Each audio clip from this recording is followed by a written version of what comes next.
The Bible, the Koran, and the Talmud. By Dr. G. Weil.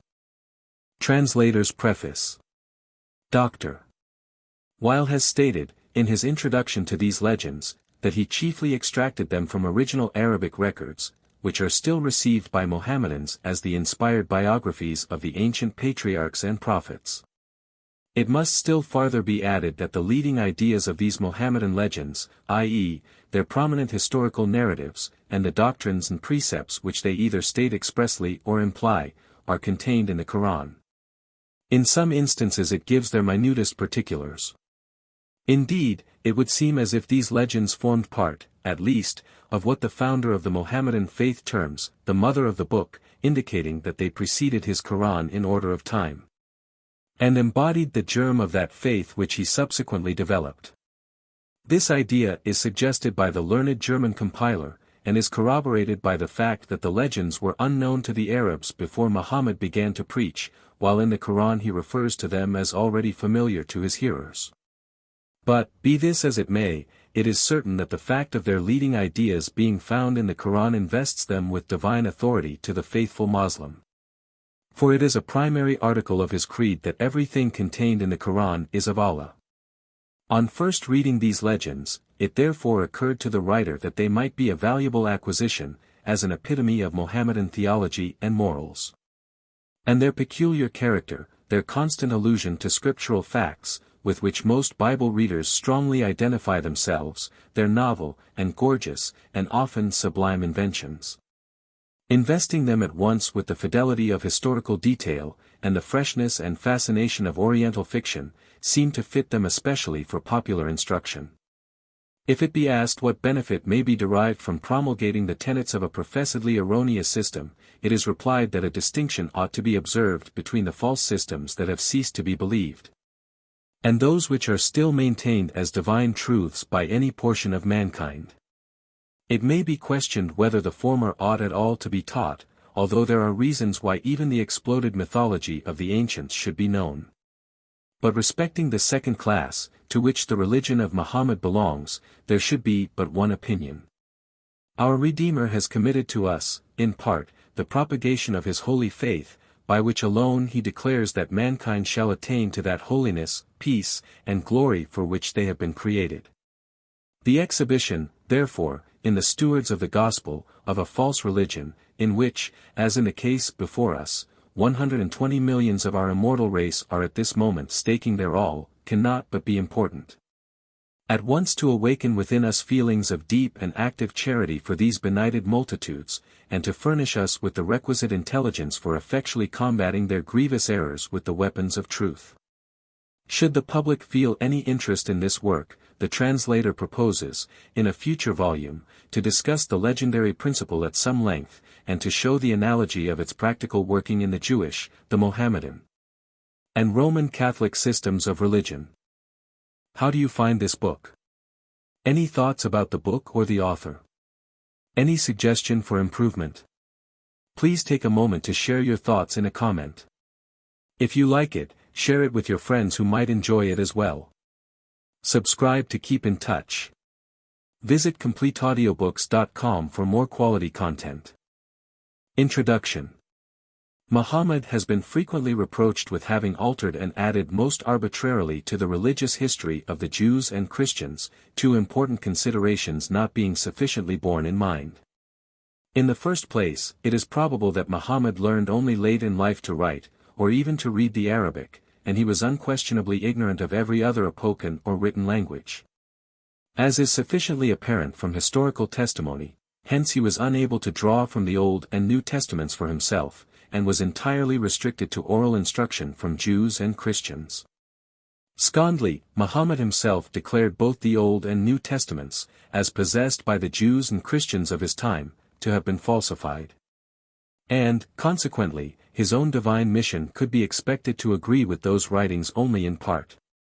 But the turning point on which the greater portion of the Quran hinges, the doctrine of the unity of God, a doctrine which he embraced with the utmost consistency, and armed with which he appeared as a prophet before the pagan Arabs, who were addicted to the most diversified polytheism, appeared to him much obscured in the Gospels, and he was therefore forced to protest against their genuineness. But with regard to the writings of the Jews of the Old Testament, which he had received from the mouth of his Jewish contemporaries, he was induced to believe, or, at least, pretended to believe, that they too had undergone many changes. Inasmuch as Ismail, from whom he was sprung, was evidently treated therein as a stepchild, or as the son of a discarded slave. Whereas Abraham's paternal love and solicitude, as well as the special favor of the Lord, were the exclusive portion of Isaac and his descendants. The predictions respecting the Messiah, too, as declared in the writings of the prophets, appeared to him incompatible with the faith in himself as the seal of the prophets. Moreover, Muhammad was probably indebted for his religious education to a man who, abandoning the religion of Arabia, his native country, had sought refuge first in Judaism, and then in Christianity. Though even in the latter he does not seem to have found perfect satisfaction. This man, a cousin of his wife Khadijah, urged forward by an irresistible desire after the knowledge of truth, but, as his repeated apostasies would serve to show, being of a skeptical nature, may have discovered the errors that had crept into all the religious system of his time. And having extracted from them that which was purely divine, and freed it from the inventions of men, may have propounded it to his disciple, who, deeply affected by its repeated inculcation, at length felt within himself a call to become the restorer of the old and pure religion. A Judaism without the many ritual and ceremonial laws, which, according to Muhammad's declaration, even Christ had been called to abolish, or a Christianity without the Trinity, crucifixion, and salvation connected therewith. This was the creed which, in the early period of his mission, Muhammad preached with unfeigned enthusiasm. It would be out of place here to exhibit in detail the rapidly changing character both of Muhammad and his doctrines, but what has been said appeared indispensable by way of introduction to the legends in this work. With the exception of a few later additions, these legends are derived from Muhammad himself. Their essential features are found even in the Koran, and what is merely alluded to there is carried out and completed by oral traditions. Hence these legends occupy a twofold place in Arabic literature. The whole circle of the traditions, from Adam to Christ, containing, as they do in the view of Mussulmans, real and undisputed matters of fact, which are connected with the fate of all nations. For this the foundation of the universal history of mankind. While, on the other hand, they are especially made use of as the biography of the prophets who lived before Muhammad. It is therefore highly important to ascertain the ground from which the source of these legends has sprung, and to show the transformation which they underwent in order to serve as the fulcrum for the propagation of the faith in Muhammad. Respecting the origin of these legends, it will appear, from what has been said, that, with the exception of that of Christ, it is to be found in Jewish traditions, where, as will appear by the numerous citations from the Midrash, they are yet to be seen. Many traditions respecting the prophets of the Old Testament are found in the Talmud, which was then already closed, so that there can be no doubt that Muhammad heard them from Jews, to whom they were known either by scripture or tradition.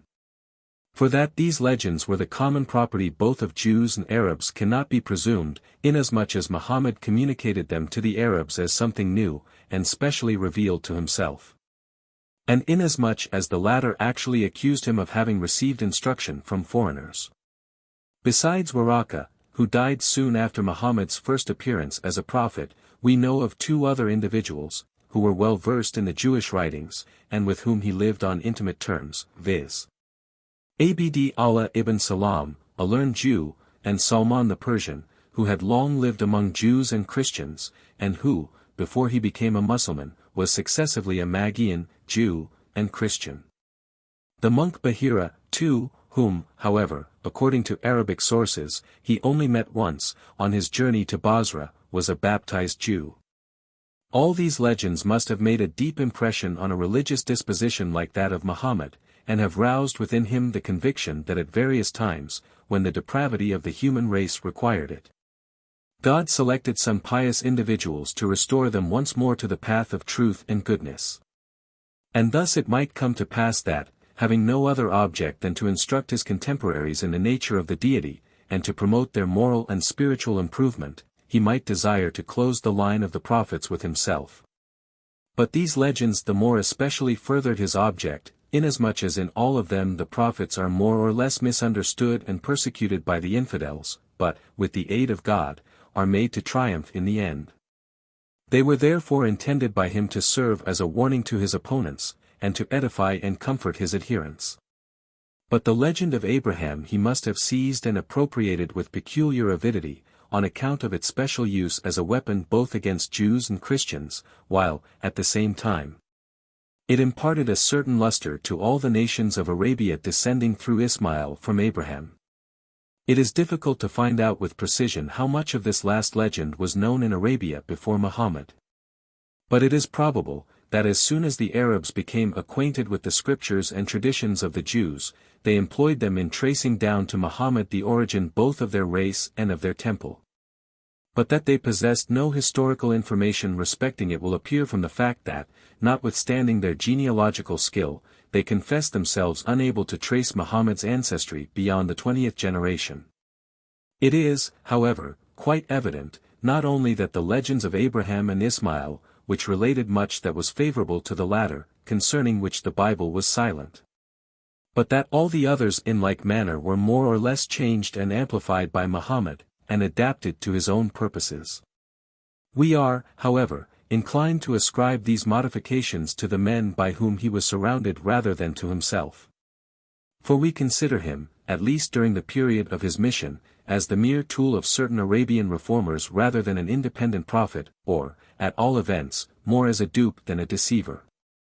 Yet to him unquestionably belongs the highly poetical garb in which we find these legends, and which was calculated to attract and captivate the imaginative minds of the Arabs much more than the dull Persian fables narrated by his opponents.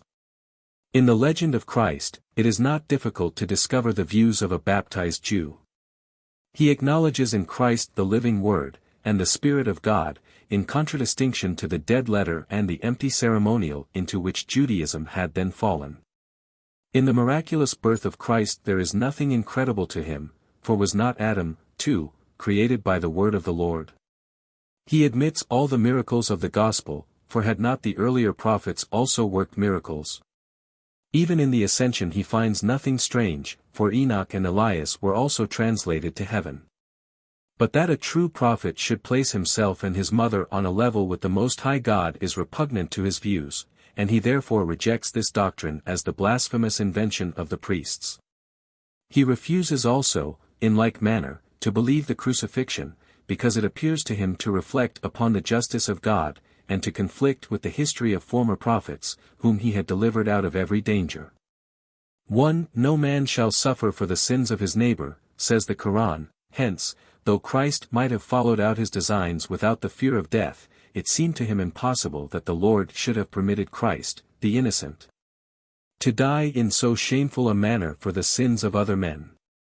But he regards as a Savior every prophet who by divine revelation, and an exemplary and pious life, restores man to the way of salvation which Adam had abandoned at his fall, and such a Savior he believed himself to be. Now, as the legend of Abraham was valuable to Muhammad on account of the pure and simple lesson which it inculcated, as well as for its connection with the sacred things of Mecca, so he valued the legend of Christ especially for its promise of the Paraclete, which he believed, or at least proclaimed himself to be, and to which appellation the meaning of his own name at least furnished him with a better claim than some others who had arrogated it to themselves before him.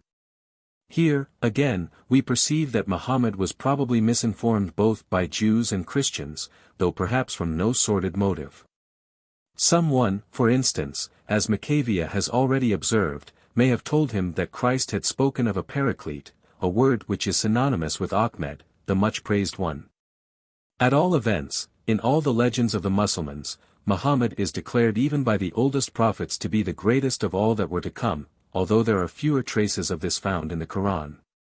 And wherever, in the Jewish legends, Moses, Israel, and the Torah are prominently brought forward, there the Mussulmans place Muhammad, the Arabs, and the Koran. The name to which they most frequently appeal as their voucher is Ka'b al-Ahbar, a Jew, who embraced Islamism during the Caliphate of Omar. As translations of the Quran abound in the German language, it cannot be difficult for the reader to separate those portions of these legends composed by Muhammad from those which were afterward interpolated, but which were ascribed to him, and descended to posterity as sacred traditions. The oral traditions respecting the ancient prophets, which are put into Muhammad's mouth, are so numerous, and some of them so contradictory, that no historian or biographer has been able to admit them all. It was therefore necessary to select. And in order to make them in some degree complete, we were obliged to draw from various sources, as it was only in this way that the unity and roundness could be obtained in which they are here presented to the reader. Besides the Koran and the commentaries upon it, the following mizahs have been made use of for this little work. 1. The book Chamis, by Hussein ibn Muhammad, ibn Ahasur Adiyar Bekri, number 279 of the Arabian MSS. In the library of the Duke of Gotha, which, as the introduction to the biography of Muhammad, contains many legends respecting the ancient prophets, especially Adam, Abraham, and Solomon. 2. The book Tsakarat al-Ulam wa Natijul al-Fuhum, Storehouse of Wisdom and Fruits of Knowledge, by Ahmed ibn Zayn al-Abidin al-Bekri, number 285 of the above-mentioned mizahs, in which also the ancient legends from Adam to Christ are prefixed to the history of Islam and more especially the lives of Moses and Aaron minutely narrated. 3. A collection of legends by anonymous authors. Number 909 of the same collection. 4. The Legends of the Prophets, Kisat al-Anbija, by Muhammad ibn Ahmed al-Kisai. Number 764 of the Arabic mizahs of the Royal Library at Paris. Adam, a Mohammedan legend. The most authentic records of antiquity which have come down to us state that Adam was created on Friday afternoon, at the hour of Assr. 2. The four most exalted angels, Gabriel, Michael, Israfil, and Israel, were commanded to bring from the four corners of the earth the dust out of which Allah formed the body of Adam, all save the head and heart. For these he employed exclusively the sacred earth of Mecca and Medina, from the very spots on which, in later times, the holy Kaaba and the sepulchre of Muhammad were erected. 3. Even before it was animated, Adam's beautiful form excited the admiration of the angels who were passing by the gates of paradise, where Allah had laid it down. But Iblis coveted man's noble form, and the spiritual and lovely expression of his countenance, and said, therefore, to his fellows, how can this hollow piece of earth be well-pleasing in your sight? Nothing but weakness and frailty may be expected of this creature. When all the inhabitants of heaven, save Iblis, had gazed on Adam in long and silent wonder, they burst out in praises to Allah, the creator of the first man, who was so tall that when he stood erect upon the earth his head reached to the seventh heaven. Allah then directed the angels to bathe the soul of Adam, which he had created 1,000 years before his body, in the sea of glory which proceedeth from himself, and commanded her to animate his yet lifeless form. The soul hesitated, for she was unwilling to exchange the boundless heavens for this narrow home, but Allah said, Thou must animate Adam even against thy will. And as the punishment of thy disobedience, thou shalt one day be separated from him also against thy will. Allah then breathed upon her with such violence that she rushed through the nostrils of Adam into his head. On reaching his eyes, they were opened, and he saw the throne of Allah, with the inscription, There is out one God, and Muhammad is his messenger. The soul then penetrated to his ears, and he heard the angels praising Allah. Thereupon his own tongue was loosed, and he cried, Blessed be thou, my Creator, the only one and eternal, and Allah answered, For this end wast thou created, thou and thy descendants shall worship me, so shall ye ever obtain grace and mercy. The soul at last pervaded all the limbs of Adam, and when she had reached his feet, she gave him the power to rise, but, on rising, he was obliged to shut his eyes, for a light shone on him from the throne of the Lord which he was unable to endure. And pointing with one hand toward it, while he shaded his eyes with the other, he inquired, O Allah! What flames are those? It is the light of a prophet who shall descend from thee and appear on earth in the latter times. By my glory, only for his sake have I created thee and the whole world. 4 In heaven his name is Ahmed. 5 But he shall be called Muhammad on earth, and he shall restore mankind from vice and falsehood to the path of virtue and truth. All created things were then assembled before Adam, and Allah taught him the names of all beasts, of birds, and of fish, the manner in which they are sustained and propagated, and explained their peculiarities, and the ends of their existence. Finally, the angels were convoked, and Allah commanded them to bow down to Adam, as the most free and perfect of his creatures, and as the only one that was animated by his breath. Israfil was the first to obey, whence Allah confided to him the book of fate. The other angels followed his example. Iblis alone was disobedient, saying, with disdain, "Shall I, who am created of fire, worship a being formed of the dust?" He was therefore expelled from heaven, and the entrance into paradise was forbidden him. Adam breathed more freely after the removal of Iblis. And by command of Allah, he addressed the myriads of angels who were standing around him, in praise of his omnipotence and the wonders of his universe. And on this occasion he manifested to the angels that he far surpassed them in wisdom, and more especially in the knowledge of languages, for he knew the name of every created thing in 70 different tongues. 6. After this discourse, Allah presented him, through Gabriel, with a bunch of grapes from paradise, and when he had eaten them he fell into a deep sleep. The Lord then took a rib from Adam's side, and formed a woman of it, whom he called Hava, Eve, for he said, I have taken her from, the living. She bore a perfect resemblance to Adam. But her features were more delicate than his, and her eyes shone with a sweeter luster, her hair was longer, and divided into 700 braids, her form was lighter, and her voice more soft and pure. While Allah was endowing Eve with every female charm, Adam was dreaming of a second human being resembling himself. Nor was this strange, for had he not seen all the creatures which had been presented to him in pairs?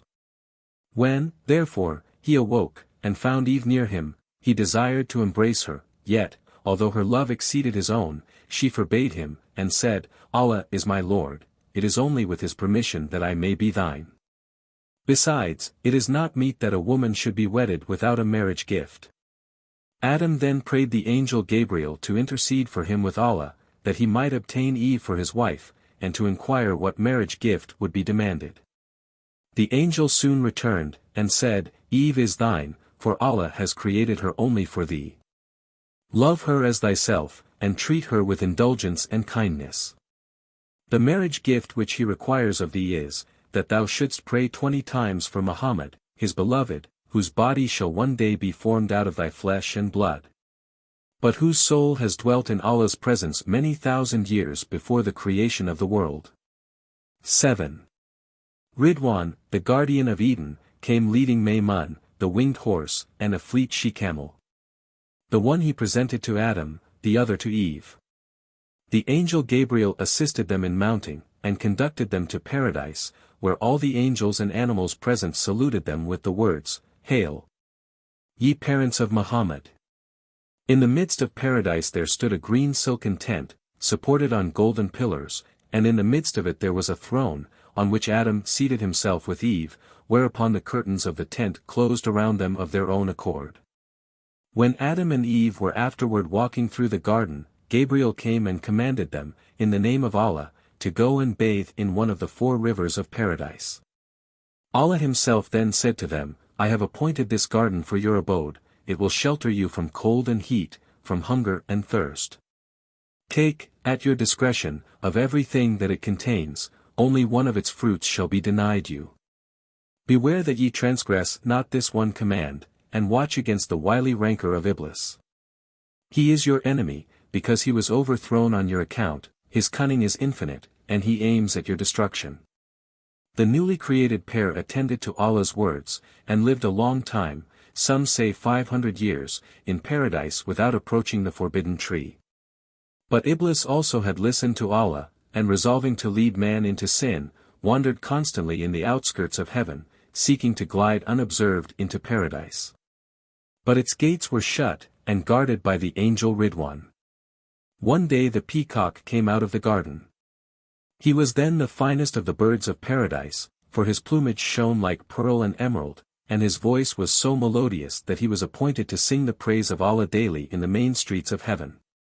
Iblis, on seeing him, said to himself, Doubtless this beautiful bird is very vain, perhaps I may be able to induce him by flattery to bring me secretly into the garden. When the peacock had gone so far from the gates that he could no longer be overheard by Ridwan, Iblis said to him, "Most wonderful and beautiful bird! Art thou of the birds of paradise?" "I am. But who art thou, who seemest frightened as if someone did pursue thee?" "I am one of those cherubim who are appointed to sing without ceasing the praises of Allah, but have glided away for an instant to visit the paradise which He has prepared for the faithful. Wilt thou conceal me under thy beautiful wings? Why should I do an act which must bring the displeasure of Allah upon me? Take me with thee, charming bird, and I will teach thee 3 mysterious words, which shall preserve thee from sickness, age, and death."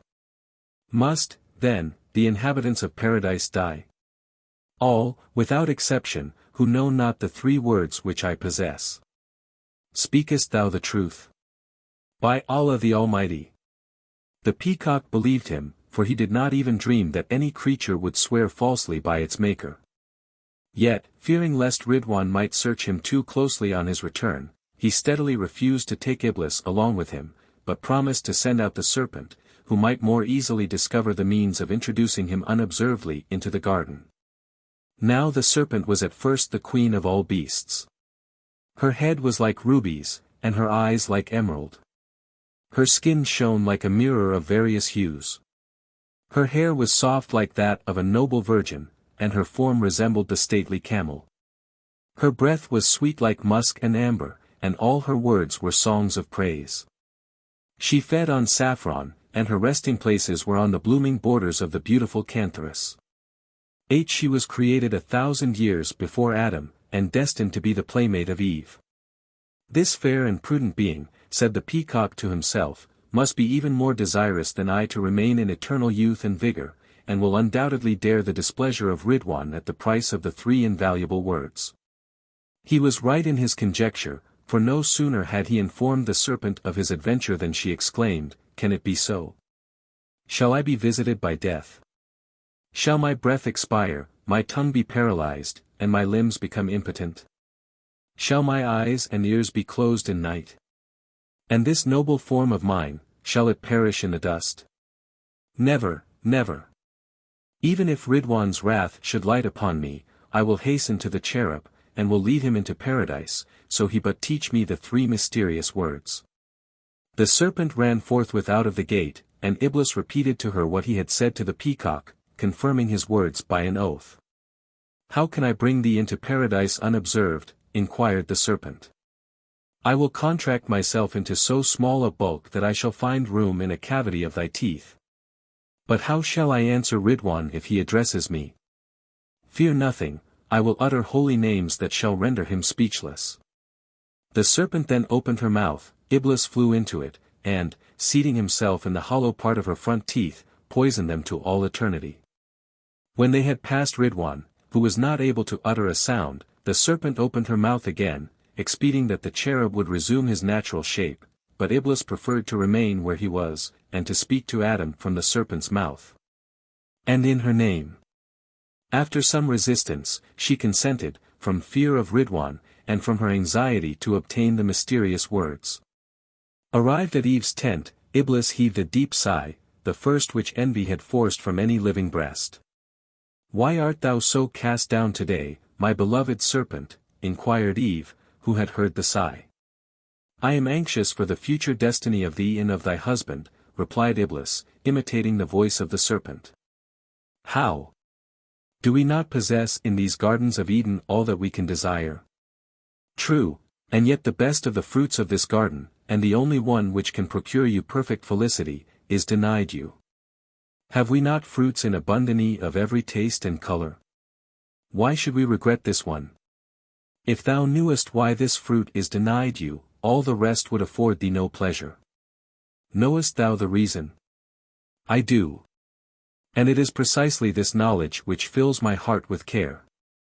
For while all the fruits which are given you bring with them weakness, disease, old age, and death, that is, the entire cessation of life, this forbidden fruit alone bestows eternal youth and vigor. Thou hast never spoken of these things until now, beloved serpent, whence derivest thou this knowledge? An angel informed me of it, whom I met under the forbidden tree. Eve answered, I will go and speak with him. And, leaving her tent, she hurried toward the tree. On the instant, Iblis, who knew Eve's curiosity, sprang out of the serpent's mouth, and was standing under the forbidden tree, in the shape of an angel, but with a human face, before Eve had reached it. Who art thou, singular being? She inquired, whose like I have never seen. I was man, but have become an angel, sick. By what means? By eating of this blessed fruit, which an envious God had forbidden me to taste on pain of death. I long submitted to his command, until I became old and frail. My eyes lost their luster and grew dim, my ears no longer heard, my teeth decayed, and I could neither eat without pain, nor speak with distinctness. My hands trembled, my feet shook, my head hung down upon my breast, my back was bent, and my whole appearance became at last so frightful that all the inhabitants of paradise fled from me. I then longed for death, and expecting to meet it by eating of this fruit, I stretched out my hands and took of it, but lo! It had scarcely touched my lips, when I became strong and beautiful as at first. And though many thousand years have since elapsed, I am not sensible of the slightest change either in my appearance or in my energies. Speakest thou the truth? By Allah, who created me, I do. Eve trusted to his oath, and plucked an ear of the wheat tree. Now, before Adam's sin, wheat grew upon the finest tree of paradise. Its trunk was of gold, its branches were of silver, and its leaves of emerald. From every branch there sprung 7 ears of ruby, each ear contained 5 grains, and every grain was white as snow, sweet as honey, fragrant as musk, and as large as an ostrich's egg. Eve ate one of these grains, and finding it more pleasant than all she had hitherto tasted, she took a second one and presented it to her husband. Adam resisted long, our doctors say, a whole hour of paradise, which means 80 years of our time on earth. But when he observed that Eve remained fair and happy as before, he yielded to her importunity at last, and ate the second grain of wheat, which she had had constantly with her, and presented to him 3 times every day. Scarcely had Adam received the fruit when his crown rose toward heaven, his rings fell from his fingers, and his silken robe dropped from him. Eve, too, stood spoiled of her ornaments and naked before him, and they heard how all these things cried to them with one voice, Woe unto you! Your calamity is great, and your mourning will be long, we were created for the obedient only, farewell until the resurrection. The throne which had been erected for them in the tent thrust them away and cried, Rebels, depart.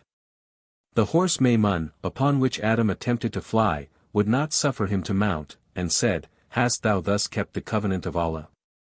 All the creatures of paradise then turned from them, and besought Allah to remove the human pair from that hallowed spot. Allah himself addressed Adam in a voice of thunder, and said, Wast thou not commanded to abstain from this fruit? And forewarned of the cunning of Iblis, thy foe?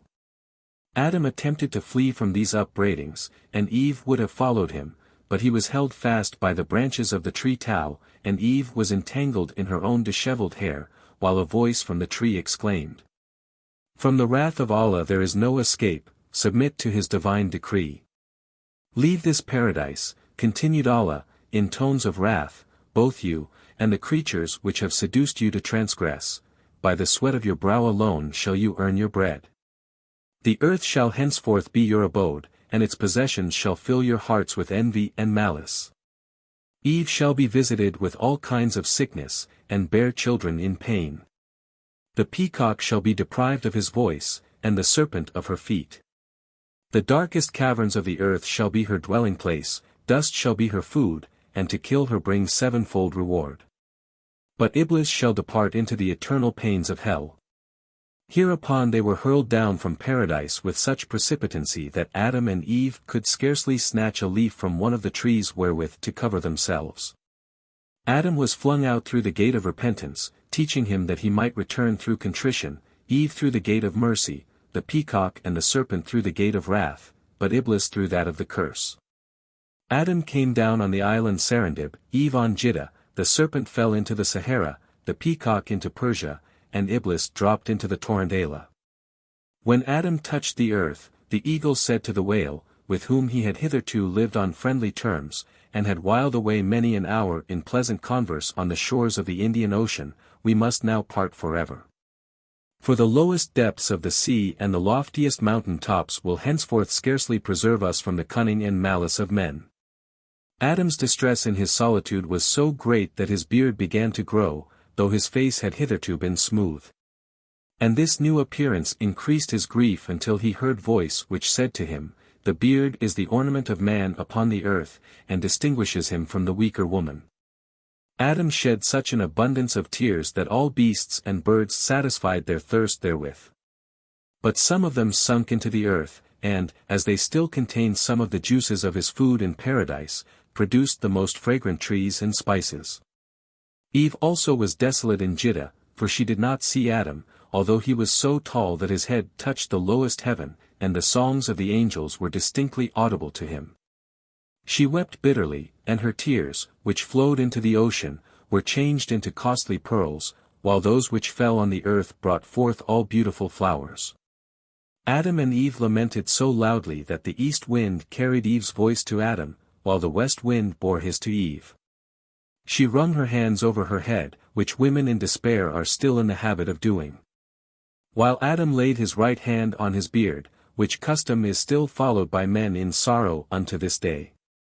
The tears flowed at last in such torrents from Adam's eyes, that those of his right eye started the Euphrates, while those of his left set the Tigris in motion. All nature wept with him, and the birds, and beasts, and insects, which had fled from Adam by reason of his sin, were now touched by his lamentations, and came back to manifest their sympathy. First came the locusts, for they were formed out of the earth which remained after Adam was created. Of these there are 7,000 different kinds of every color and size, some even as large as an eagle. They are governed by a king, to whom Allah reveals his will whenever he intends to chasten a wicked people, such as, for instance, the Egyptians were at the time of Pharaoh. The black letters on the back of their wings are ancient Hebrew, and signify, "There is but one only God." He overcomes the mighty, and the locusts are part of his armies, which he sends against sinners. When at last the whole universe grew loud with lamentation, and all created beings, from the smallest insect up to the angels who hold whole worlds in one hand, were weeping with Adam, Allah sent Gabriel to him with the words which were destined to save also the prophet Jonah in the whale's belly. "There is no God besides thee. I have sinned, forgive me through Muhammad, thy last and greatest prophet, whose name is engraved upon thy holy throne." As soon as Adam had pronounced these words with penitent heart, the portals of heaven were opened to him again, and Gabriel cried, "Allah has accepted thy repentance. Pray to him, and he will grant all thy requests, and even restore thee to paradise at the appointed time." Adam prayed, "Defend me against the future artifices of Iblis my foe." Allah replied, "Say continually there is no God but one, and thou shalt wound him as with a poisoned arrow. Will not the meats and drinks of the earth, and its dwellings, ensnare me? Drink water, eat clean animals slain in the name of Allah, and build mosques for thy abode, so shall Iblis have no power over thee. But if he pursue me with evil thoughts and dreams in the night, then rise from thy couch and pray. O Allah! How shall I always distinguish between good and evil? I will grant thee my guidance, 2 angels shall dwell in thy heart, one to warn thee against sin, the other to lead thee to the practice of good. Lord, assure me of thy pardon also for my future sins. This thou canst only gain by works of righteousness. I shall punish sin but once, and reward 7-fold the good which thou shalt do. At the same time the angel Michael was sent to Eve, announcing to her also the mercy of Allah. With what weapons, inquired she, shall I, who am weak in heart and mind, fight against sin? Allah has endued thee with the feeling of shame, and through its power thou shalt subdue thy passions, even as man conquers his own by faith. Who shall protect me against the power of man, who is not only stronger in body and mind, but whom also the law prefers as heir and witness? His love and compassion toward thee, which I have put into his heart. Will Allah grant me no other token of his favor? Thou shalt be rewarded for all the pains of motherhood, and the death of a woman in childbed shall be accounted as martyrdom. Iblis, emboldened by the pardon of the human pair, ventured also to pray for a mitigation of his sentence, and obtained its deferment until the resurrection, as well as an unlimited power over sinners who do not accept the word of Allah. "Where shall I dwell in the meantime?" said he. "In ruins, in tombs, and all other unclean places shunned by man. What shall be my food? All things slain in the name of idols. How shall I quench my thirst? With wine and intoxicating liquors. What shall occupy my leisure hours? Music, song, love, poetry, and dancing. What is my watchword? The curse of Allah until the day of judgment. But how shall I contend with man, to whom thou hast granted 2 guardian angels, and who has received thy revelation? Thy progeny shall be more numerous than his. For every man that is born, there shall come into the world 7 evil spirits, but they shall be powerless against the faithful. Allah then made a covenant with the descendants of Adam. He touched Adam's back, and lo! The whole human family which shall be born to the end of time issued forth from it, as small as ants, and ranged themselves right and left. At the head of the former stood Muhammad, with the prophets and the rest of the faithful, whose radiant whiteness distinguished them from the sinners, who were standing on Adam's left, headed by Cain, the murderer of his brother. Allah then acquainted the progenitor of man with the names and destinies of each individual. And when it came to King David the prophet's turn, to whom was originally assigned a lifetime of only 30 years, Adam inquired, "How many years are appointed to me?" 1,000, was the answer. 9. I will renounce 70 if thou wilt add them to the life of David. Allah consented, but, aware of Adam's forgetfulness, directed this grant to be recorded on a parchment, which Gabriel and Michael signed as witnesses. 10. Allah then cried to the assembled human family, "Confess that I am the only God, and that Muhammad is my messenger." The hosts to the right made their confession immediately.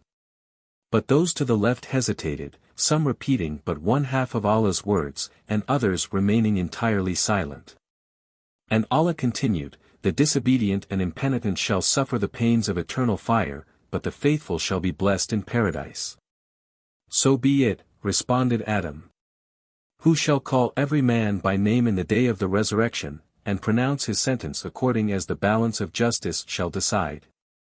When the covenant was concluded, Allah once more touched Adam's back, and the whole human race returned to him.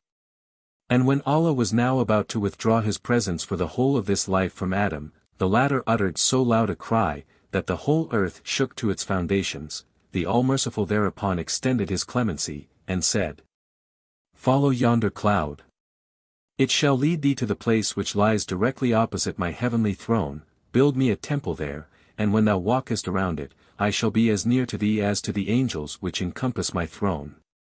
Adam, who still retained his original stature, in a few hours made the journey from India to Mecca, where the cloud which had conducted him stood still. On Mount Arafah, near Mecca, he found, to his great joy, Eve his wife, whence also this mountain, from Arafah, to recognize, derives its name.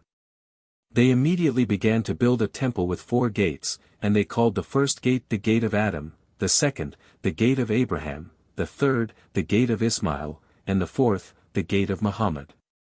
The plan of the building they had received from the angel Gabriel, who had, at the same time, brought them a large diamond of exquisite brightness, which was afterwards sullied by the sins of men, and at last became entirely black. This black stone, the most sacred treasure of the blessed Kaaba, was originally the angel who guarded the forbidden tree, and was charged to warn Adam if he should approach it, but, having neglected his trust, he was changed into a jewel.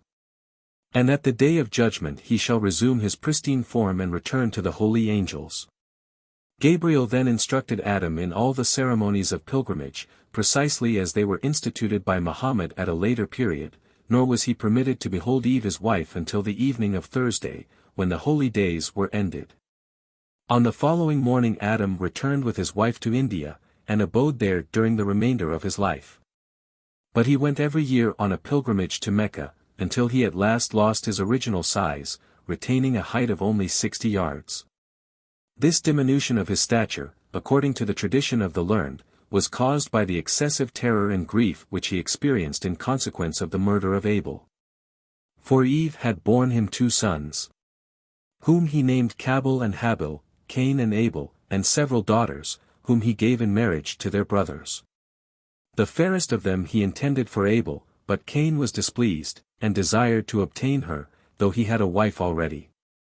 Adam referred the decision to Allah, and said to his sons, "Let each of you offer a sacrifice, and he to whom Allah vouchsafes a sign of acceptance shall marry her."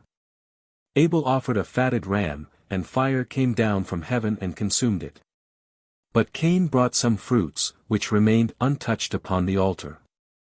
He was thereupon filled with envy and hatred toward his brother, but knew not how he might destroy his life.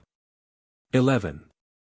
One day Iblis placed himself in Cain's way as he walked with Abel in the field, and seizing a stone, shattered therewith the head of an approaching wolf. Cain followed his example, and with a large stone struck his brother's forehead till he fell lifeless to the ground. Iblis then assumed the shape of a raven, and having killed another raven, dug a hole in the earth with his bill, and laying the dead one into it, covered it with the earth which he had dug up.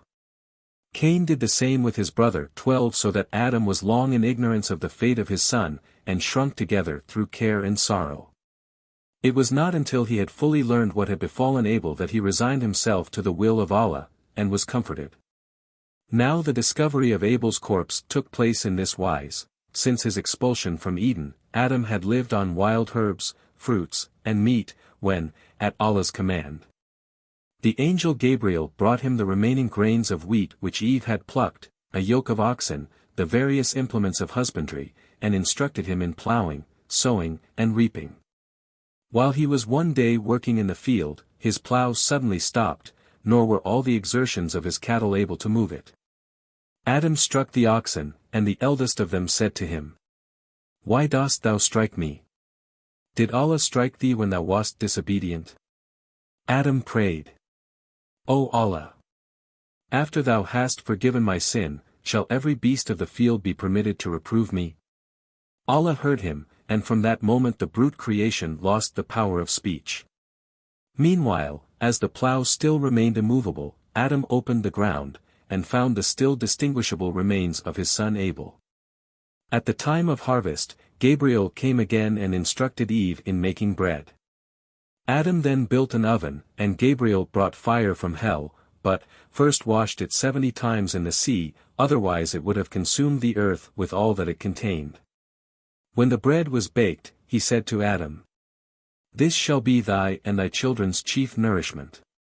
Although Adam had shed so many tears over the labor of the plough that they served instead of rain to moisten and to fructify the seed, yet were his descendants doomed to still greater toil by reason of their iniquities. Even in the days of Enoch, Idris, the grain of wheat was no larger than a goose's egg, in those of Elias it shrunk to the size of a hen's egg. When the Jews attempted to kill Christ, it became like a pigeon's egg. And, finally, under Uzziah's, Esdras's, rule it took its present bulk. When Adam and Eve were fully instructed in agricultural cookery, the angel Gabriel brought a lamb, and taught Adam to kill it in the name of Allah, to shear its wool, to strip its hide, and to tan it. Eve spun and wove under the angel's direction, making a veil for herself and a garment for Adam, and both Adam and Eve imparted the information which they had received from Gabriel to their grandchildren and great-grandchildren, in number 40. Or, according to others, 70,000. After the death of Abel and Cain, the latter of whom was slain by the blood-avenging angel, Eve gave birth to a third son, whom she called Sheth. He became the father of many sons and daughters, and is the ancestor of all prophets. The 930th year of Adam's life came at last to its close, and the angel of death appeared to him in the shape of an unsightly he-goat, and demanded his soul, while the earth opened under his feet, and demanded his body. Adam trembled with fear, and said to the angel of death, "Allah has promised me a lifetime of 1,000 years, thou hast come too soon." "Hast thou not granted 70 years of thy life, David?" replied the angel. Adam denied, for he had indeed forgotten the circumstance, but the angel of death drew forth from his beard the parchment in which the grant was written, and spread it out before Adam, who, on seeing it, willingly gave up his soul. His son Sheth washed and buried him, after that Gabriel, or, according to others, Allah himself, had pronounced a blessing. The same was done with Eve, who died in the following year. In regard to the places of their burial, the learned differ. Some have named India, other traditions fix on Mount Cubius, and even on Jerusalem. Allah alone is omniscient. Idris, or Enoch. Idris, or Enoch, was the son of Jared, the son of Malalel, but was called Idris, from Darasa, to study, for he was constantly occupied with the study of the holy books, both those which Allah had revealed to Adam, and those which Gabriel brought to him from heaven.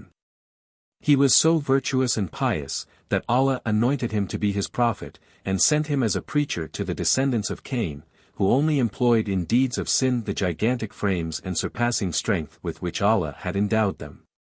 Enoch exhorted them unceasingly to purity of conduct, and was often compelled to draw his sword in defense of his life. He was the first who fought for Allah, the first who invented the balance to prevent deception in traffic, and the first also to sew garments, and to write with the Kalam. Idris longed ardently for paradise. Still he was not desirous of death, for he was anxious to do good on the earth, and but for his preaching and his sword, 13 the sons of Cain would have flooded the earth with iniquity. Allah sent him the angel of death in the form of a beautiful virgin, in order to see whether he would approve himself worthy of the peculiar favor which no man before him had ever received.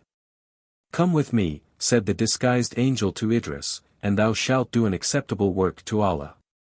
My younger sister has been carried off by an ungodly descendant of Cain, who has confined her in the farthest regions of the west. Gird on thy sword, and help me to deliver her." Enoch girded on his sword, and took up his bow and the club, with which he had laid low at a single stroke whole ranks of the enemy, and followed the virgin from morn till eve, through desolate and arid deserts. But he said not a word and looked not upon her. At nightfall she erected a tent, but Idris laid himself down at its entrance to sleep on the stony ground. On her inviting him to share her tent with her, he answered, "If thou hast anything to eat, give it to me." She pointed to a sheep which was roving through the desert without a keeper, but he said, "I prefer hunger to theft, the sheep belongs to another." Next day they continued their journey as before, Idris still following the virgin and uttering no complaint, though he was nearly overcome with hunger and thirst. Toward evening they found a bottle of water on the ground. The virgin took it up, and opening it, would have forced Enoch to drink, but he refused, and said, "Some luckless traveler has lost it, and will return to seek for it." During the night, Idris having once more baffled all the wiles of the virgin, who had again endeavored to draw him into her tent, Allah caused a spring of clear fresh water to gush forth at his feet, and a date tree to rise up laden with the choicest fruit. Idris invited the virgin to eat and to drink, and concealed himself behind the tree, waiting her return to the tent, but when, after a long interval, she came not, he stepped to the door and said, "Who art thou, singular maiden? These 2 days thou hast been without nourishment, and art even now unwilling to break thy fast, though Allah himself has miraculously supplied us with meat and drink. And yet thou art fresh and blooming like the dewy rose in spring, and thy form is full and rounded like the moon in her 15th night." "I am the angel of death," she replied, "sent by Allah to prove thee. Thou hast conquered. Ask now, and he will assuredly fulfill all thy wishes. If thou art the angel of death, take my soul. Death is bitter, wherefore desirest thou to die? I will pray to Allah to animate me once more, that after the terrors of the grave, I may serve him with greater zeal. Wilt thou, then, die twice? Thy time has not yet come, but pray thou to Allah, and I shall execute his will." Enoch prayed, "Lord, permit the angel of death to let me taste death, but recall me soon to life. Art thou not almighty and merciful?" The angels of death was commanded to take the soul of Idris, but at the same moment to restore it to him. On his return to life, Idris requested the angel to show him hell, that he might be in a position to describe it to sinners with all its terrors. The angel led him to Malik, its keeper, who seized him, and was in the act of flinging him into the abyss, when a voice from heaven exclaimed, "Malik, beware! Harm not my prophet Idris, but show him the terrors of thy kingdom. He then placed him on the wall which separates hell from the place appointed as the abode of those who have merited neither hell nor heaven. Thence he saw every variety of scorpions and other venomous reptiles, and vast flames of fire, monstrous cauldrons of boiling water, trees with prickly fruits, rivers of blood and putrefaction, red-hot chains, garments of pitch, and so many other objects prepared for the torture of sinners, that he besought Malik to spare him their farther inspection, and to consign him once more to the angel of death. Idris now prayed the latter to show him paradise also. The angel conducted him to the gate before which Ridwan kept his watch.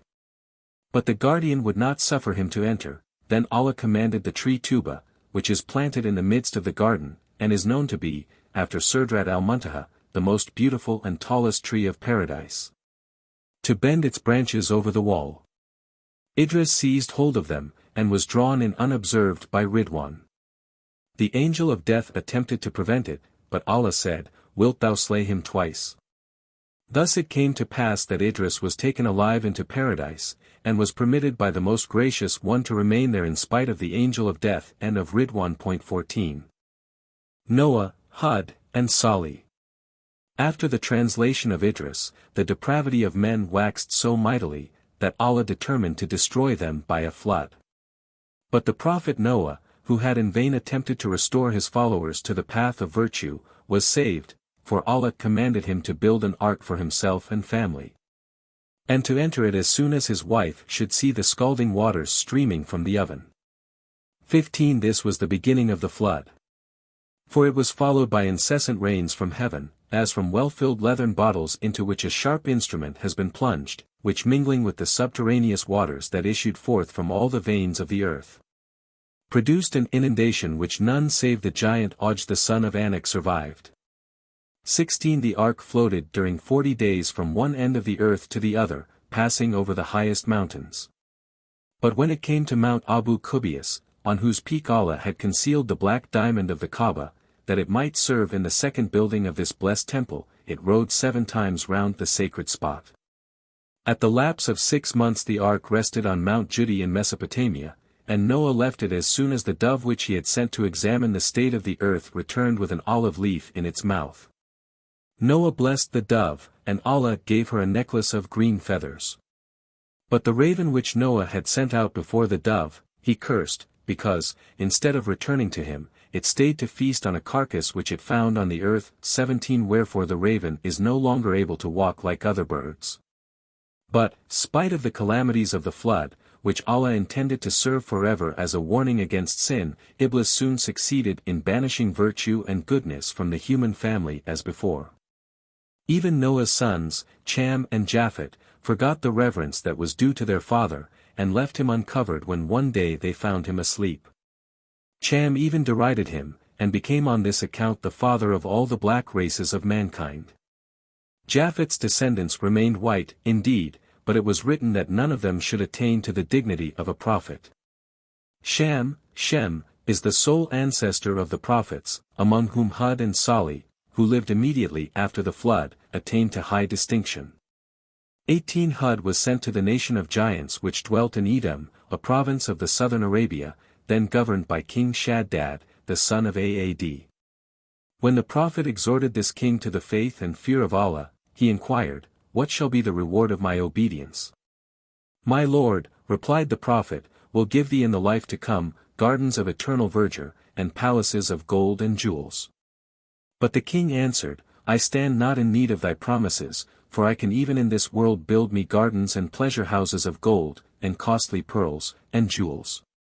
He then built Iram, and called it the city of columns, for each of its palaces rested on 1,000 columns of rubies and emeralds, and each column was 100 cubits high. He next constructed canals, and planted gardens teeming with the finest fruit trees and the fairest flowers. When all was completed with prodigal magnificence, Shaddad said, "I am now in actual possession of all that Hud has promised me for the life to come." But when he would have made his entrance into the city, Allah concealed it from him and his followers, nor has it since been seen by man, save once in the reign of Macavia. The king and his people then wandered through the wilderness in rain and tempest, and at last sought shelter in caves. But Allah caused them to fall in, and only Hud escaped.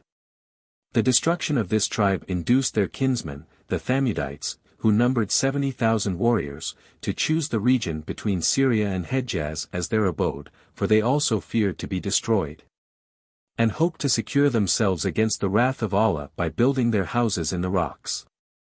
Jundu ibn Omer, the king of the Thamudites, built him a palace there, whose splendor had never been equaled on earth, and the high priest Enoch erected a similar one for himself.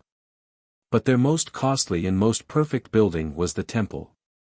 In it there stood an idol of the finest gold, and adorned with precious stones. It had a human face, a lion's figure, a bull's neck, and a horse's feet. One day, when Enoch, after his prayers, had fallen asleep in the temple, he heard a voice which said, "Truth shall appear, and delusion shall vanish." He sprang to his feet in terror, and rushed toward the idol, but lo! It was lying on the ground, and beside it lay the crown which had fallen from its head. Enoch cried for help. The king and his viziers hastened to the spot, restored the idol to its place, and replaced the crown on its head. But the occurrence made a deep impression on the high priest's mind. His faith in the idol failed, and his zeal to serve it cooled. The king soon discovered the change that had passed within him, and one day sent both his viziers to apprehend and to examine him. But scarcely had his messengers left the royal palace when they were struck blind, and were unable to find Enoch's dwelling. Meanwhile, Allah sent 2 angels, who carried the high priest to a distant valley unknown to his tribe, where a shady grotto, supplied with every convenience of life, was prepared for him. Here he lived peaceably in the service of the one God, and secure against the persecutions of Jundu, who in vain sent out messengers in every direction to discover him. The king gave up, at length, all hope of his capture, and appointed his own cousin, David, as high priest in Enoch's stead. But on the 3rd day after his inauguration, David came to the king in haste and reported that the idol had again fallen from its place. The king once more restored it, and Iblis cried from the idol, "Be steadfast in my worship, and resist all the temptations into which some innovators would lead you," on the following feast day. When David was about to offer 2 fat bulls to the idol, they said to him, with a human voice, "Why will you offer us, whom Allah has endued with life, as a sacrifice to a dead mass of gold, which your own hands have dug from the earth? Though Allah has created it? Destroy, O Allah, so sinful a people." At these words the bulls fled, nor were the swiftest riders of the king able to overtake them. Yet it pleased Allah, in his wisdom and long-suffering, to spare the Thamudites still longer, and to send to them a prophet who should labor by many wonders to convince them of the truth. Ragwa, the wife of Enoch, had not ceased to mourn since the flight of her husband, yet in the 3rd year, Allah sent to her a bird from paradise, to conduct her to his grotto. This bird was a raven, but its head was as white snow, its back was of emerald, its feet were of crimson, its beak was like the clearest sunbeam, and its eyes shone like diamonds, only its breast was black, for the curse of Noah, which made all ravens entirely black, had not fallen on this sacred bird. It was the hour of midnight when it stepped into Ragwa's dark chamber, where she lay weeping on a carpet, but the glance of its eyes lit up the chamber as if the sun had suddenly risen therein. She rose from her couch, and gazed with wonder on the beautiful bird, which opened its mouth and said, "Rise and follow me, for Allah has pitied thy tears, and will unite thee to thy husband." She rose and followed the raven, which flew before her, changing the night into day by the light of its eyes, and the morning star had not yet risen when she arrived at the grotto. The raven now cried, "Enoch, arise, and admit thy wife," and then vanished. Within a year after their reunion she gave birth to a son, who was the very image of Seth, and the light of prophecy shone on his brow. His father called him Salih, the pious, for he trusted to bring him up in the faith of the one only God, and in piety of life. But soon after Salih's birth Enoch died, and the raven from paradise came again to the grotto to take back Ragwa and her son to the city of Jundu, where Salih grew rapidly in mind and body, to the admiration of his mother, and of all who came to visit them. And at the age of 18 he was the most powerful and handsome, as well as the most gifted youth of his time. It then came to pass that the descendants of Ham undertook an expedition against the Thamudites, and were to all appearance on the point of destroying them. Their best warriors had already fallen, and the rest were preparing for flight, when Salih suddenly appeared on the battlefield at the head of a few of his friends. And by his personal valor and excellent maneuvers wrested the victory from the enemy, and routed them completely. This achievement secured to him the love and gratitude of the more virtuous part of his tribe, but the king envied him from this day, and sought after his life. Yet as often as the assassins came to Salih's dwelling to slay him by the king's command, their hands were paralyzed, and were only restored by Salih's intercession with Allah. In this wise, the believers in Salih and his invisible God gradually increased, so that there was soon formed a community of 40 men, who built a mosque, in which they worshipped in common. One day the king surrounded the mosque with his soldiers, and threatened Salih and his adherents with death unless Allah should save them by a special miracle. Salih prayed, and the leaves of the date tree that grew before the mosque were instantly changed to scorpions and adders, which fell upon the king and his men, while 2 doves which dwelt on the roof of the mosque exclaimed, "Believe in Salih. For he is the prophet and messenger of Allah." To this twofold wonder a second and third one were added, for at Salih's prayer the tree resumed its former shape, and some of the Thamudites who had been killed by the serpents returned to life again. But the king continued in unbelief, for Iblis spoke from the mouth of the idol, calling Salih a magician and a demon. The tribe was then visited by famine, but this also failed to convert them. When Salih beheld the stubbornness of the Thamudites, he prayed to Allah to destroy so sinful a people. But he too, like his father, was carried by an angel to a subterraneous cave in sleep, and slept there 20 years. On waking, he was about to go into the mosque to perform his morning devotions, for he imagined that he had slept only one night, but the mosque lay in ruins. He then went to see his friends and followers, but some of them were dead. Others, in the idea that he had abandoned them or been secretly slain, had gone to other countries, or returned to idolatry. Salih knew not what to do. Then appeared to him the angel Gabriel, and said, "Because thou hast hastily condemned thy people, Allah has taken from thee 20 years of thy life, and thou hast passed them sleeping in the cave. 19 But rise and preach again. Allah sends thee here Adam's shirt, Abel's sandals, the tunic of Sheth, the seal of Idris, the sword of Noah, and the staff of Hud, with all of which thou shalt perform many wonders to confirm thy words." On the following day, the king, and priests, and heads of the people, attended by many citizens, went in procession to a neighboring chapel, in which an idol, similar to that of the temple, was worshipped. Salih stepped between the king and the door of the chapel.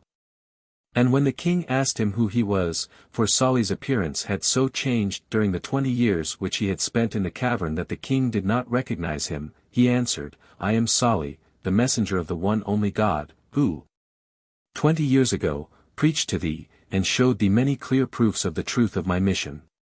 But since thou, as I perceive, still persistest in idolatry, I once more appear before thee in the name of the Lord, and by his permission offer to perform before thine eyes any miracle thou mayest desire in testimony of my prophetic calling." The king took counsel with Shihab his brother, and David his high priest, who stood near him. Then said the latter, "If he be the messenger of Allah, let a camel come forth from this rocky mountain, 100 cubits high, with all imaginable colors united on its back, with eyes flaming like lightning, with a voice like thunder, and with feet swifter than the wind." When Salih declared his readiness to produce such a camel, David added, "Its 4 legs must be of gold, and its hind legs of silver, its head of emerald, and its ears of rubies, and its back must bear a silken tent, supported on 4 diamond pillars inlaid with gold." Salih was not deterred by all these additional requirements, and the king added, "Hear, O Salih. If thou be the prophet of Allah, let this mountain be cleft open, and a camel step forth with skin, hair, flesh, blood, bones, muscles, and veins, like other camels, only much larger, and let it immediately give birth to a young camel, which shall follow it everywhere as a child follows its mother, and when scarcely produced, exclaim, There is but one Allah, and Salih is his messenger and prophet. And will you turn to Allah if I pray to him, and if he performs such a miracle before your eyes? Assuredly, replied David. Yet must this camel yield its milk spontaneously, and the milk must be cold in summer and warm in winter. Are these all your conditions? Asked Salih. Still farther, continued Shihab, the milk must heal all diseases, and enrich all the poor. And the camel must go alone to every house, calling the inmates by name, and filling all their empty vessels with its milk. Thy will be done, replied Salih.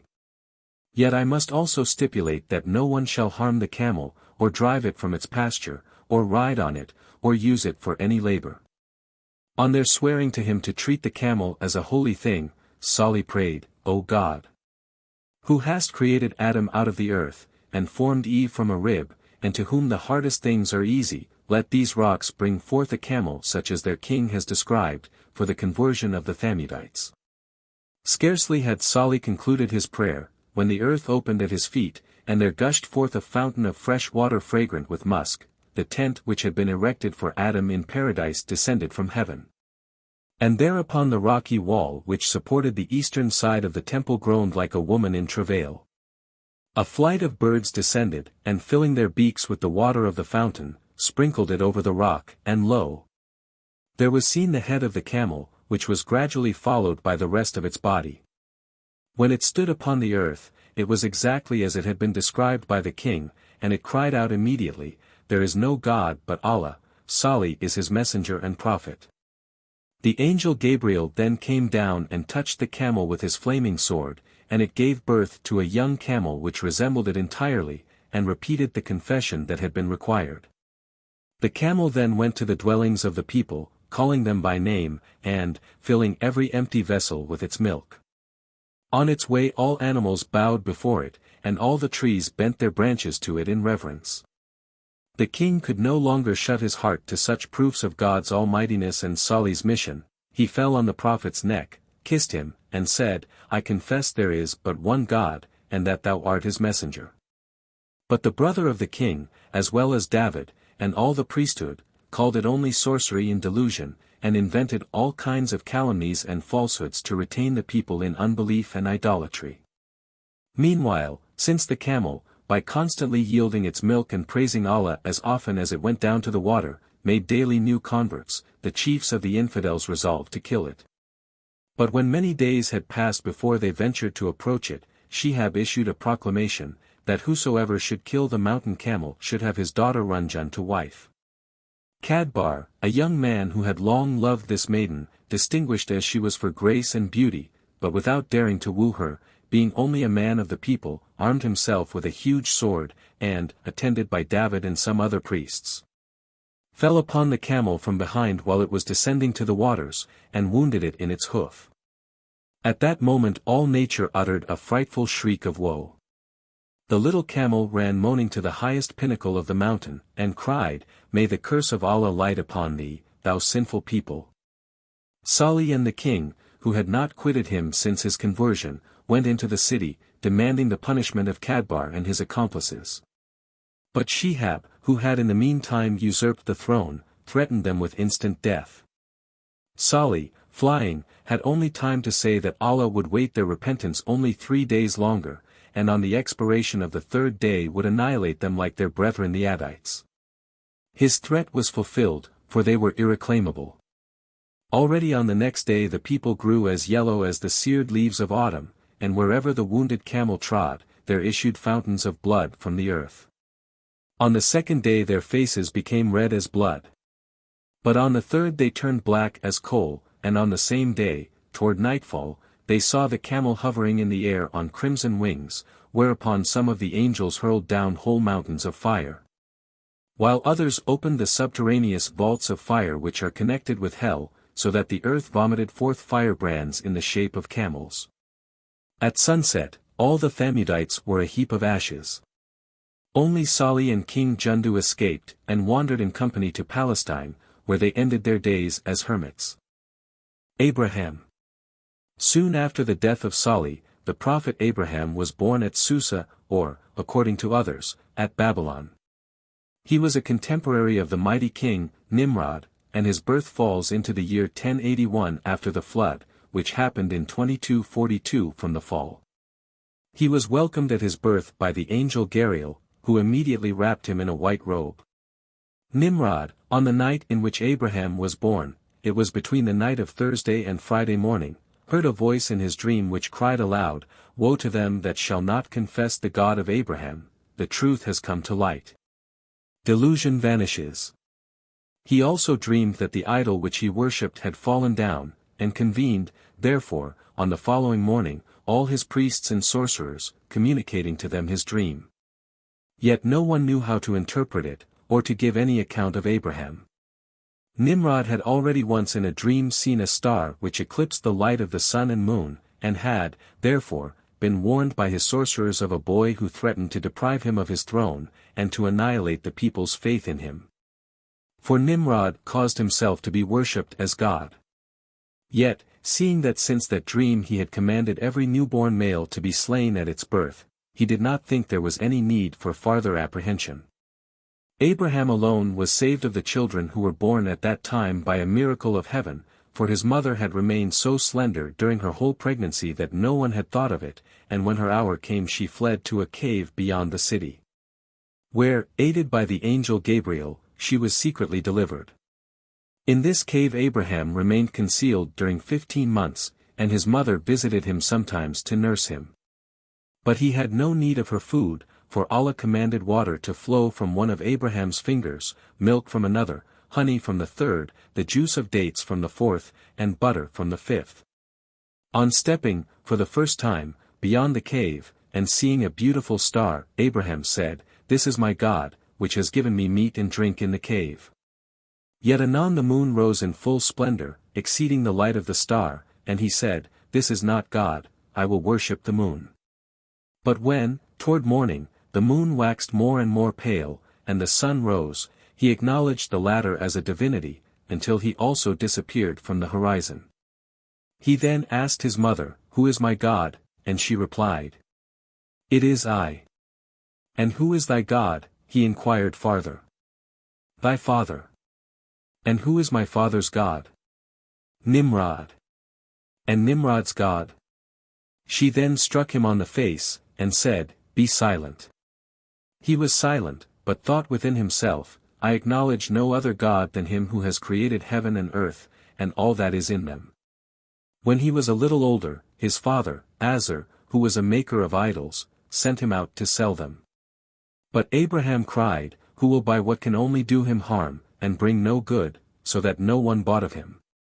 One day, when all his townsmen had gone on a pilgrimage to some idol, he feigned sickness, and remaining alone at home, destroyed 270 idols, which were set up in the temple. It was then that he obtained the honorable surname of Chalil Allah, the friend of God. But on the return of the pilgrims he was arrested, and brought before Nimrod. For suspicion soon rested upon him, both on account of his stay at home, and the contemptuous reflections on the worship of idols in which he was known to indulge. Nimrod condemned him to be burned alive as a blasphemer. The people of Babel then collected wood for a pile during a whole month, or, according to some of the learned, during 40 days, and at that time knew of no more God-pleasing work than this, so that if anyone was sick, or desired to obtain any favor from his gods, he vowed to carry a certain quantity of wood upon his recovery, or on the fulfillment of his wish. The women were especially active, they washed, or did other manual work for hire, and bought wood with their earnings. When at last the pile had attained a height of 30 cubits and a breadth of 20, Nimrod commanded it to be set on fire. Then there mounted on high such a mighty flame, that many birds in the air were consumed by it, the smoke which arose darkened the whole city, and the crackling of the wood was heard at the distance of a day's journey. Then Nimrod summoned Abraham, and asked him again, "Who is thy God?"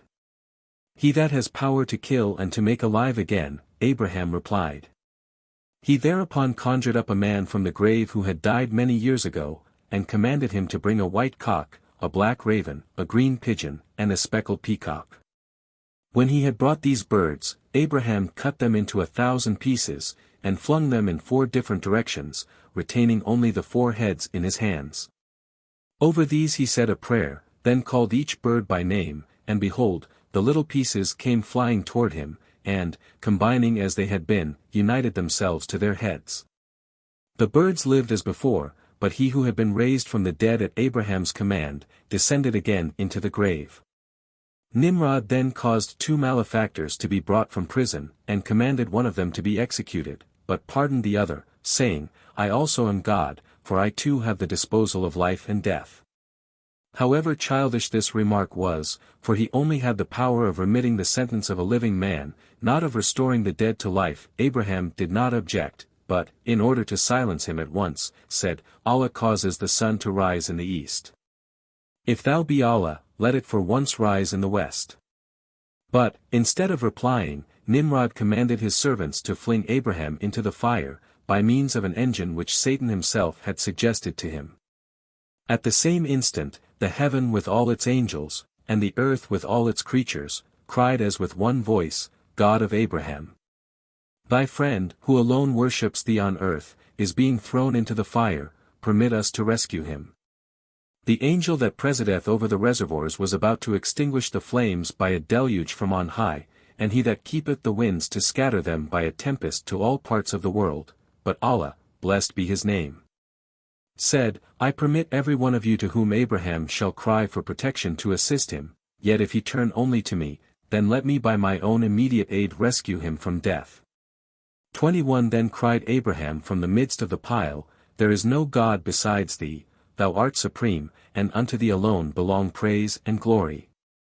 The flame had already consumed his robe, when the angel Gabriel stepped before him and asked, Hast thou need of me? But he replied, The help of Allah alone is what I need. Pray, then, to him, that he may save thee, rejoined Gabriel.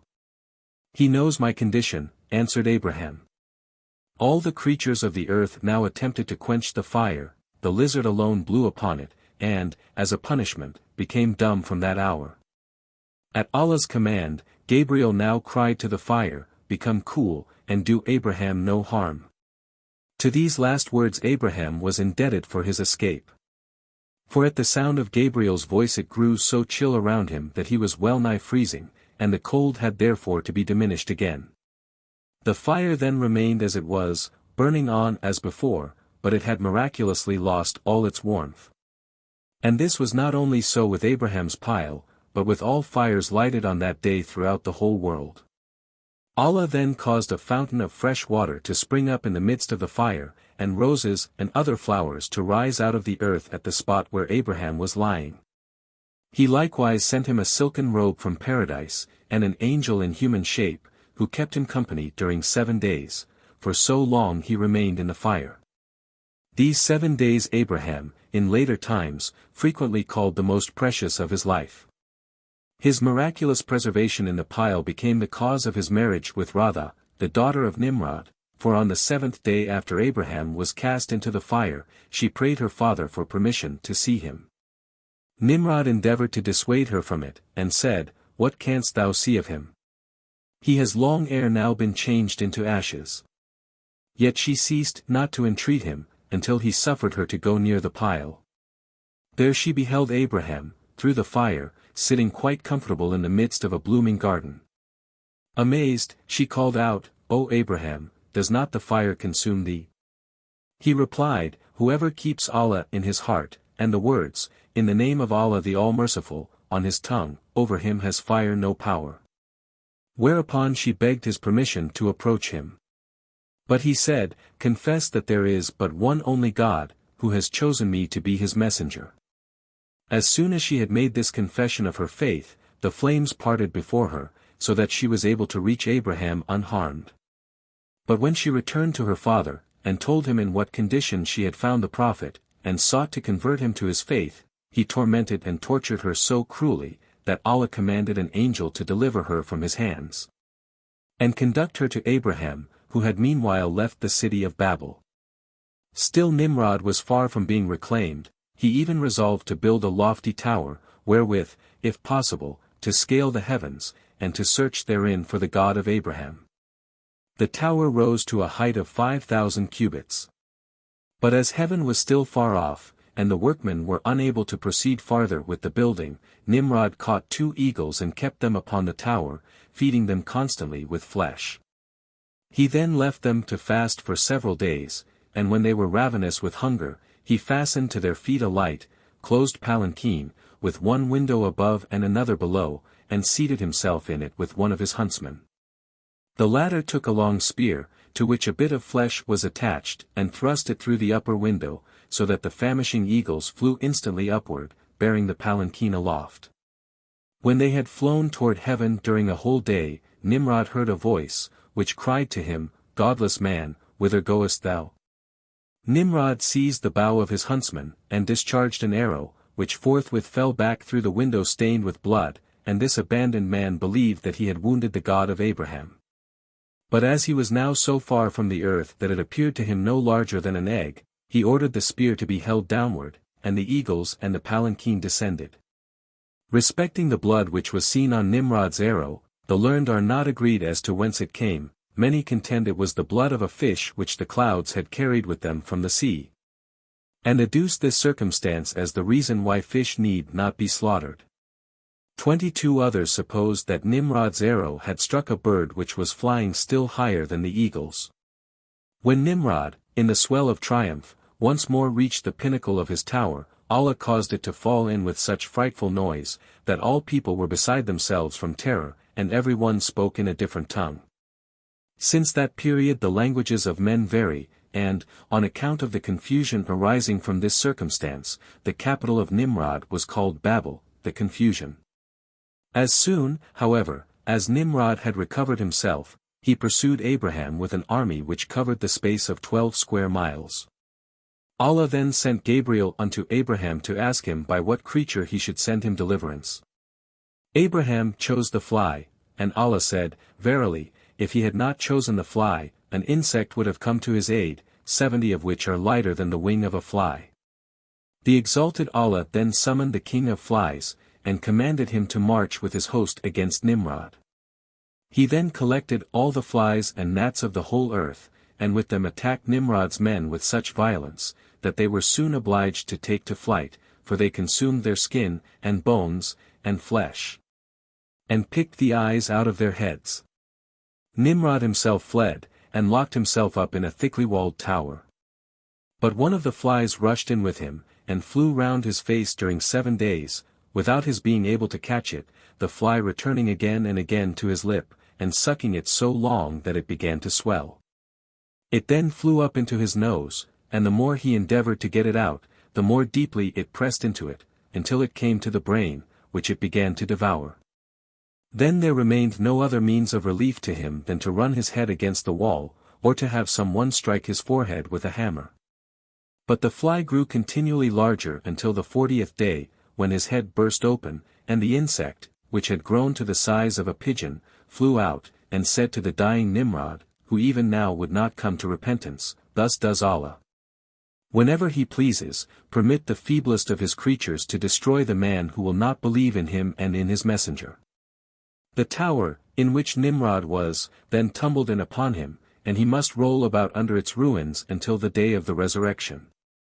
After Nimrod's death, many persons, whom the fear of the king had prevented, turned to the only God, and to Abraham his messenger. The first were his nephew Lot, the son of Haran, and Lot's sister Sarah, whom Abraham afterward married. She bore a perfect resemblance to her mother Eve, to whom Allah had given 2/3 of all beauty, while the whole human race have to be satisfied with the remaining third, and even of this quota Joseph alone obtained 1/3. Sarah was so beautiful that Abraham, who, in order to proclaim the true faith, was obliged to make many journeys to Palestine, Syria, Egypt, and Arabia, found it necessary to carry her with him in a chest. One day he was arrested on the banks of the Jordan by a publican, to whom he was obliged to give tithe of all that he carried with him. Abraham opened all his chests but the one in which Sarah was confined. And when the publican proceeded to search it too, Abraham said, "Suppose it to be filled with silks, and let me pay the tithe accordingly."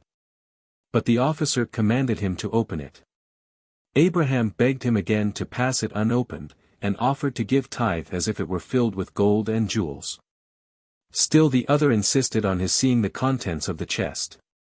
And, when he beheld Sarah, he was so dazzled by her beauty, that he ran forthwith to the king, reporting what had happened. The king immediately summoned Abraham, and inquired of him, "Who is the maiden whom thou carriest with thee?" Abraham, from fear of being put to death if he avowed the truth, replied, "She is my sister." At the same time he told no falsehood. 23 For in his mind he meant, "She is my sister in the faith." When the king heard this, he took her with him to his palace. Abraham stood full of despair before it, not knowing what to do, when Allah caused the walls of the palace to become transparent as glass, and Abraham saw how the king, as soon as he had seated himself with Sarah on a divan, desired to embrace her. But at that instant his hand withered, the palace began to shake, and threatened to fall. The king fell on the ground from dread and fright, and Sarah said to him, "Let me go, for I am the wife of Abraham." Pharaoh thereupon summoned Abraham, and reproached him for his untruth. The latter then prayed for him, and Allah healed the king, who now gave Abraham many rich presents, and, among others, an Egyptian slave by the name of Hagar. 24 She bore him a son, whom he called Ismail. But as Sarah was barren, and the more jealous since the light of Muhammad already shone on Ismail's forehead, she demanded of Abraham to put away Hagar and her son. He was undecided, until commanded by Allah to obey Sarah in all things. Yet he entreated her again not to cast off her bondmaid and her son. But this so exasperated her, that she declared she would not rest until her hands had been imbrued in Hagar's blood. Then Abraham pierced Hagar's ear quickly, and drew a ring through it, so that Sarah was able to dip her hand in the blood of Hagar without bringing the latter into danger. From that time it became a custom among women to wear earrings. Sarah now suffered Hagar to remain yet a few years longer with her, but when she had borne Isaac, and observed that Abraham loved him less than Ismail, her jealousy awoke afresh, and she now insisted on Hagar's removal. Abraham then went with her and Ismail on his way, and the angel Gabriel guided them into the Arabian desert, to the place where afterward the holy temple of Mecca was built. This place had been dedicated to the worship of Allah even before Adam's birth. 25 For when Allah made known to the angels his resolve of creating man, and they said, "Wilt thou fill the earth with sinful creatures?" Allah was so wroth at their dissuasion, that the angels, to reconcile him, walked, singing praises, 7 times round his throne.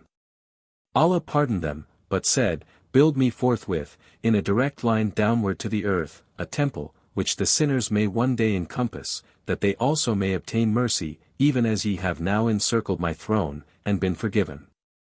Allah afterward gave to Adam a diamond of paradise, which is now called the black stone. For it afterward grew black by the unclean touch of the heathen, but will one day rise with eyes and a tongue, to bear testimony to those who have touched it in their pilgrimage. 26 This jewel was originally an angel, appointed to watch over Adam, that he might not eat of the forbidden tree, but, on account of his neglect, was changed into a stone. At the time of the flood Allah lifted up this temple into heaven. Yet the winds blew Noah's ark 7 times round the spot where it had stood. After having accompanied Hagar and Ismail unto Mecca, Abraham returned again to Sarah, in Syria, leaving the former, at Gabriel's command, to themselves, provided with a few dates and a bottle of water. But these provisions were soon exhausted, and the whole region was waste, arid, and uninhabited. When Hagar and Ismail were suffering from hunger and thirst, the former ran 7 times from Mount Susa to Marwa. 27 Calling upon Allah for relief, the angel Gabriel then appeared to her, and stamped upon the earth with his foot, and behold, there started up a fountain, which is still known as the fountain of Semsim. 28 But at that time its waters were as sweet as honey and as nutritious as milk, so that Hagar was unwilling again to leave these regions. After some time there came 2 Amalekites to her, who were seeking a camel which had strayed there, and, finding good water, they informed their tribe thereof, which had encamped a few hours westward. They settled with her, and Ismail grew up among them, but Abraham visited him every month, riding on Barak, his miraculous horse, which carried him in half a day from Syria to Mecca. When Ismail had attained the age of 13 years, Abraham heard a voice in his dream, which cried, "Sacrifice Ismail thy son." The Jews, and even many Mussulmans, do indeed maintain that it was his son Isaac whom Abraham offered.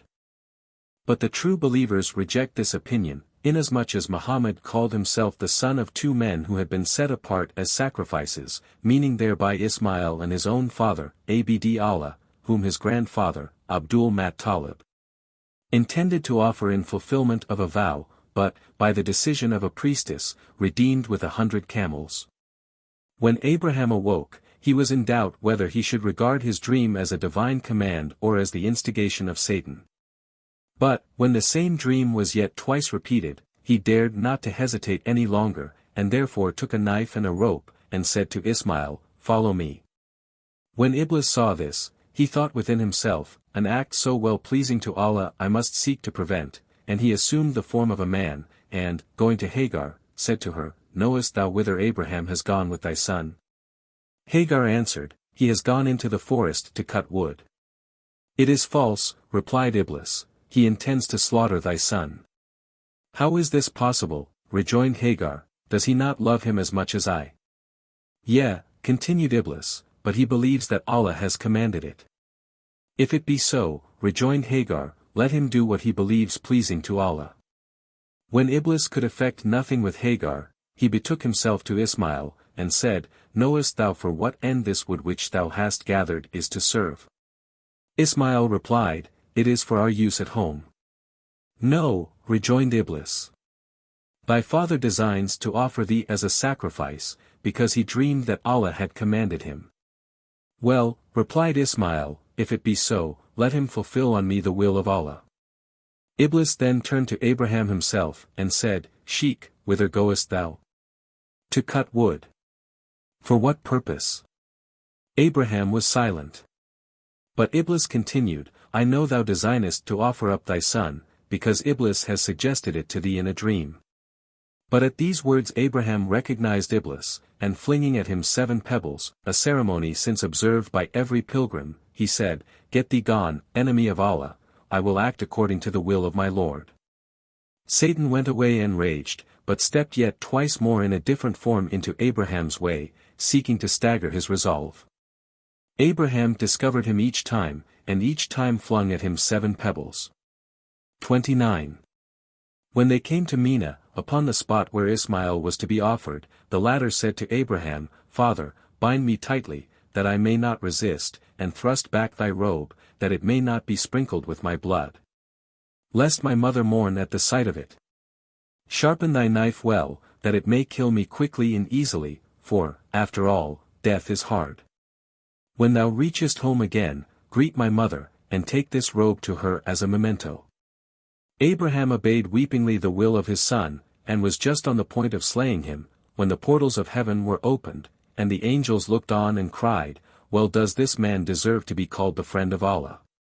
At this moment the Lord placed an invisible collar of copper round Ismail's neck, so that Abraham, spite of his utmost exertions, was unable to wound him. But when he put his knife to Ismail's neck a 3rd time, he heard a voice which cried, "Thou hast fulfilled the command which was imparted to thee in thy dream." At this call he raised his eyes, and Gabriel stood before him with a fine horned ram, and said, "Slaughter this ram as the ransom of thy son." This ram was the same which Abel offered and which, in the meantime, had pastured in paradise. 30. The sacrifice over, Abraham returned to Syria, but Ismail remained with his mother among the Amalekites, of whom he took a wife. One day Abraham desired to visit him, but Ismail was engaged in the chase, and his wife was alone at home. Abraham greeted her, but she did not return his salutation. He prayed her to admit him for the night, but she refused his prayer. He then demanded something to eat and to drink, and she answered, "I have nothing but some impure water." Then Abraham left her, and said, "When thy husband returns, greet him, and say, he must change the pillars of his house." When Ismail came home to inquire whether anyone had been with her during his absence, she described Abraham, and told what he had enjoined upon her. By her description Ismail recognized his father, and his words he interpreted, that he should separate himself from his wife, which he soon did. Not long after this, the Joramites wandered from southern Arabia to the regions of Mecca, and drove out the Amalekites, who by their vicious courses had called down on themselves the punishment of Allah. Ismail married the daughter of their king, and learned of them the Arabic tongue. This woman, too, Abraham once found alone, and, on his greeting her, she returned his salutation kindly, rose up before him, and bade him welcome. On his inquiring how it fared with her, she replied, "Well, my lord. We have much milk, good meat, and fresh water." "Have you any corn?" inquired Abraham. "We shall obtain that too, by Allah's will. But we do not miss it. Only alight, and come in."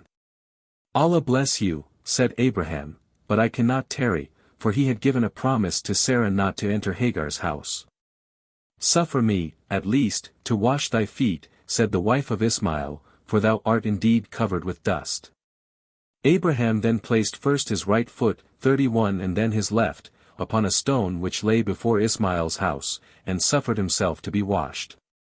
This stone was afterward employed in the temple, and the prints of Abraham's feet are visible upon it to this day. After she had washed him, Abraham said, "When Ismail returns, tell him to strengthen the pillars of his house." As soon as Ismail came home, his wife related to him what had happened to her with a stranger, and what message he had left. Ismail inquired of his appearance. And when, from her answers, he recognized who it was, he rejoiced greatly, and said, "It was my father Abraham, the friend of Allah, who was doubtless well satisfied with thy reception. For his words signify nothing else than that I should bind thee more closely to me." When Abraham was 110 years old, Allah commanded him, in a dream, to follow after the Sakina, that is, a zephyr with 2 heads and 2 wings. Abraham obeyed, and journeyed after the wind, which was changed into a cloud, at Mecca, on the spot where the temple still stands. A voice then called to him, "Build me a temple on the spot where the cloud is resting." Abraham began to dig up the earth, and discovered the foundation stone which Adam had laid. He then commanded Ismail to bring the other stones required for the building. But the black stone, which since the flood had been concealed in heaven, or, according to the opinion of some of the learned, on Mount Abu Qubays, the angel Gabriel brought himself. This stone was even at that time so white and brilliant, that it illuminated during the night the whole sacred region belonging to Mecca. One day, while Abraham was engaged with Ismail in the building of the temple, there came to him Alexander the Great, and asked what he was building. And when Abraham told him was a temple to the one only God, in whom he believed, Alexander acknowledged him as the messenger of Allah, and encompassed the temple 7 times on foot. With regard to this Alexander, the opinions of the learned vary. Some believe him to have been a Greek, and maintain that he governed the whole world. First, like Nimrod before him, as an unbeliever, and then, like Solomon after him as a believer. Alexander was the lord of light and darkness. When he went out with his army the light was before him, and behind him was the darkness, so that he was secure against all ambuscades, and by means of a miraculous white and black standard. He had also the power to transform the clearest day into midnight darkness, or black night into noonday, just as he unfurled the one or the other. Thus he was unconquerable, since he rendered his troops invisible at his pleasure, and came down suddenly upon his foes. He journeyed through the whole world in quest of the fountain of eternal life, of which, as his sacred books taught him, a descendant of Sam, Shem, was to drink, and become immortal. But his vizier, Al-Qaidr, anticipated him, and drank of a fountain in the farthest west, thus obtaining eternal youth, and when Alexander came it was already dried up, for, according to the divine decree, it had been created for one man only. His surname, the Two-Cornered, he obtained, according to some, because he had wandered through the whole earth unto her 2 corners in the east and west, but, according to others, because he wore 2 locks of hair which resembled horns. And, according to a third opinion, his crown had 2 golden horns, to designate his dominion over the empires of the Greeks and Persians. But, lastly, it is maintained by many, that one day, in a dream, he found himself so close to the sun that he was able to seize him at his 2 ends in the east and west, and was therefore tauntingly called the Two-Cornered. The learned are similarly divided respecting the time in which he lived, his birthplace, parentage, and residence.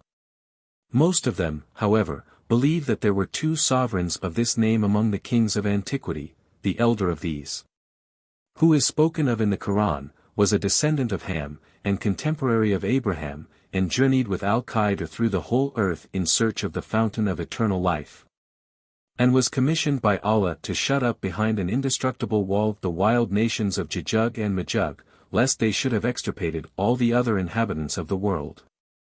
The younger Alexander was the son of Philip the Greek, one of the descendants of Japhet, and a disciple of the wise Aristotle at Athens.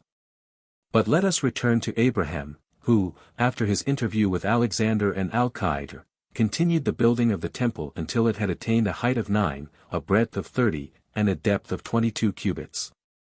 He then ascended the Mount Abu Qubays, and cried, O ye inhabitants of the earth, Allah commands you to make a pilgrimage to this holy temple.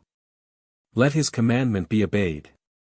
Allah caused Abraham's voice to be heard by all men both living and uncreated, and all, even the children still in their mother's womb, cried with one voice, We obey thy commandment, O Allah.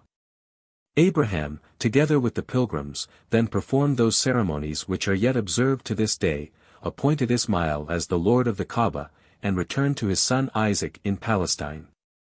When the latter attained the age of manhood, Abraham's beard became grey, which astonished him not a little, since no man before him had ever turned grey. 32 But Allah had performed this wonder that Abraham might be distinguished from Isaac. For as he was 100 years old when Sarah bore Isaac, the people of Palestine derided him, and doubted of Sarah's innocence. But Allah gave to Isaac such a perfect resemblance of his father, that every one who saw him was convinced of Sarah's conjugal fidelity. But, to prevent their being mistaken for each other, Allah caused grey hairs to grow on Abraham as a mark of distinction, and it is only since that time that the hair loses its dark color in old age. When Abraham had attained to the age of 200, or, as some maintain, of 105 and 70 years, Allah sent to him the angel of death in the form of an aged man. Abraham invited him to a meal. But the angel of death trembled so much, that, before he could put a morsel into his mouth, he besmeared therewith his forehead, eyes, and nose. Abraham then inquired, Why tremblest thou thus? From age, replied the angel of death. How old art thou? 1 year older than thyself. Abraham lifted his eyes to heaven, and exclaimed, O Allah! Take my soul to thee before I fall into such a state. In what manner wouldst thou like to die, friend of Allah? Inquired the angel of death. I should like to breathe out my life at the moment when I fall down before Allah in prayer. The angel remained with Abraham until he fell down in prayer, and then put an end to his life. Abraham was buried by his son Isaac, near Sarah, in the cave of Hebron. For many ages the Jews visited this cave, in which also Isaac and Jacob were afterward buried. The Christians subsequently built a church over it, which was changed into a mosque when Allah gave this country unto the Mussulmans. But Hebron was called Kirjath Abraham, the city of Abraham, or simply Chalil, friend, and is known by that name unto this day. Joseph. Joseph, the son of Jacob, the son of Isaac, the son of Abraham, was from his childhood the darling of his father. And as he lived with an aunt at a distance from his home, Jacob's constant longing for him added much to the fervor of his parental love. When he was only 6 years of age, his aunt became so much attached to him, that, in order to prevent her ever being obliged to part with him, she invented the following expedient. She took the family girdle which she, being the firstborn, had inherited from Abraham through Isaac. It was the same which Abraham wore on his loins when thrown into the pile, girded Joseph with it, and accused him of theft, so that, according to the laws of those days, he became her slave for life. It was not until after her death that he returned again to the house of his father, and was naturally treated by him with greater care and tenderness than his elder brothers. Moreover, he was his eldest son by Rachel, the only one of his wives whom he had truly loved. One morning Joseph told his father that he had seen in a dream how he and his brothers had each set a twig in the earth, and how those of his brothers withered, while his began to bloom, and shaded theirs with its foliage and blossoms. Jacob was so absorbed with the meaning of this dream, that he left a poor man who stood before him holding out his hand for alms unobserved, and allowed him to depart, without a gift. It was this transgression that brought on him all those sufferings by which he was soon to be visited. On the following morning Joseph again related to his father, "I have dreamed that the sun, moon, and the 11 stars bowed down to me." Jacob could now no longer remain in doubt as to the meaning of these dreams. He perceived in them Joseph's future greatness, but recommended him not to speak of them to his brothers, who had long since envied him for the greater tenderness of his father. But, although Jacob knew the sentiments of his sons toward Joseph, yet was he one day persuaded by them to send him with them to the pasture. Scarcely were they alone in the open field, when they began to beat and to mock him. He would have sunk under their ill treatment if Allah had not filled the heart of his brother Judah with compassion toward him. Judah said, "Do not kill your brother, if we but regain the undivided love of our father, we have attained our object. Let us therefore cast him into a pit till a caravan passes, and then sell him as a slave."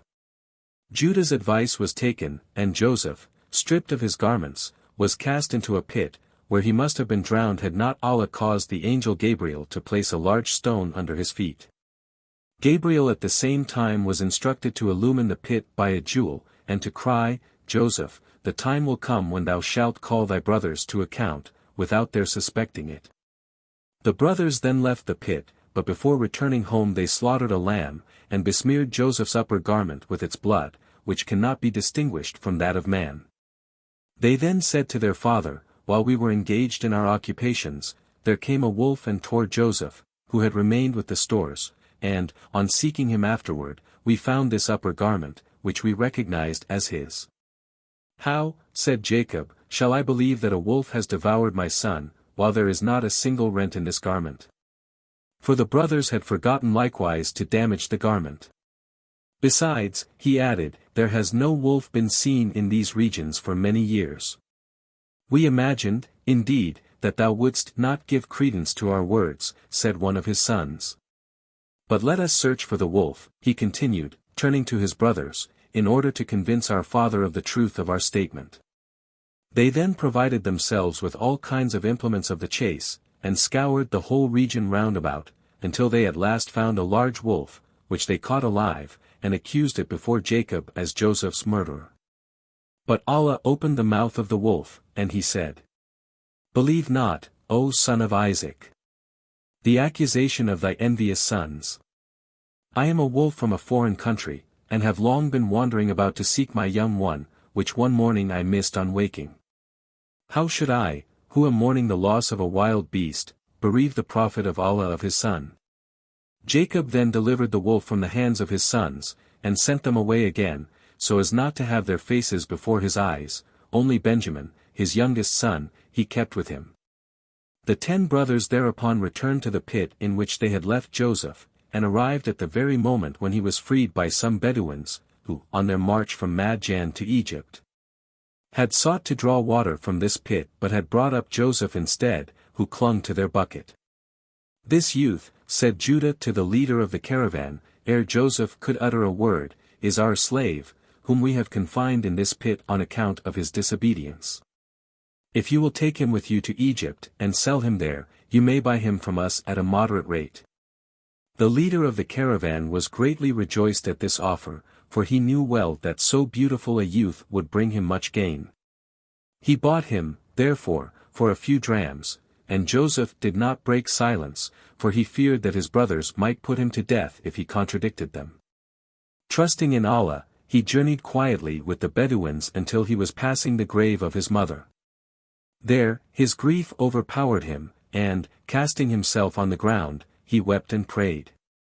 The leader of the caravan struck him, and would have dragged him away by force, when suddenly a black cloud overspread the sky, so that he started back affrighted, and prayed Joseph so long to forgive him, till the darkness again disappeared. The sun was declining when the caravan entered the capital of Egypt, which was then governed by Rajjan, a descendant of the Amalekites.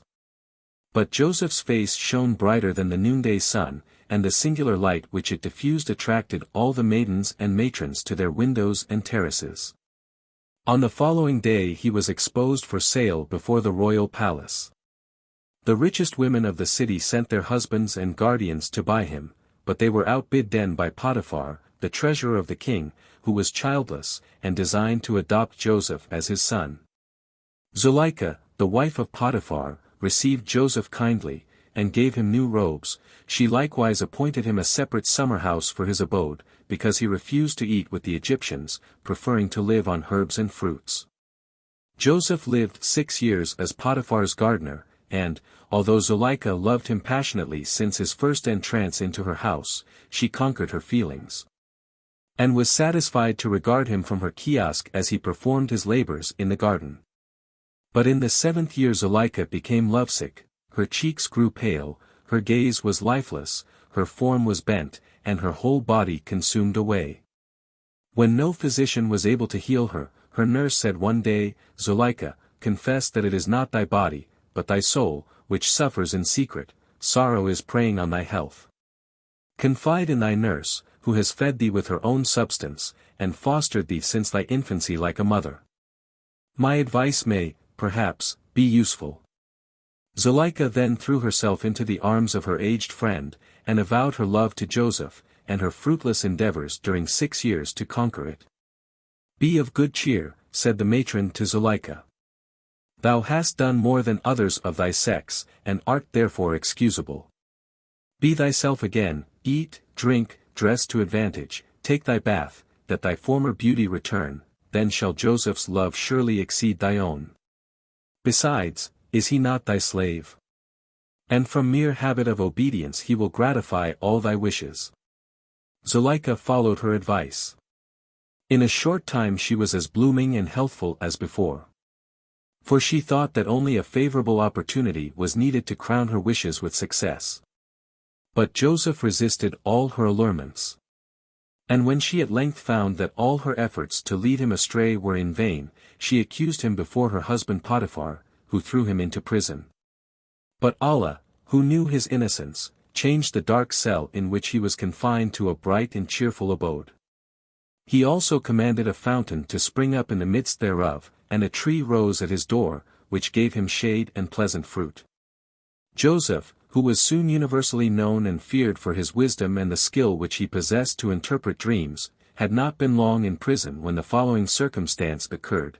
The king of the Greeks, who was then at war with Egypt, sent an ambassador to Rajjan, ostensibly with the design of negotiating for peace, but in reality only to seek the means of slaying this heroic king. The ambassador addressed himself to a Grecian matron who had for many years lived in Egypt, and asked her advice. "I know of no better means," said the Grecian to her countryman, "than to bribe either the king's chief cook or his butler to poison him."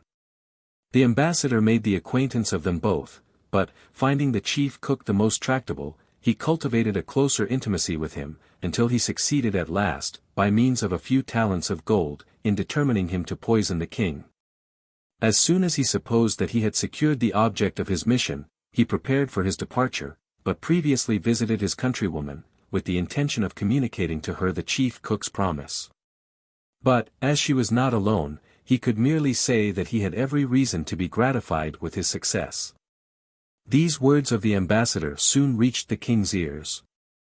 And as they could not be referred to his ostensible mission, since the negotiations for peace, on account of which he alleged that he had come, were entirely broken off, and the war had already recommenced, some secret or other was suspected. The Grecian was led before the king, and tortured, until she confessed all that she knew. And as Rajjan did not know which of them was guilty, he commanded that both the chief cook and butler should meanwhile be put into the same prison where Joseph was languishing. One morning they came to him, and said, "We have heard of thy skill in the interpretation of dreams. Tell us, we pray thee, what we may expect from our dreams of last night." The butler then related that he had pressed out grapes, and presented the wine to the king. But the chief cook said that he had carried meats in a basket in his hand, when the birds came and devoured the best of them.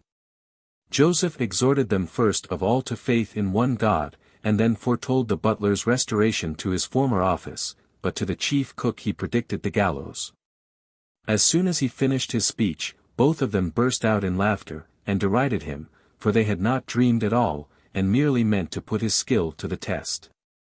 But Joseph said to them, "Whether your dreams have been real or invented, I cannot say, but what I have prophesied is the judgment of Allah, which cannot be turned aside." He was not mistaken. The spies of the king soon found out that the Greek ambassador had had frequent interviews with the chief cook, while he had seen the butler but once. The former was therefore condemned to death, but the latter reinstated in his office. On leaving the prison, Joseph entreated the butler to remember him, and to obtain his freedom from the king. The butler did not remember him. But the tree before his door withered, and his fountain was dried up, because, instead of trusting in Allah, he had relied upon the help of a feeble man. 33 He was 7 years in prison when one morning he saw the butler again. He came to lead him before the king, who had had a dream which no one was able to interpret. But Joseph refused to appear unless he had first convinced the king of his innocence. He then related the cause of his imprisonment to the butler, who brought his answer to the king, and the latter immediately summoned Zuleika and her friends. They confessed that they had falsely accused Joseph. Rajjan then sent a writing, which not only restored him to liberty, but even declared the imprisonment which he had endured to have been unjust, and the result of a calumnious charge. 34. Joseph then put on the robes which Rajjan had sent him, and was conducted to the royal palace, where the king had assembled about him all the nobles, the priests, the astrologers, and soothsayers of Egypt. "I saw in my dream," said the king, as soon as Joseph was near him, 7 lean kine, which devoured 7 fat ones, and 7 blasted ears, which consumed 7 rank and full ones. "Canst thou tell me what this dream signifies?" Joseph replied, "Allah will grant to thy kingdom 7 plentiful years, which shall be succeeded by 7 years of famine. Be therefore provident, and during the first 7 years let as much grain be collected and stored up as shall be required for the maintenance of thy subjects during the 7 years that shall follow." This interpretation pleased the king so well, that he made Joseph the high steward of his dominions in Potiphar's stead. He now traveled through the country buying the grain, which, on account of the great abundance, was sold on most moderate terms, and built storehouses everywhere, but especially in the capital. One day, while riding out to inspect a granary beyond the city, he observed a beggar in the street, whose whole appearance, though most distressing, bore the distinct traces of former greatness. Joseph approached her compassionately, and held out to her a handful of gold. But she refused, and said, sobbing aloud, "Great Prophet of Allah, I am unworthy of thy gift, although my transgression has been the stepping stone to thy present fortune." At these words, Joseph regarded her more closely, and behold, it was Zuleika, the wife of his lord. He inquired after her husband, and was told that he had died of sorrow and poverty soon after his deposition. On hearing this, Joseph led Zuleika to a relative of the king, where she was treated like a sister, and she soon appeared to him as blooming and youthful as at the time of his entrance into her house. He asked her hand from the king, and married her with his permission, and she bore him 2 sons before the frightful years of famine, during which the Egyptians were obliged to sell to Rajjan, first their gold, their jewelry, and other costly things, for corn. Then their estates and slaves, and at last their own persons, their wives and children. Yet not only in Egypt, but even in the adjacent countries, a great famine prevailed. In the land of Canaan, too, there was no more corn to be found, and Jacob was forced to send all his sons save Benjamin to buy provisions in Egypt. He recommended them to enter the capital by the 10 different gates, so as not to attract the evil eye by the beauty of their appearance, and to avoid public attention. 35. Joseph recognized his brothers, and called them spies, because they had come to him separately, though, according to their own confession, they were brothers. But when, to exculpate themselves, they explained to him the peculiar circumstances of their family, and, to justify their father's carefulness, they spoke of a lost brother, Joseph grew so angry, that he refused them the desired provisions, and demanded of them to bring down their brother Benjamin with them. And, to be certain of their return, he detained one of them as a hostage. A few weeks after they returned again with Benjamin. Jacob was indeed unwilling to let his youngest son depart, for he feared lest a misfortune similar to that of Joseph's would befall him, yet, to escape from famine, he was obliged to yield at last. Joseph now directed that the corn which they had desired should be measured to them, but gave orders to his steward to conceal a silver cup in Benjamin's sack, to seize them as thieves at the gate of the city, and to lead them back to his palace. What punishment, demanded Joseph of the brethren, is due to him that has stolen my cup? Let him be thy slave, replied the sons of Jacob, certain that none of them was capable of committing so disgraceful an act. But when their sacks were opened, and the cup was found in Benjamin's, they cried to him, Woe to thee! What hast thou done? Why hast thou followed the example of thy lost brother, who stole the idol of Laban his grandfather, and the girdle of his aunt? Still, as they had sworn to their father not to step before his face without Benjamin, they prayed Joseph to keep one of their number as his slave in Benjamin's stead. But Joseph insisted on retaining Benjamin, and Reuben said therefore to his brothers, Journey to our father, and tell him all that has befallen us. But I, who am the eldest of you, and have vowed unto him to sacrifice my life rather than to return without Benjamin, will remain here until he himself shall recall me. He will probably acknowledge that such an accident could not have been foreseen, and that, if our brother had been known to us as a thief, we should not have pledged ourselves for him. But Jacob would not credit the story of his returning sons, and feared that they had now acted toward Benjamin as they had formerly done toward Joseph. He burst into tears, and wept till the light of his eyes was extinguished. His grief for Joseph also revived afresh, though he had never ceased to trust to the fulfillment of his dream. But now the brothers returned a third time into Egypt, determined to free Benjamin by force, for they were so powerful that they could engage single-handed with whole hosts of warriors. Judah especially, when excited to wrath, would roar like a lion, and kill the strongest men with his voice. 36 Nor could he be pacified until one of his kinsmen touched the prickly bunch of hair which, on such occasions, protruded from his neck. However, they once more endeavored by entreaty to move Joseph to set Benjamin free, but when they spoke of their father's love for him, he inquired, What, then, has become of Joseph? They said, A wolf has devoured him. But Joseph took his cup into his hand, and feigning to prophesy out of it, cried, It is false, you have sold him. When they denied this charge, Joseph told Zuleika to give him the parchment which Judah had with his own hand given to the Bedouin when they sold him, and he showed it to them. We had a slave whose name was Joseph, said Judah. And he grew so enraged that he was on the point of roaring aloud, but his voice failed him, for Joseph had beckoned to his son Ephraim to touch his bunch of hair, which was so long that it nearly trailed on the ground. When his brothers saw this, there remained no doubt to them of their standing before Joseph, for they could have no other kinsman in Egypt. They therefore fell down before him and cried, Thou art our brother Joseph, forgive us. You have nothing to fear from me, replied Joseph, and Allah, the merciful, will also be gracious and pardon you. But rise, and go up quickly to our father, and bring him hither. Take my garment with you. Cast it over his face, and his blindness will pass away. Scarcely had they left the capital of Egypt when the wind carried the fragrance of Joseph's garment to their father, and when Judah, who was hastening in advance of his brothers, gave it to him, his eyes were opened again. 37 They now departed together for Egypt. Joseph came out to meet them, and, having embraced his father, exclaimed, Lord, thou hast now fulfilled my dreams, and given me great power. Creator of heaven and earth, be thou my support in this world and the future.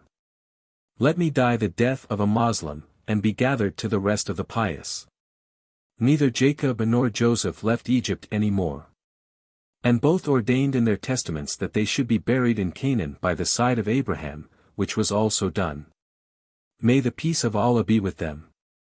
Moses and Aaron. When the time had come in which Allah again designed to send a prophet on the earth, Pharaoh, the king of Egypt, had 3 dreams in one night. In his first dream he heard a voice which called, Pharaoh, repent. The end of thy dominion is at hand, for a youth of a foreign tribe shall humble thee and thy people before the whole world. The king awoke, disturbed by his dream, but after a short time he fell asleep again, and there appeared to him a lion, which threatened to tear a man in pieces. The man was only armed with a rod, but stood still calmly until the lion rushed on him, when he struck it a single blow with his rod, and flung it dead into the Nile. The king awoke, more disturbed than before, and was only able to sleep again toward morning, but scarcely had he closed his eyes, when he saw Asia, his virtuous wife, riding through the air on a winged horse. The horse flew toward heaven. But she cried to him a last farewell, whereupon the earth split open under his feet, and swallowed him up. Pharaoh sprung up from his couch as soon as he awoke, and summoned Haman, his vizier, commanding him to call together immediately all the magicians, the soothsayers, and astrologers of his capital. When they, many thousands in number, were assembled in the largest hall of the royal palace, Pharaoh ascended the throne, and told his dreams with a tremulous voice. But, although their interpretation was clear to every one in the whole assembly, no one ventured to avow the truth unto the king. Yet the latter, divining from their ghastly looks what was passing within them, commanded the chief of the astrologers not to conceal anything, and assured him beforehand of his grace, though he should predict the worst. "Most mighty king," said the chief of the astrologers, a man of 99 years of age, whose silvery beard reached down to his breast, "it never was so difficult to thy servant to obey thy commands as at the present moment, when I am forced to predict to thee the greatest calamity. One of thy slaves of the daughters of Israel will bear a son, or has perhaps already borne him, who shall hurl thee and thy people into the lowest abyss." At these words Pharaoh began to weep aloud, he tore his crown from his head, rent his robes, and struck his breast and face with clenched fists. All who were present wept with him, yet no one presumed to speak a word of consolation. At last Haman, the vizier, stepped forward and said, "Great king, my fidelity and attachment are known to thee. Pardon, therefore, thy slave, if he has the boldness to blame thy dejection, and to suggest a plan which will frustrate the fulfillment of thy visions. As yet the power is in thy hand, and, if thou wilt but use it unsparingly, so shalt thou put to shame all the interpreters of thy dream.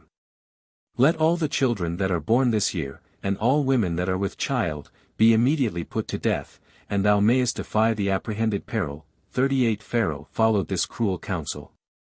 7,000 children of 1 year and under were strangled forthwith, and as many women with child thrown into the Nile. 39. One night, when Amram, an Israelite, who was one of Pharaoh's viziers, was as usual in attendance on the king, the angel Gabriel appeared to him bearing on one of his wings Jochebed, Amram's wife, the daughter of Jaser. He laid her down near Pharaoh, who was sunk in a deep sleep, and snored like a slaughtered bull, and Gabriel said to Amram, "The hour is come when the messenger of Allah shall appear." He vanished after having spoken these words, and left Jochebed with Amram until the rising of the morning star. Then he carried her back on his wings to her dwelling before Pharaoh awoke. That night the king had the same dreams again which had so much disturbed him before. As soon as he awoke he summoned Amram, and again commanded him to convene the interpreters of dreams. But he had scarcely uttered the word, when the chief of the astrologers begged for admittance. Pharaoh welcomed him, and inquired what had led him so early to the palace. "Regard for thy throne and for thy life," answered the astrologer. "I read last night in the stars that the lad who shall one day deprive thee of life and empire has been conceived. I could therefore scarcely await the morning star to inform thee of this sad occurrence.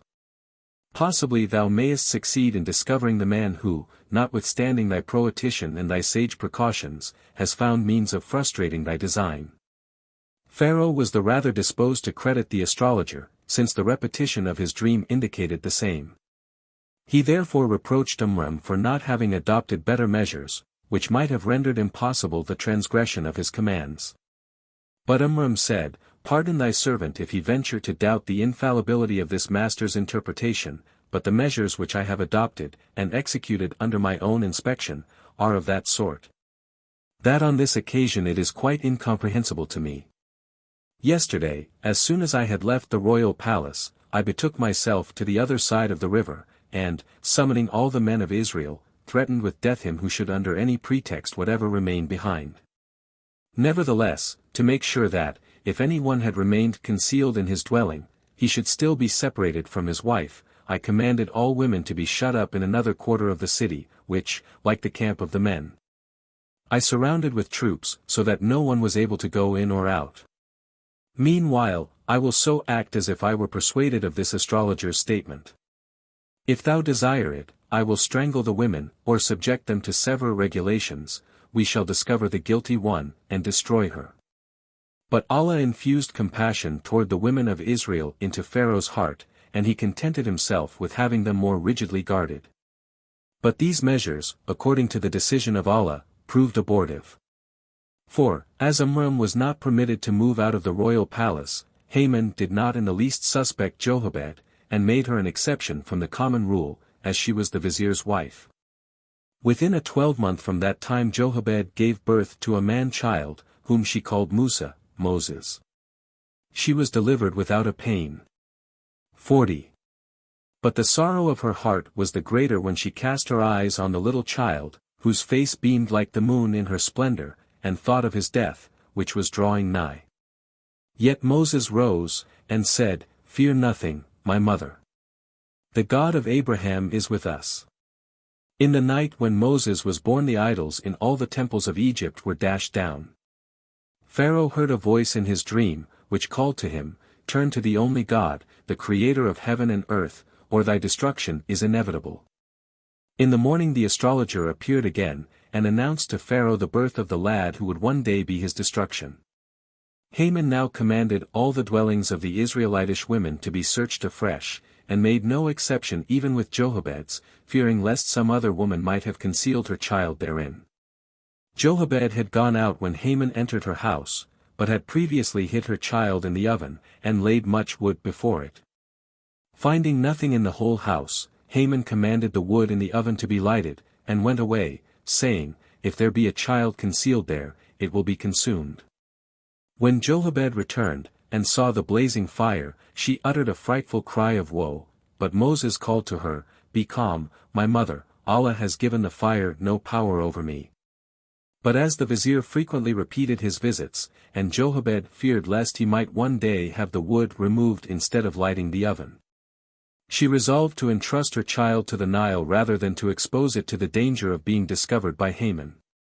She obtained, therefore, a little ark from Amram, laid Moses in it, and carried it to the river at midnight, but, passing a sentinel, she was stopped, and asked what the ark contained which she carried under her arm.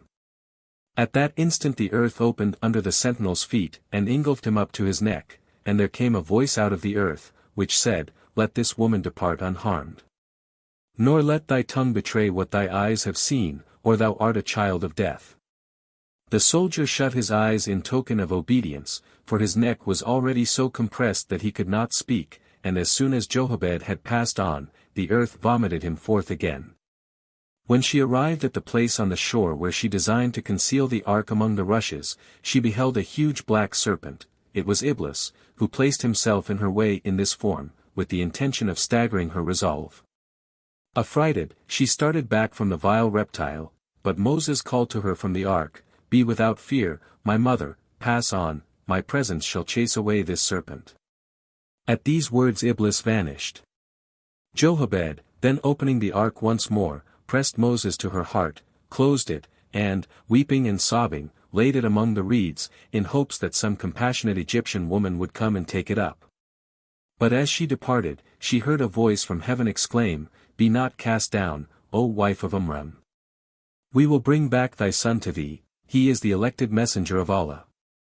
To manifest the weakness of human machinations against that which the Kalam has written on the heavenly tablets of fate, Allah had ordained that the child now at the mercy of the floods should be saved by Pharaoh's own family.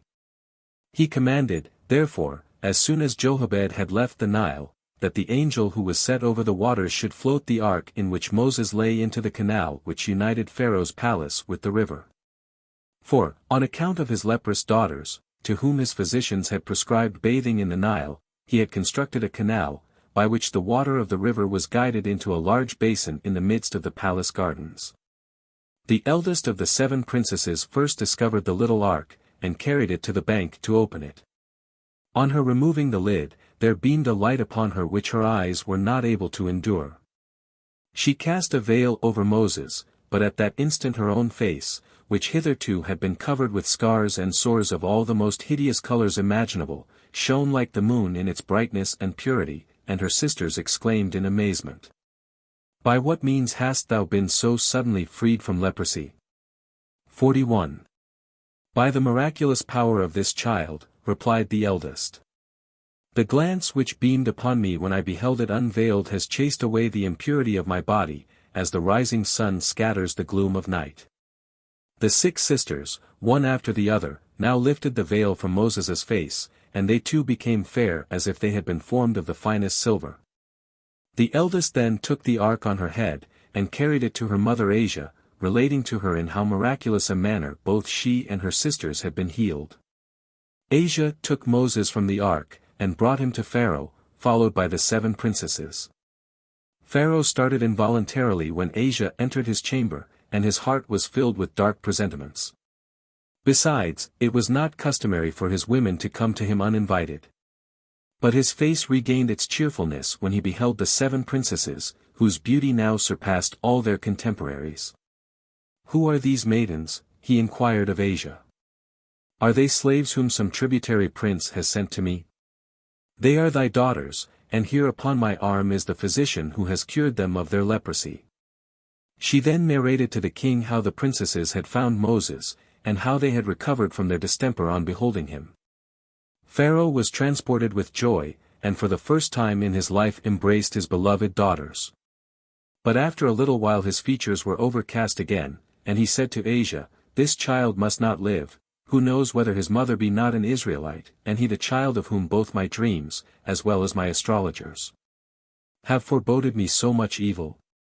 Dost thou still believe in idle dreams, the mere whispers of Satan, and in the still more idle interpretations given by men who boast of reading the future in the stars? Hast thou not slain the young mothers of Israel and their children, and even searched their houses?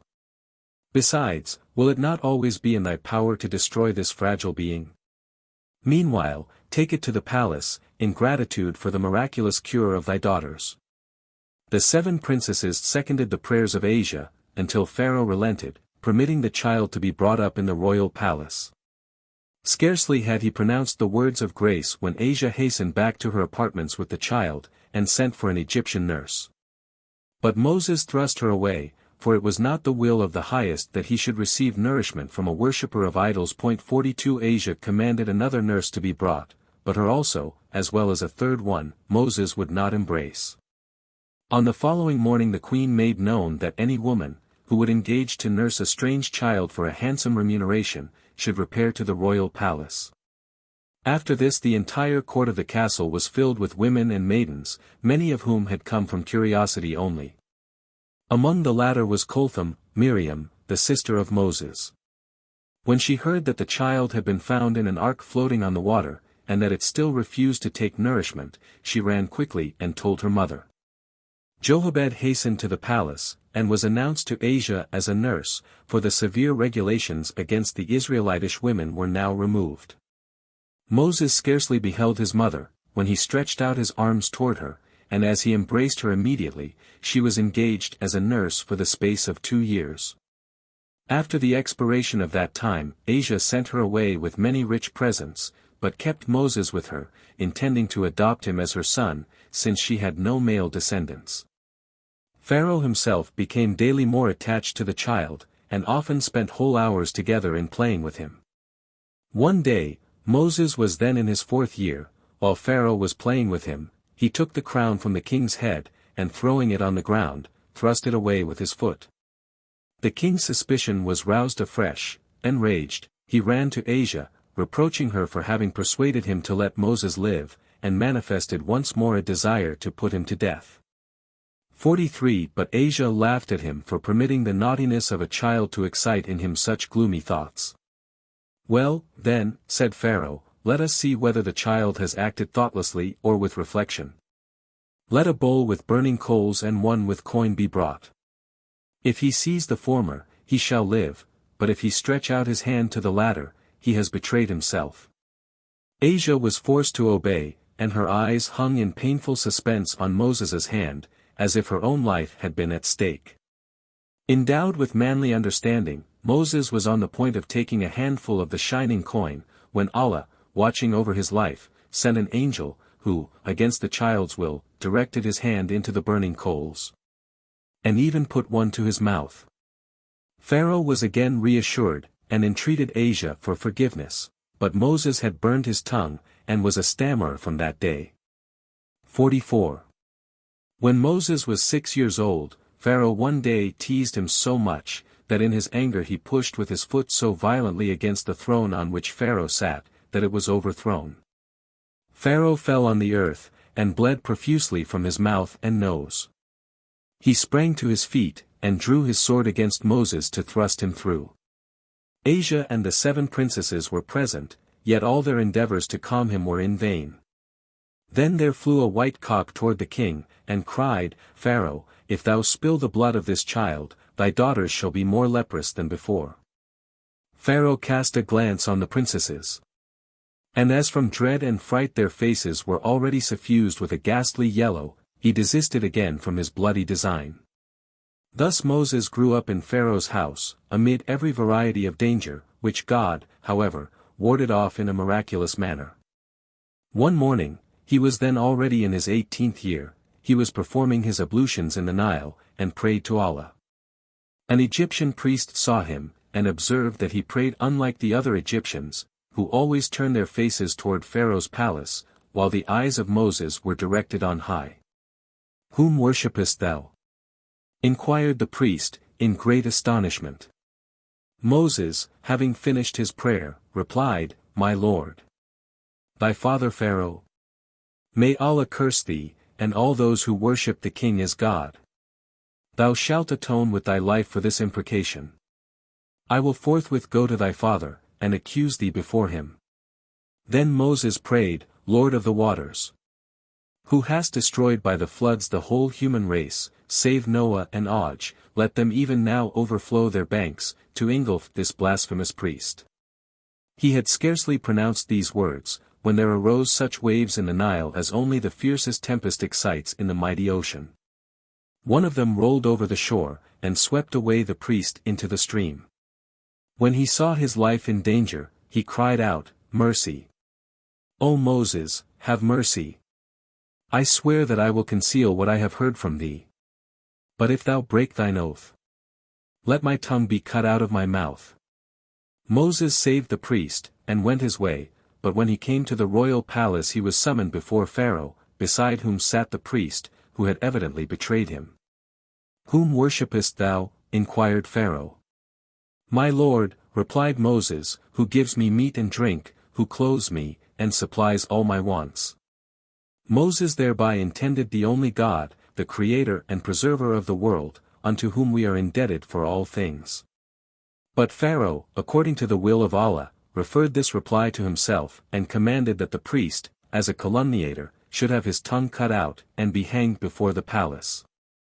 Having attained the age of manhood, Moses frequently conversed with the Israelites during his excursions, and listened eagerly to their accounts of Abraham, Isaac, and Jacob, but especially of Joseph. For his mother had long ere this revealed to him the secret of his birth. One day he beheld how a Copt was most cruelly treating an Israelite, by name Samri. The latter implored his protection, and Moses struck the Egyptian a blow which stretched him lifeless on the earth. On the following morning Samri was again striving with an Egyptian, and prayed Moses again to help him, but the latter reproached him for his quarrelsome disposition, and raised his hand threateningly against him. When Samri saw this, he said, "Wilt thou kill me as thou didst the Copt yesterday?" The Egyptian who was present heard it, and accused Moses of murder before Pharaoh. The king directed that he should be delivered to the relations of the slain. But one of the royal household, a friend of Moses, informed him immediately of Pharaoh's sentence, and he succeeded in making his escape in time. Moses wandered many days through the wilderness, until Allah sent him an angel in the form of a Bedouin, who guided him into Midian, where the faithful priest Shuaib, Jethro, dwelt, in the midst of idolaters. The sun was declining when he arrived before a well at the outskirts of the little town, and there stood Lijah and Sepherja, the two daughters of Shuib, with their flocks. 45.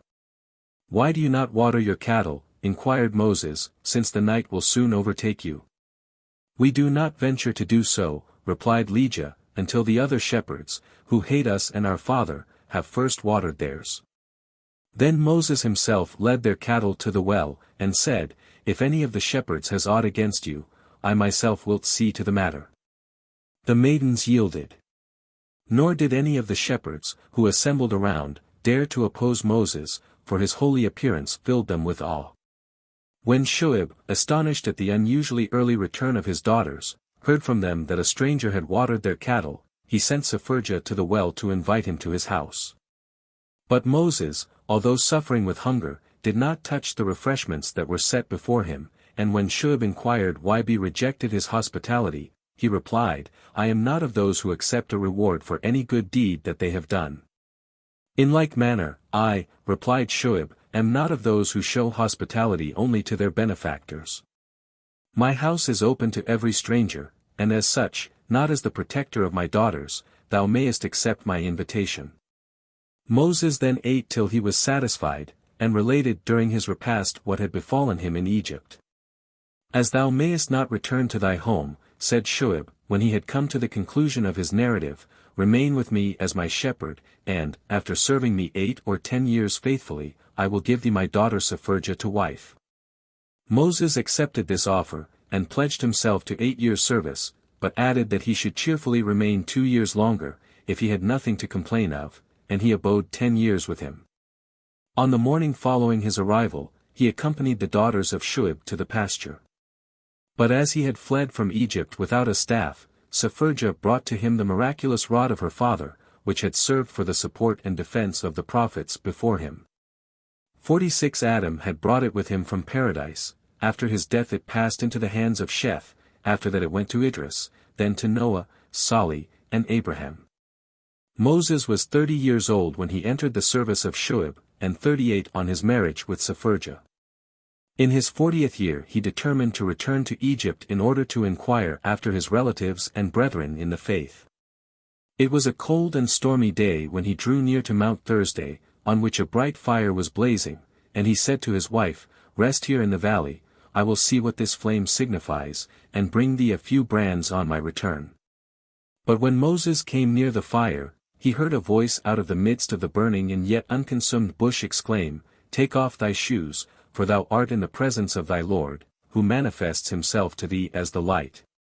To sanctify thee as his prophet, and to send thee to Pharaoh, whose unbelief and cruelty are so great, that long ere this the mountains would have crushed him, the seas have swallowed him up, or the flames of heaven consumed his soul.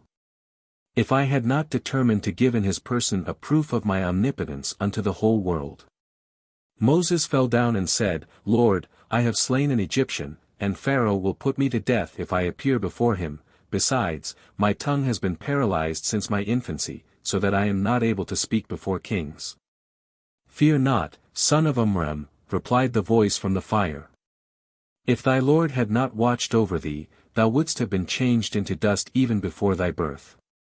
But as regards thy imperfect speech, it shall not prevent the exercise of thy calling, for I give to thee thy brother Aaron as vizier, who shall communicate my will to Pharaoh. Go fearlessly to Pharaoh. The staff which is in thy hand shall protect thee from violence. Thou canst persuade thyself of it if thou wilt but lay it down on the earth. Moses threw away his staff, and behold, it was changed into a large living serpent. He would have fled from it, but the angel Gabriel held him back, and said, Lay hold of it, it can do thee no harm. Moses stretched out his hand toward it, and it once more was changed into a staff. Strengthened by this miracle, he was about to return to Sepherja to pursue with her his way to Egypt, but the angel Gabriel said to him, Thou hast now higher duties than those of a husband. By command of Allah, I have already taken back thy wife to her father, but thou shalt fulfill thy mission alone. On the night that Moses was treading Egyptian ground, there appeared unto Aaron, who had succeeded his father Amram as vizier to Pharaoh, an angel with a crystal cup filled with the rarest old wine. And said, as he handed him the cup, "Drink, Aaron, of the wine which the Lord has sent thee in token of glad tidings. Thy brother Moses has returned to Egypt, God has chosen him to be his prophet, and thee to be his vizier. Arise, and go to meet him." Aaron instantly left Pharaoh's chamber, in which he, as once his father before him, was obliged to watch, and went beyond the city toward the Nile. But when he reached the bank of the stream, there was not a single boat at hand to ferry him over. Suddenly he beheld a light at a distance, and on its nearer approach he discovered a horseman, who flew toward him with the speed of the wind. It was Gabriel mounted on the steed Hisam, which shone like the purest diamond, and whose names were celestial songs of praise. Aaron's first thought was that he was pursued by one of Pharaoh's men, and he was on the brink of casting himself into the Nile. But Gabriel made himself known in time to prevent him, and lifted him on his winged horse, which carried them both to the opposite bank of the Nile. Here Moses was standing. And as soon as he beheld his brother, he cried aloud, "Truth has come, and falsehood has fled." Gabriel then placed Moses also beside him, and set him down before the house of his mother. But Aaron he carried back into the royal palace, and when Pharaoh awoke, his vizier was again at his post. Moses spent the remainder of that night and the whole of the next day with his mother, to whom he was obliged to relate all that had befallen him in a foreign land since the day of his flight from Egypt. The second night he spent with Aaron in Pharaoh's chamber. All the doors of the palace, however fast they were closed, opened of their own accord as soon as he touched them with his rod, and the guards standing before them became as if petrified. But when they reported in the morning what they had seen, and the porter who came in with his keys to open the doors of the palace found them wide open, while neither door nor lock exhibited any mark of violence, and nothing of the costly things scattered through the various saloons were missing, Haman said to Pharaoh, "Aaron, who has watched by thee, must explain this matter. For, as thy chamber has likewise been opened, the intruder can have had no other object than to converse with him." 47. Pharaoh immediately summoned Aaron before him, and threatening him with the rack, demanded who his nightly visitor had been. Aaron, in the conviction that Allah would not leave his prophet in the power of an infidel king, avowed that it was his brother Moses who had been with him. Pharaoh immediately sent Haman with a detachment of the royal bodyguard into Moses's dwelling, in order to bring him to judgment in the presence of all the viziers and high officers of state, who were forthwith ordered to assemble in the grand hall. He himself presided on his throne, which was entirely of gold, and adorned with the most costly pearls and diamonds.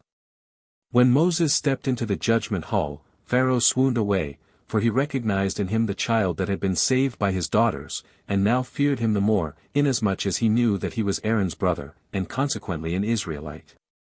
But he soon recovered, on their sprinkling him with rose water, and with his consciousness also returned his former stubbornness of heart. Pretending never to have seen him before, he inquired, "Who art thou?" "I am the servant of Allah, and his messenger." "Art thou not Pharaoh's slave?" "I acknowledge no other Lord than the only Allah." "To whom art thou sent?" "To thee, in order to admonish thee to faith in Allah and in me his messenger, and to lead forth the Israelites out of thy country." "Who is the Allah in whose name thou speakest to me?" "The only one, the invisible, who hath created heaven and earth, and all that in them is." Pharaoh then turned to Aaron, and inquired of him, "What thinkest thou of the words of this foolhardy man?" "I believe in the only God, whom he proclaims, and in him as his messenger." On hearing this, Pharaoh said to Haman, "This man has ceased to be my vizier, take off forthwith his robe of honor."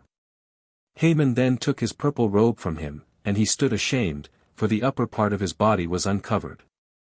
Moses cast over him his woolen garment, but, as he was not accustomed to such coarse raiment, he trembled in all his limbs.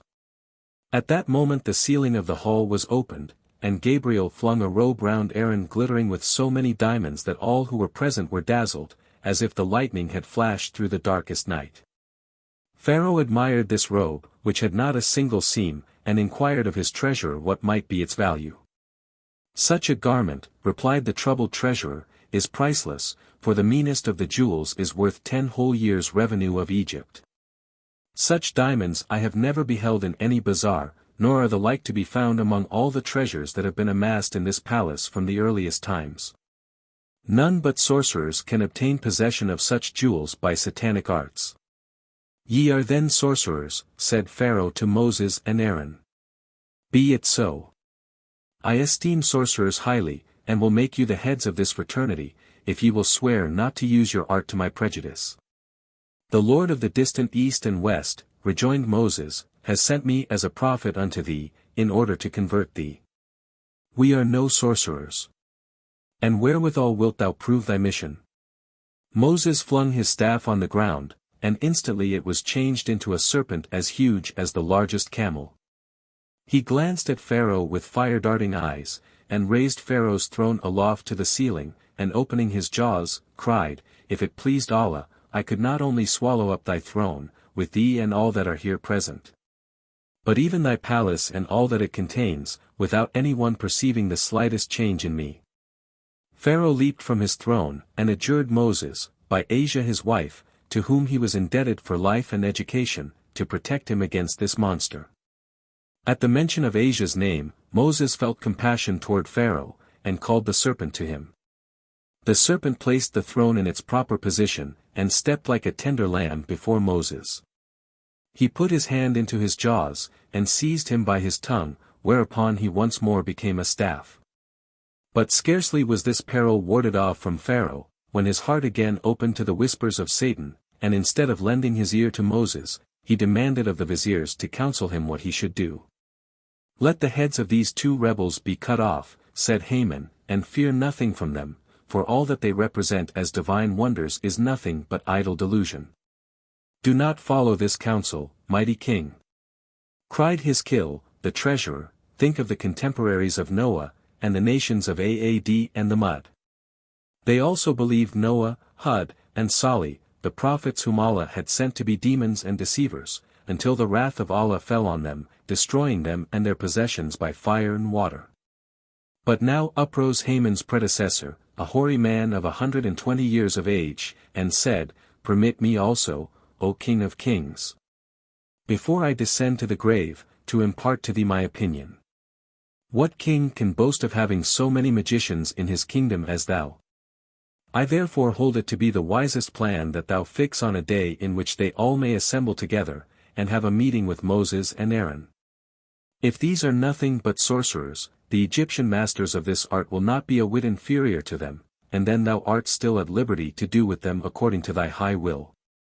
But if they put thy sorcerers to shame, then are they indeed the servants of a mightier God, to whom we shall be forced to submit. Pharaoh approved of the counsel of his aged vizier, and commanded all the sorcerers of Egypt, 70,000 in number, to repair to the capital at the expiration of a month. When they were assembled, the king commanded them to choose 70 chiefs from their body, and these 70 were again to be represented by the two most renowned among them, in order to contend in magic arts with Moses and Aaron in the face of the whole people. Pharaoh's command was punctually obeyed, and the choice of the magicians fell on Rizam and Rejam, two men of Upper Egypt, who were no less esteemed and feared throughout the whole country than Pharaoh himself. On an appointed day, Pharaoh, for whom a large silken tent, embroidered with pearls and supported on silver pillars, had been erected, proceeded to a large plain beyond the city. Accompanied by his viziers and the nobles of his kingdom, Rizam and Rejam on the one side of the tent, and Moses and Aaron on the other, awaited his commands. And the whole population of Egypt was on the field of contest from early dawn, anxious to see which party would obtain the victory. Pharaoh demanded of the two Egyptians to change their rods into serpents. This was done, and Haman said to Pharaoh, Did not I tell thee that Moses and Aaron were no more than other sorcerers, who deserve chastisement for having abused their art? Thou art too hasty in thy judgment, said Hiskill. Let us see first whether Moses will not be able to do still greater things than these. At a sign from the king, Moses stepped forward and prayed to Allah that he would glorify his name in the face of all Egypt. Allah then brought to naught the charm of the Egyptians, which was mere illusion, and it was unto all present as if a dark veil was removed from their eyes, and they recognized again as staffs what had appeared before as serpents. Moses threw his staff upon the earth, and it became a serpent with 7 heads, which did not remain motionless like those of the magicians, but pursued the 2 sorcerers with open jaws.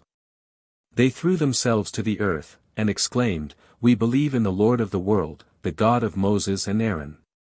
Pharaoh cried to them wrathfully, "How dare you confess yourselves to another faith without my permission, simply because these sorcerers are more dexterous than you? Unless you recall your words, I shall cause your hands and feet to be cut off, and shall hang you on the gallows." "Wilt thou punish us," replied the sorcerers, "because we cannot deny the signs of Allah? Behold, we are prepared to yield up our lives in support of our faith." Pharaoh, in order to set a terrible example, caused the threatened punishment to be executed on them, and they died the first martyrs to the faith of Moses. The king now waxed daily more cruel. Every believer was put to death with the most excruciating tortures. He did not even spare his own daughter, Masheda, the wife of his kill, on learning that she no longer honored him as God. She endured with admirable fortitude the death by fire, after seeing all her children slaughtered before her eyes at Pharaoh's command. Asia herself was now accused before him of apostasy, and even she was condemned to death. But the angel Gabriel comforted her with the annunciation that she should hereafter be united with Muhammad in paradise, and gave her a potion by which she died without pain. Pharaoh now conceived, like Nimrod before him, the iniquitous design to war against the God of Moses. He therefore caused a tower to be built, at which 50,000 men, mostly Israelites, were compelled to labor day and night, he himself riding up and down among them to urge on the indolent. But Moses prayed to Allah, and the tower fell in, crushing under its ruins all those Egyptians who had committed violence against the Israelites. But even this judgment made only a passing impression on the heart of Pharaoh, for Allah desired to perform still greater wonders before he condemned the soul of the king to eternal hell. First he visited him with a flood. The Nile overflowed its banks, and the waters rose so high that they reached to the neck of the tallest man. After that, a host of locusts invaded the land, which not only consumed all provisions, but even copper and iron. Then followed all kinds of disgusting vermin, which defiled all meats and drinks, and filled all garments and beds, so that Pharaoh, however often he might change his raiment, had not a moment's rest. When this plague disappeared, and Pharaoh still resisted the wishes of Moses, all the waters were changed to blood as soon as an Egyptian took them in his hand, but remained unchanged for the Israelites. 48. Finally, many of the Egyptians, especially the more eminent, who had strengthened Pharaoh in his unbelief, were turned into stone, together with all their goods. Here, one might see a petrified man, sitting in the bazaar, with a balance in his hand, there, another, marking something with the kalam, or counting gold. And even the gatekeeper of the palace stood there turned to stone, holding a sword in his right hand. Omar ibn Abd al-Aziz 49 had in his possession all kinds of petrified fruits of those times, and frequently showed them to his guests as a warning against unbelief. At Moses's prayer, Allah revived the petrified men. But when Pharaoh refused afresh to permit the Israelites to depart, there burst out upon the land so thick a darkness, that whoever happened to be standing could not sit down, and whoever happened to be sitting had no power to rise. Thereupon the Nile was dried up, so that man and beast died of thirst. On this occasion, Pharaoh himself ran to Moses, and adjured him to pray for him once more, that the water might flow back into the Nile. For the last time Moses prayed for him, and the Nile was not only filled to its banks, but there also streamed from it a little brook, which followed Pharaoh whithersoever he went. So that at any moment he was able to supply with water both man and beast. But instead of turning to Allah, the king made use of this special favor also as a means of inducing the people to reverence him still as God. The long-suffering of the Lord was now exhausted, and the king was himself to pronounce his sentence, and to choose the manner of death which his wickedness had deserved. Gabriel assumed the appearance of a noble Egyptian, and accused before Pharaoh one of his slaves, who, in his absence, had proclaimed himself the lord of the house, and constrained the other domestics to serve him. "This impostor," said Pharaoh, "deserves to die. How shall I put him to death? Let him be thrown into the water. Give me a written warrant." Pharaoh commanded an instrument to be drawn up, according to which any slave who usurped the honors of his master was to be drowned. Gabriel left Pharaoh, and gave Moses the command to quit Egypt with his people. Pharaoh pursued them with his host, and enclosed them on all sides, so that there remained no other way of escape to Israel than toward the Red Sea. Hemmed in between the Egyptians and the sea, they fell with reproaches upon Moses, who had brought them into this dangerous position. But he raised his staff toward the waters, and instantly there were 12 paths opened through the sea for the 12 tribes of Israel, each of which was separated from the rest by a lofty, yet quite transparent wall. When Pharaoh reached the seashore, and beheld the dry paths in the midst of the sea, he said to Haman, "Now Israel is lost to us, for even the waters seem to favor their flight." But Haman replied, "Are not those paths opened likewise for us? We shall soon overtake them with our horse." Pharaoh took the path in which Moses marched with the tribe of Levi, but his steed grew restive, and was unwilling to go forward. Then mounted Gabriel, in human form, on the horse Ramka, and rode in before Pharaoh. This horse was so beautiful, that as soon as the king's steed saw him, he plunged in behind. But when Pharaoh and his whole host were in the sea, the angel Gabriel turned to the king, and showed him the warrant of the previous day, bearing the royal seal, and said, "Frail mortal, who didst desire to be worshipped as God. Behold, thou hast condemned thyself to die by water." At these words, the 12 walls tumbled in, the floods burst forth, and Pharaoh and all that followed him perished in the waters. But in order to convince both the Egyptians who had remained behind, as well as the Israelites, of Pharaoh's death, Allah commanded the waves to cast his body, first on the western and then on the eastern shore of the Red Sea. But now Moses had no less to contend against the Israelites than formerly against Pharaoh, for they seemed unable to tear themselves from the service of idols, notwithstanding all the wonders of the only Lord, which he had performed. Yet as long as he tarried with them they presumed not to demand an idol, but when Allah called him to himself on Mount Sinai, they threatened Aaron, whom he had left behind as his representative, with death, if he would not give them an idol. Samari now admonished them to bring all their gold, including even the ornaments of their women, and cast it into a copper cauldron, under which a strong fire was lighted. As soon as the gold was melted, he flung into it a handful of sand, which he had taken up from under the hoof of Gabriel's horse, and lo! There was formed out of it a calf, which ran up and down like a natural one. "Here is your Lord, and the Lord of Moses," then cried Samari, "This God we will worship." 50. While the Israelites, notwithstanding the admonition of Aaron, had abandoned Allah. The angel Gabriel uplifted Moses so high into the heavens that he heard the scribbling of the Kalam which had just received the command to engrave the Decalogue for him and for his people on the eternal tablets of fate.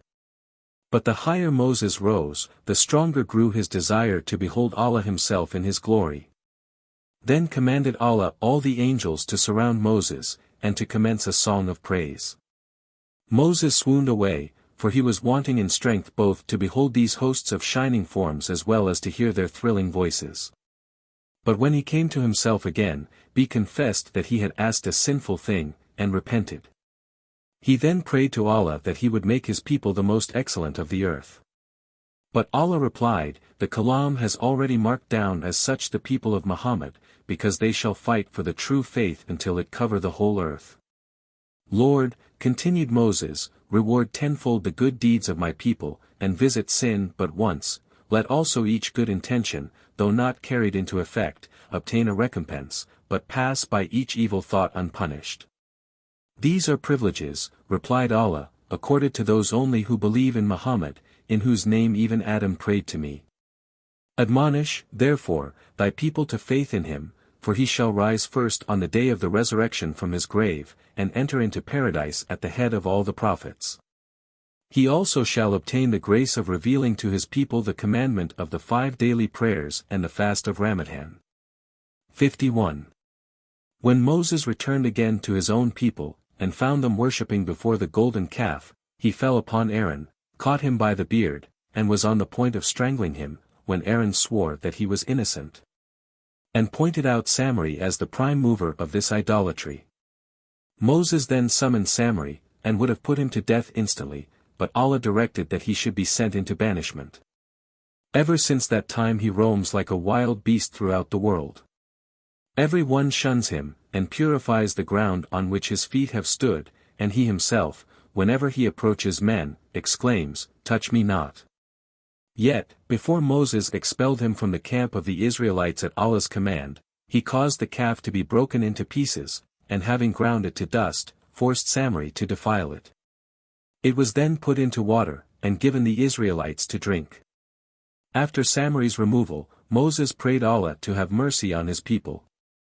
But Allah replied, "I cannot pardon them, for sin yet dwells in their inward parts, and will only be washed away by the potion which thou hast given them." On returning to the camp, Moses heard woeful shriekings. Many of the Israelites, with ghastly faces and with bodies frightfully swollen, cast themselves down before him, and cried, "Moses, help us. The golden calf is tearing our vitals. We will repent, and die cheerfully, if Allah will but pardon our sin." Many repented really of their sins, but from others only pain and the fear of death had extorted these expressions of repentance. Moses commanded them, therefore in the name of Allah, to slay each other. Then there rose a darkness, like unto that which Allah had sent upon Pharaoh. The innocent and reclaimed hewed with the sword to the right and to the left, so that many slew their nearest kinsmen, but Allah gave their swords power over the guilty only. 70,000 worshippers of idols had already fallen, when Moses, moved by the cries of women and children, implored God once more for mercy. Instantly the heavens grew clear, the sword rested, and all the remaining sick were healed.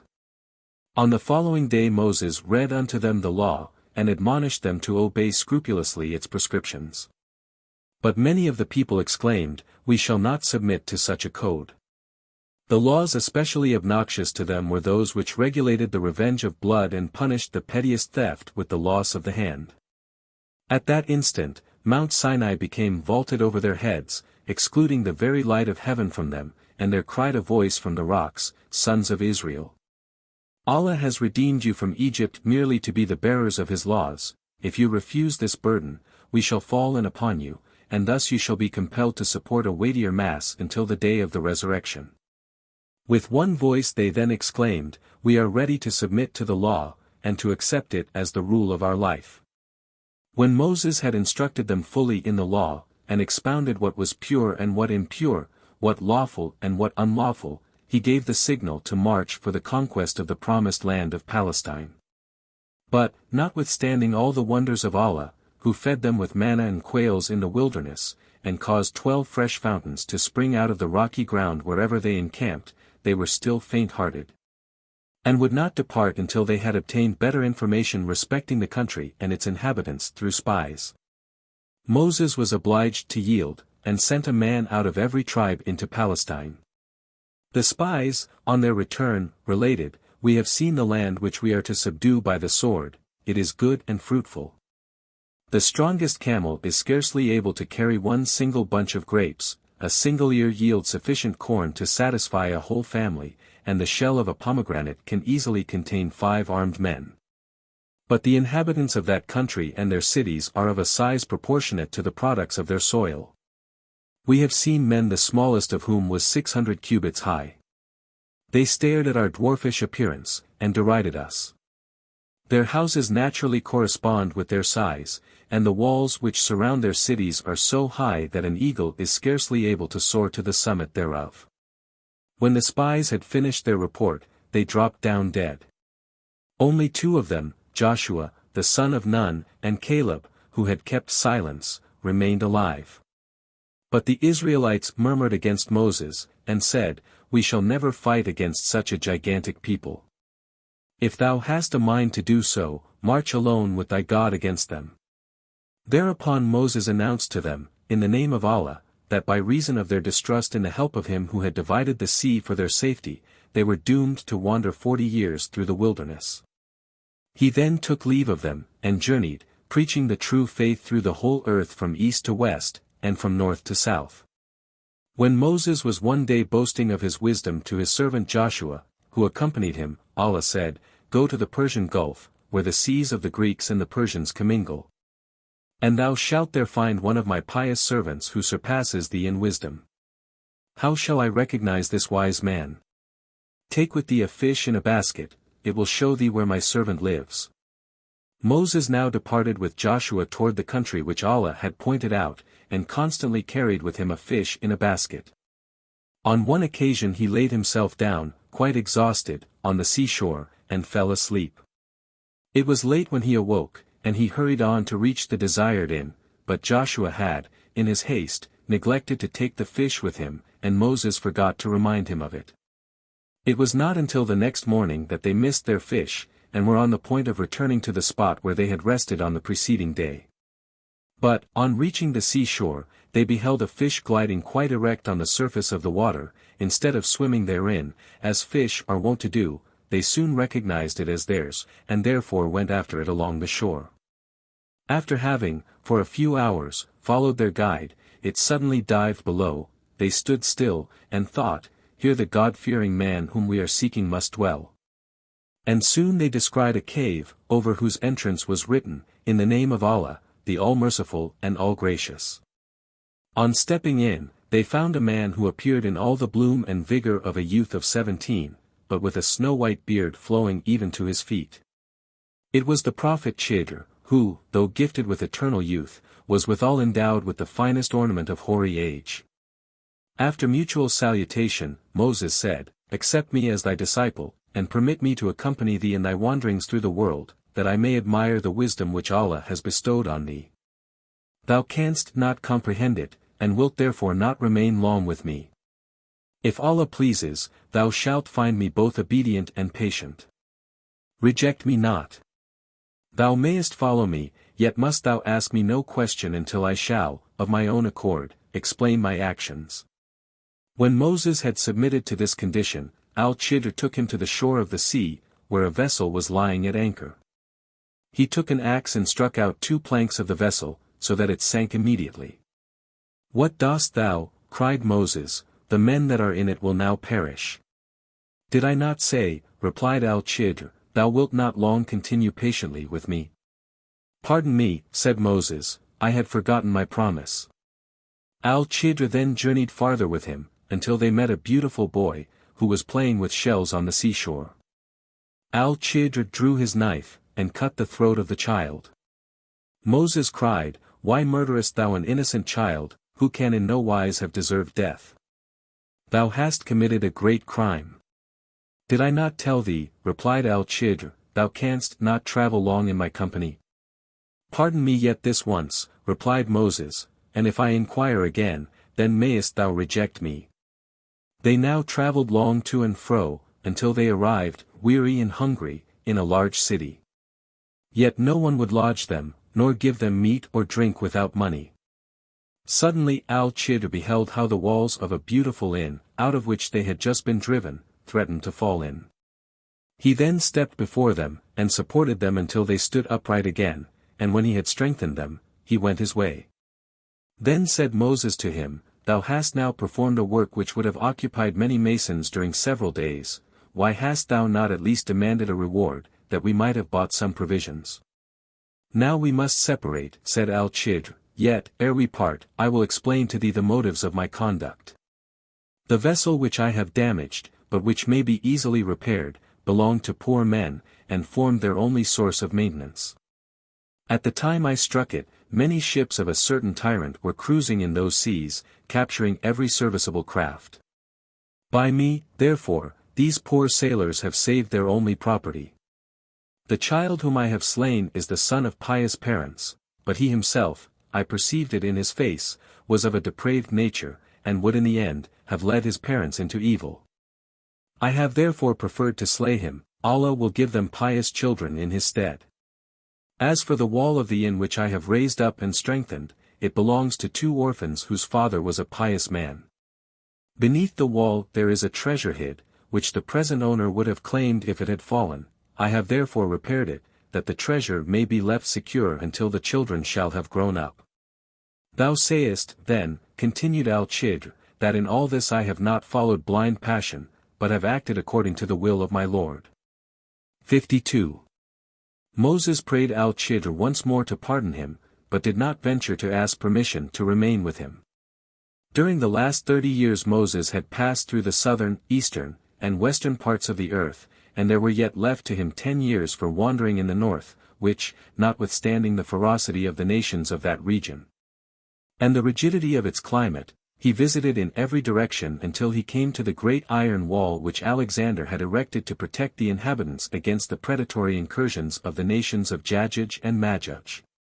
After he had admired this wall, which is cast in one piece, he praised the omnipotence of Allah, and retraced his steps toward the Arabian desert. 39 years had already elapsed since he had separated from his brethren. Most of the Israelites whom he had left in their prime had meanwhile died, and another generation had risen in their stead. Among the few aged men who yet remained was his kinsman Koran, Korah, ibn Jakir, ibn Fahits.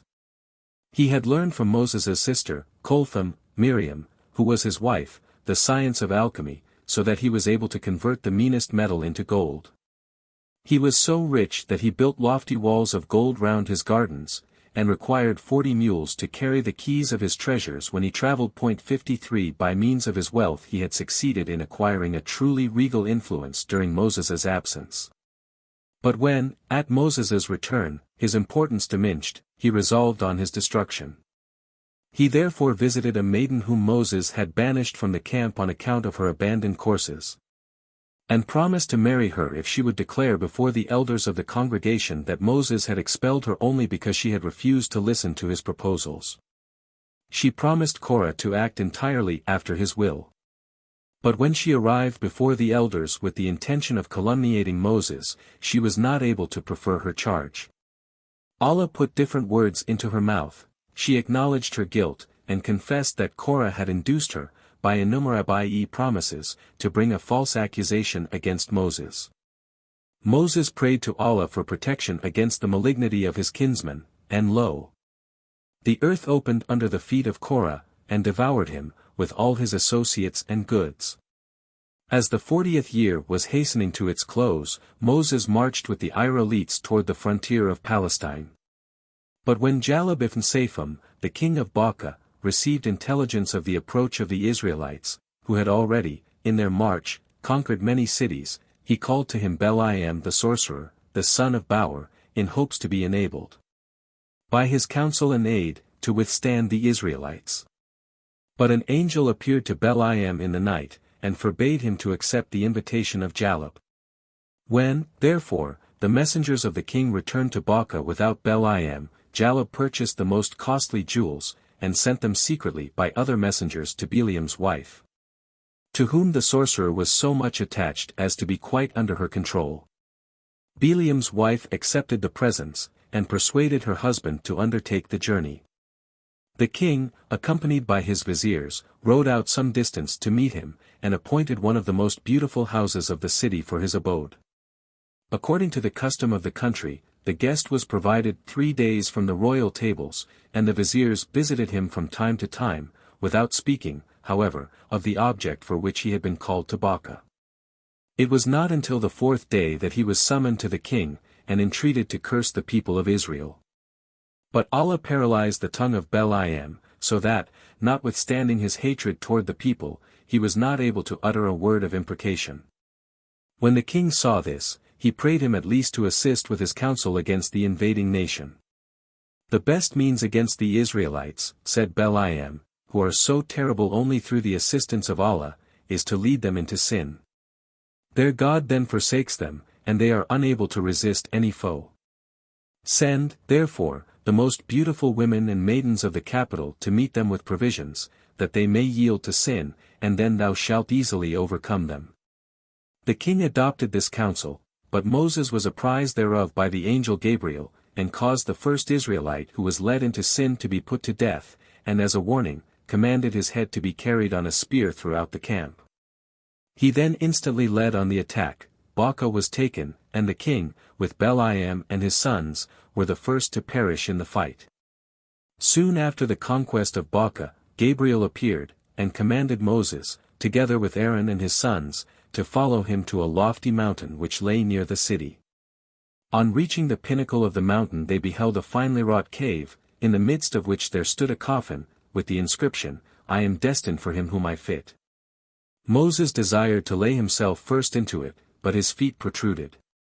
Then Aaron placed himself in it, and behold, it fitted him as if his measure had been taken. Gabriel then led Moses and Aaron's sons beyond the cave, but he himself returned to wash and to bless Aaron, whose soul had meanwhile been taken by the angel of death. When Moses returned to the camp without Aaron, and announced his death to the Israelites who inquired for his brother, he was suspected of having murdered him. Many, even, were not afraid to proclaim their suspicions in public. Moses prayed to Allah to manifest his innocence in the presence of all the people, and behold, 4 angels brought Aaron's coffin from the cave, and raised it above the camp of the Israelites, so that everyone could see him. And one of the angels exclaimed, "Allah has taken Aaron's soul to himself." 54 Moses, who now anticipated his approaching end, pronounced a long discourse before the Israelites, in which he enforced on them the most important laws. At the close, he warned them against falsifying the law, which had been revealed to them, and in which the future appearance of Muhammad, in whom they were all to believe, was quite clearly announced. A few days after, while he was reading in the law, the angel of death visited him. Moses said, "If thou be commanded to receive my soul, take it from my mouth, for it was constantly occupied with the word of Allah, and has not been touched by any unclean thing." He then put on his most beautiful robes, appointed Joshua his successor, and died at an age of 120, or, as some of the learned maintain, of 180 years. The mercy of Allah be with him. Others relate the particulars of Moses's death as follows. When Gabriel announced to him his approaching dissolution, he ran hurriedly to his dwelling, and knocked hastily at the door. His wife Saphurija opened it, and beholding him quite pale, and with ruffled countenance, inquired, "Who pursueth thee, that thou runnest hither in terror and lookest dismayed? Who is it that pursueth thee for debt?" Then Moses answered, "Is there a mightier creditor than the Lord of heaven and earth, or a more dangerous pursuer than the angel of death? Shall, then, a man who has spoken with Allah die? Assuredly, even the angel Gabriel shall be delivered to death, and Michael and Israfil, with all other angels. Allah alone is eternal, and never dies." Saphurija wept until she swooned away. But when she came to herself, Moses inquired, "Where are my children?" "They are asleep. Awake them, that I may bid them a last farewell." Saphurija went before the couch of her children, and cried, "Rise, ye poor orphans. Rise, and take leave of your father, for this day is his last in this world and his first in the next." The children started from their sleep in affright, and cried, "Woe unto us! Who will have compassion upon us when we shall be fatherless? Who will with solicitude and affection step over our threshold?" Moses was so moved that he wept bitterly. Then said Allah to him, "Moses, what signify these tears? Art thou afraid of death, or departest thou reluctantly from this world? I fear not death, and leave this world with gladness, but I have compassion on these children, from whom their father is about to be torn. In whom trusted thy mother when she confided thy life to the waters? In thee, O Lord. Who protected thee against Pharaoh, and gave thee a staff with which thou dividedst the sea? Thou, O Lord. Go, then, once more to the seashore, lift up thy staff over the waters, and thou shalt see another sign of my omnipotence." Moses followed this command, and instantly the sea was divided, and he beheld in the midst thereof a huge black rock. When he came near it, Allah cried to him, "Smite it with thy staff." He smote it. The rock was cleft in twain, and he saw beneath it, in a sort of cave, a worm with a green leaf in his mouth, which cried 3 times, "Praised be Allah, who doth not forget me in my solitude. Praised be Allah, who hath nourished and raised me up." The worm was silent, and Allah said to Moses, "Thou sayest that I do not forsake the worm under the hidden rock in the sea, and how should I forsake thy children, who do even now confess that God is one, and that Moses is his prophet?" Moses then returned, reproved, to his house, comforted his wife and children, and went alone to the mountain. There he found 4 men, who were digging a grave, and he inquired of them, "For whom is this grave?" They replied, "For a man whom Allah desires to have with him in heaven." Moses begged permission to assist at the grave of so pious a man.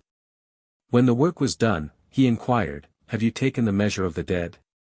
"No," they said, "we have forgotten it, but he was precisely of thy form and stature, lay thyself in it, that we may see whether it will fit thee, Allah will reward thy kindness."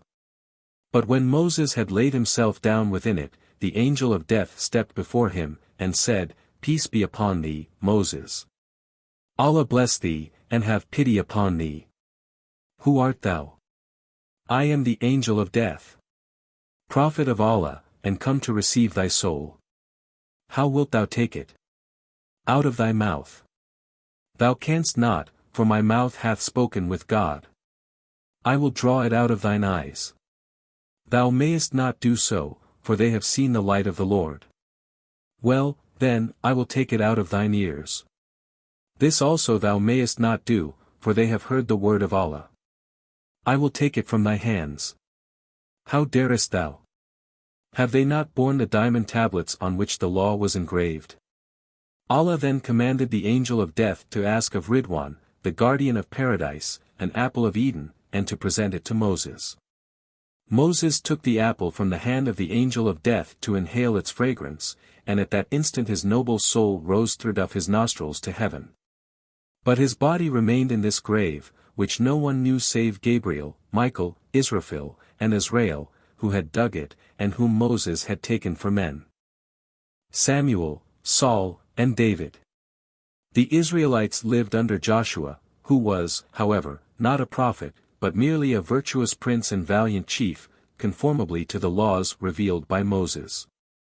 The Lord therefore enabled them to expel the giants from the land of Canaan, and at their cry, "Allah is great," the loftiest walls of fortified cities fell in. But after Joshua's death they relapsed into all those iniquities on account of which the Egyptians had been so severely punished. Wherefore Allah, in order to chastise and to reclaim his people, sent the giant Goliath, against them, who defeated them in numerous engagements, and even took from them the tablet, the sacred ark of the covenant. So that the protection of Allah entirely departed from them. One day, when the heads of the people were assembled to consult in what manner the mighty Goliath might be resisted, there came a man to them of the family of Aaron, his name was Ishmael ibn Baal, Samuel, and said, "The God of your fathers sent me to you, to proclaim speedy help if you will turn to him, but utter destruction if you continue in your wicked courses. What shall we do?" inquired one of the elders, "to obtain the favor of Allah?" Samuel replied, "You shall worship Allah alone, and offer no sacrifices unto idols. Nor eat that which has died of itself, nor swine's flesh, nor blood, nor anything that has not been slaughtered in the name of Allah. Assist each other in doing good, honor your parents, treat your wives with kindness, support the widow, the orphan, and the poor. Believe in the prophets that have gone before me, especially in Abraham, for whom Allah turned the burning pile into a garden of delight. In Ismail, whose neck he rendered invulnerable, and for whom he caused a fountain to spring up in the stony desert, and in Moses, who opened with his rod 12 dry paths through the sea. Believe, in like manner, in the prophets that shall come after me, above all, in Isa ibn Maryam, the Spirit of Allah, Christ, and in Muhammad ibn Abd Allah. Who is Isa? Inquired one of the heads of Israel. He is the prophet, replied Samuel, whom the scriptures point out as the word of Allah. His mother shall conceive him as a virgin by the will of the Lord and the breath of the angel Gabriel. Even in the womb he shall praise the omnipotence of Allah, and testify to the purity of his mother, but at a later period he shall heal the sick and leprous, raise the dead, and create living birds out of clay. His godless contemporaries will afflict and attempt to crucify him, but Allah shall blind them, so that another shall be crucified in his stead, while he, like the prophet Enoch, is taken up into heaven without tasting death. And Muhammad, who is he? Continued the same Israelite, his name sounds so strangely that I do not remember ever having heard it in Israel. Muhammad, Samuel replied, does not belong to our people, but is a descendant of Ismail, and the last and greatest prophet, to whom even Moses and Christ shall bow down in the day of the resurrection. His name, which signifies the much praised one, indicates of itself the many excellences for which he is blessed by all creatures both in heaven and on earth. But the wonders which he shall perform are so numerous that a whole human life would not suffice to narrate them. I shall content myself, therefore, with communicating to you but a part of what he shall see in one single night. 55. In a frightfully tempestuous night, when the cock refrains from crowing, and the hound from baying, he shall be roused from his sleep by Gabriel, who frequently appears to him in human form. But who on this occasion comes as Allah created him, with his 700 radiant wings, between each of which is a space which the fleetest steed can scarcely traverse in 500 years. He shall lead him forth to a spot where Borak, the miraculous horse, the same which Abraham used to mount on his pilgrimages from Syria to Mecca, stands ready to receive him. This horse also has 2 wings like an eagle, feet like a dromedary, a body of diamonds, which shines like the sun, and a head like the most beautiful virgin. On this miraculous steed, on whose forehead is engraved, "There is no Lord but Allah, and Muhammad is his messenger," he is carried first to Medina, then to Sinai, to Bethlehem, and to Jerusalem, that he may pray on holy ground. From thence he ascends by a golden ladder, whose steps are of ruby, of emerald, and hyacinth, into the 7th heaven, where he is initiated in all the mysteries of creation, and the government of the universe. He beholds the pious amid all their felicities in paradise, and sinners in their varied agonies in hell. Many of them are roaming there like ravenous beasts through barren fields. They are those who in this life enjoyed the bounties of Allah, and gave nothing thereof to the poor. Others run to and fro, carrying fresh meat in one hand, and corroded flesh in the other. But as often as they would put the former into their mouths, their hands are struck with fiery rods until they partake of the putrefied morsel. This is the punishment of those who broke their marriage vow, and found pleasure in guilty indulgences. The bodies of others are terribly swollen, and are still increasing in bulk. They are such as have grown rich by usury, and whose avarice was insatiable. The tongues and lips of others are seized and pinched with iron pincers, as the punishment of their calumnious and rebellious speeches, by which they caused so much evil in the earth. Midway between paradise and hell is seated Adam, the father of the human race, who smiles with joy as often as the gates of paradise are thrown open, and the triumphant cries of the blessed are borne forth. But weeps when the gates of hell are unclosed, and the sighs of the damned penetrate to his ear. In that night Muhammad beholds, besides Gabriel, other angels, many of whom have 70,000 heads, each head with 70,000 faces, each face with 70,000 mouths, and each mouth with 70,000 tongues. Each of which praises Allah in 70,000 languages.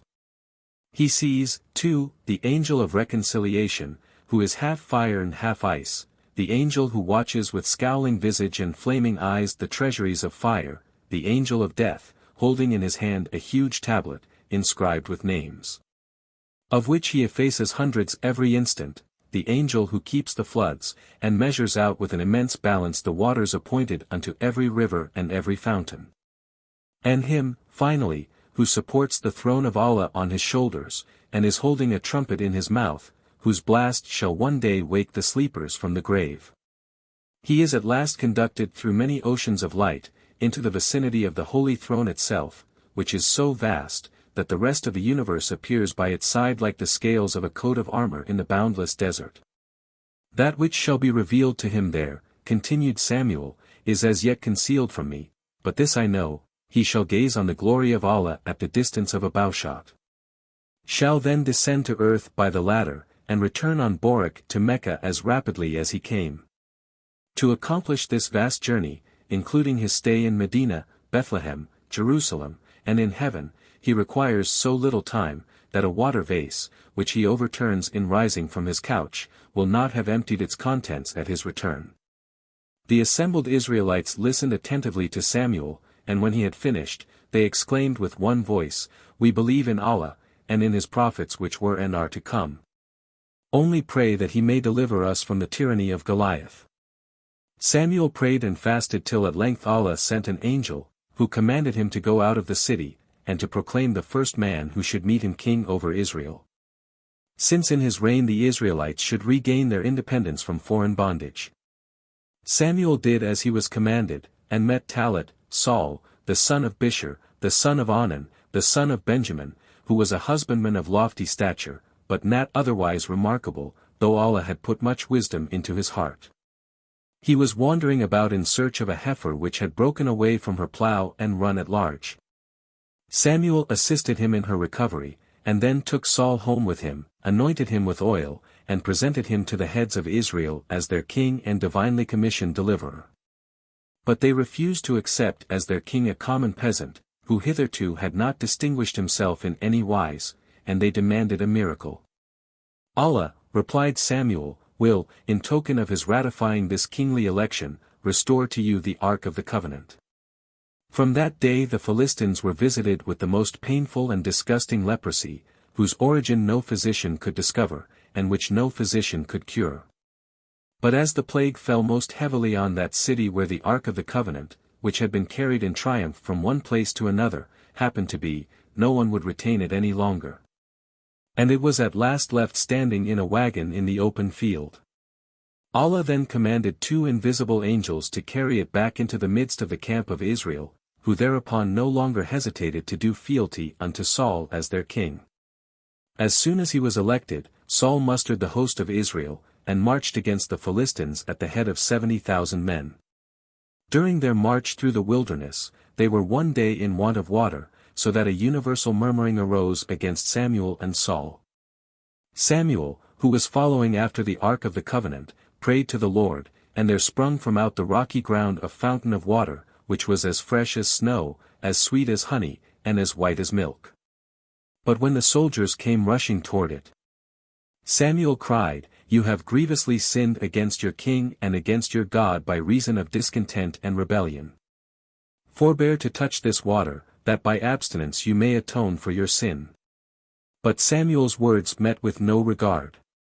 Only 313 men, as many as fought in the first engagement of the Mussulmans against the infidels, mastered their appetite, barely refreshing themselves, while all the rest of the army yielded to the temptation, and drank in full draughts from the fountain. When Talmud beheld this, he disbanded the whole army, and, relying on the aid of Allah, marched against the enemy with the small number of his men who had conquered their desire. Among this little band were 6 sons of a virtuous man whose name was Isa. David, his 7th son, had remained at home to nurse his aged father. But when, for a long time, no engagement took place between Israel and the Philistines, since no one had accepted the challenge to single combat with Goliath, by which a general battle was to be preceded, Isa sent also his 7th son into the camp, partly to carry fresh provisions to his brothers, and partly to bring him tidings of their welfare. On his way he heard a voice from a pebble which lay in the midst of the road, calling to him, Lift me up. For I am one of the stones with which the prophet Abraham drove Satan away when he would have shaken his resolve to sacrifice his son in obedience to his heavenly vision. David placed the stone, which was inscribed with holy names, in the bag which he wore in his upper garment, for he was simply dressed like a traveler, and not as a soldier. When he had proceeded a little farther, he again heard a voice from another pebble, crying, Take me with thee. For I am the stone which the angel Gabriel struck out from the ground with his foot when he caused a fountain to gush forth in the wilderness for Ismail's sake. David took this stone also, and laying it beside the first, went on his way. But soon he heard the following words proceeding from a 3rd stone, Lift me up, for I am the stone with which Jacob fought against the angels which his brother Esau had sent out against him. David took this stone likewise, and continued his journey without interruption until he came to his brothers in the camp of Israel. On his arrival there, he heard how a herald proclaimed, Whoever puts the giant Goliath to death shall become Saul's son-in-law, and succeed hereafter to his throne. David sought to persuade his brothers to venture the combat with Goliath, not to become the king's son-in-law and successor, but to wipe off the reproach that rested on their people. But, since courage and confidence failed them, he went to Saul, and offered to accept the giant's challenge. The king had but little hopes indeed that a tender youth, such as David then was, would defeat a warrior like Goliath. Yet he permitted the combat to take place, for he believed that even if he should fall, his reproachful example would excite some others to imitate his heroic conduct. On the following morning, when Goliath, as usual, challenged with proud speech the warriors of Israel, David, in his traveling apparel, and with his bag containing the 3 stones, stepped down into the arena. Goliath laughed aloud on seeing his youthful antagonist, and said to him, "Rather hie thee home to play with lads of thine own years. How wilt thou fight with me, seeing that thou art even unarmed?" David replied, "Thou art as a dog unto me, whom one may best drive away with a stone."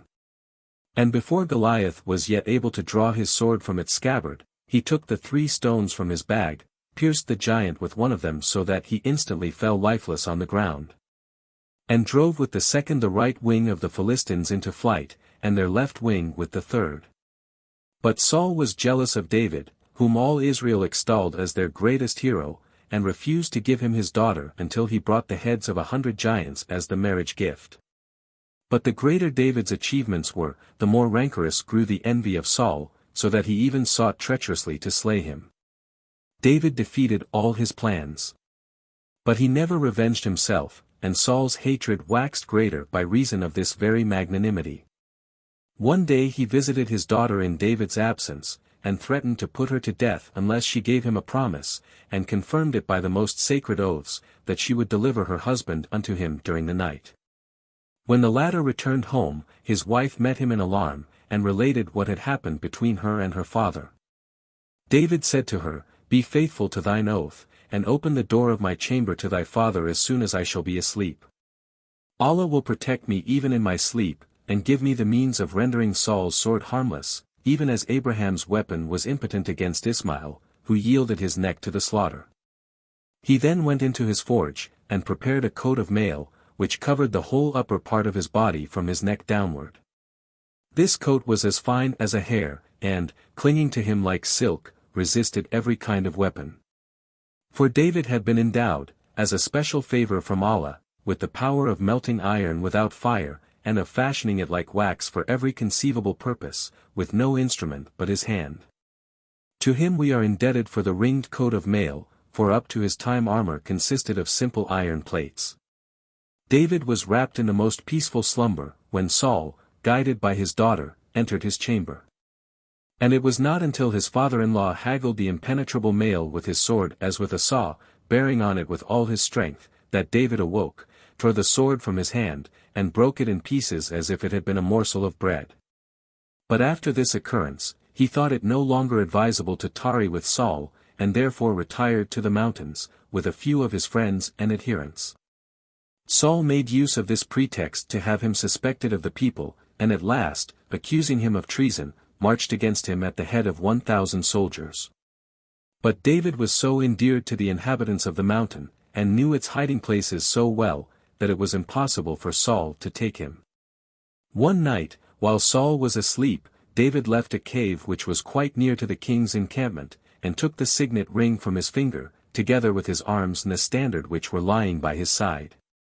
He then retreated through the cave, which had a double entrance, and the next morning appeared on the pinnacle of a mountain which stood opposite to the camp of the Israelites, having girt on Saul's huge sword, and waving his standard up and down, and stretching out his finger on which he had placed the king's ring.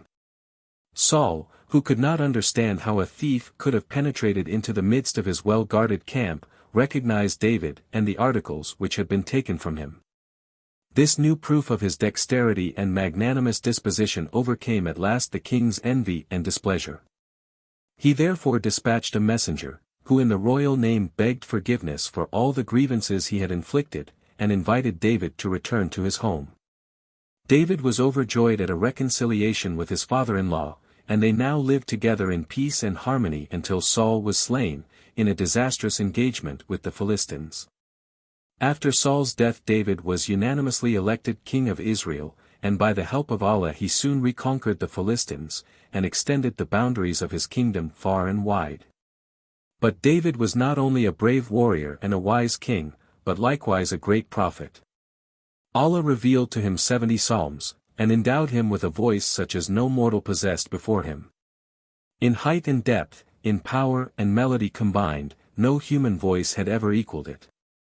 He could imitate the thunders of heaven and the roar of the lion as well as the delicious notes of the nightingale.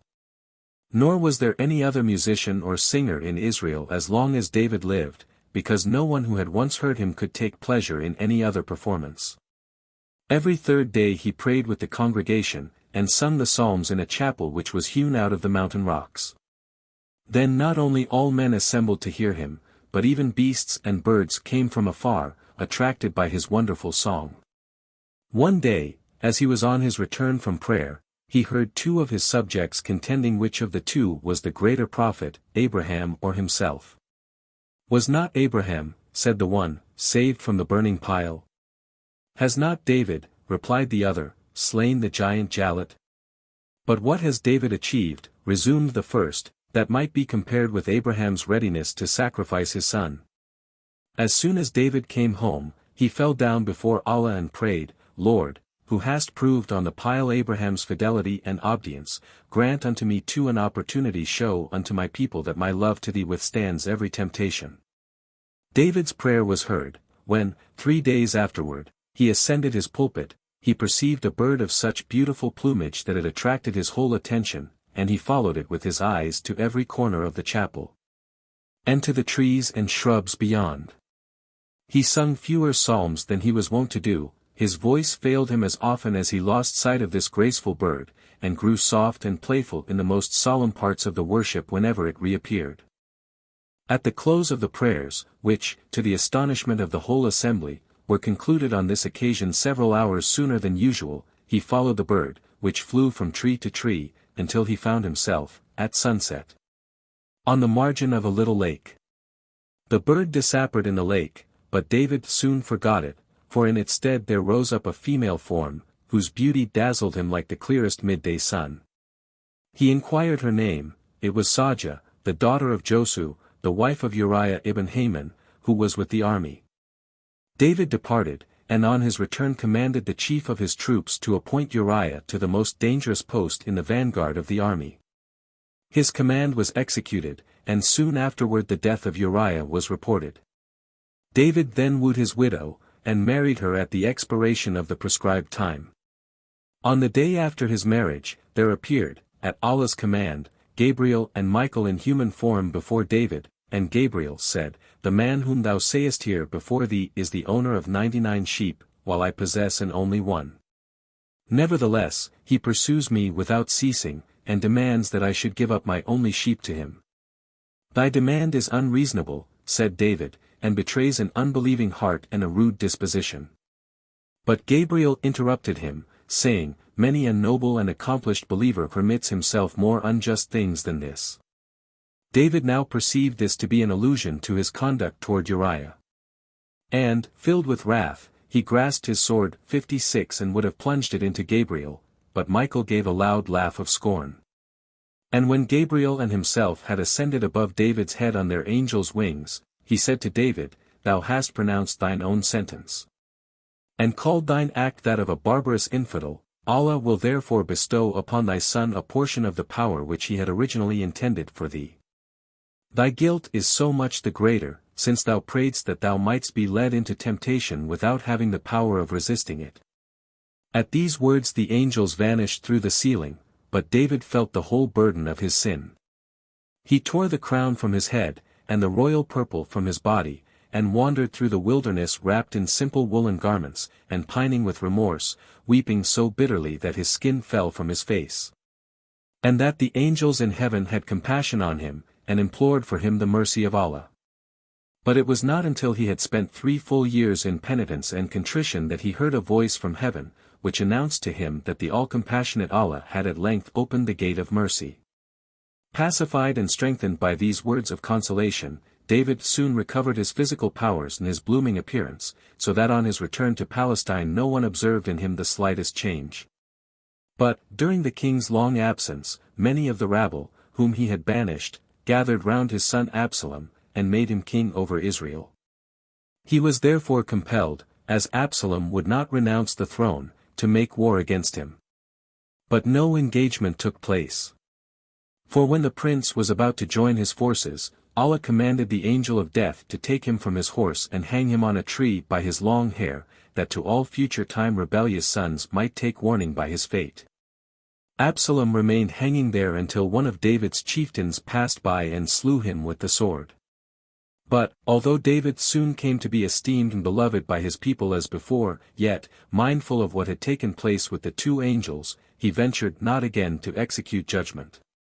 He had already nominated a Qadi, who was to adjust in his stead all disputes that might arise, when the angel Gabriel brought him an iron tube with a bell, and said, Allah has beheld thy diffidence with pleasure. And therefore sends thee this tube and bell, by means of which it will be easy for thee to maintain the law in Israel, and never to pronounce an unjust sentence. Suspend this tube in thy hall of judgment, and hang the bell in the midst thereof, place the accuser on one side of it, and the accused on the other, and always pronounce judgment in favor of him who, on touching the tube, elicits a sound from the bell.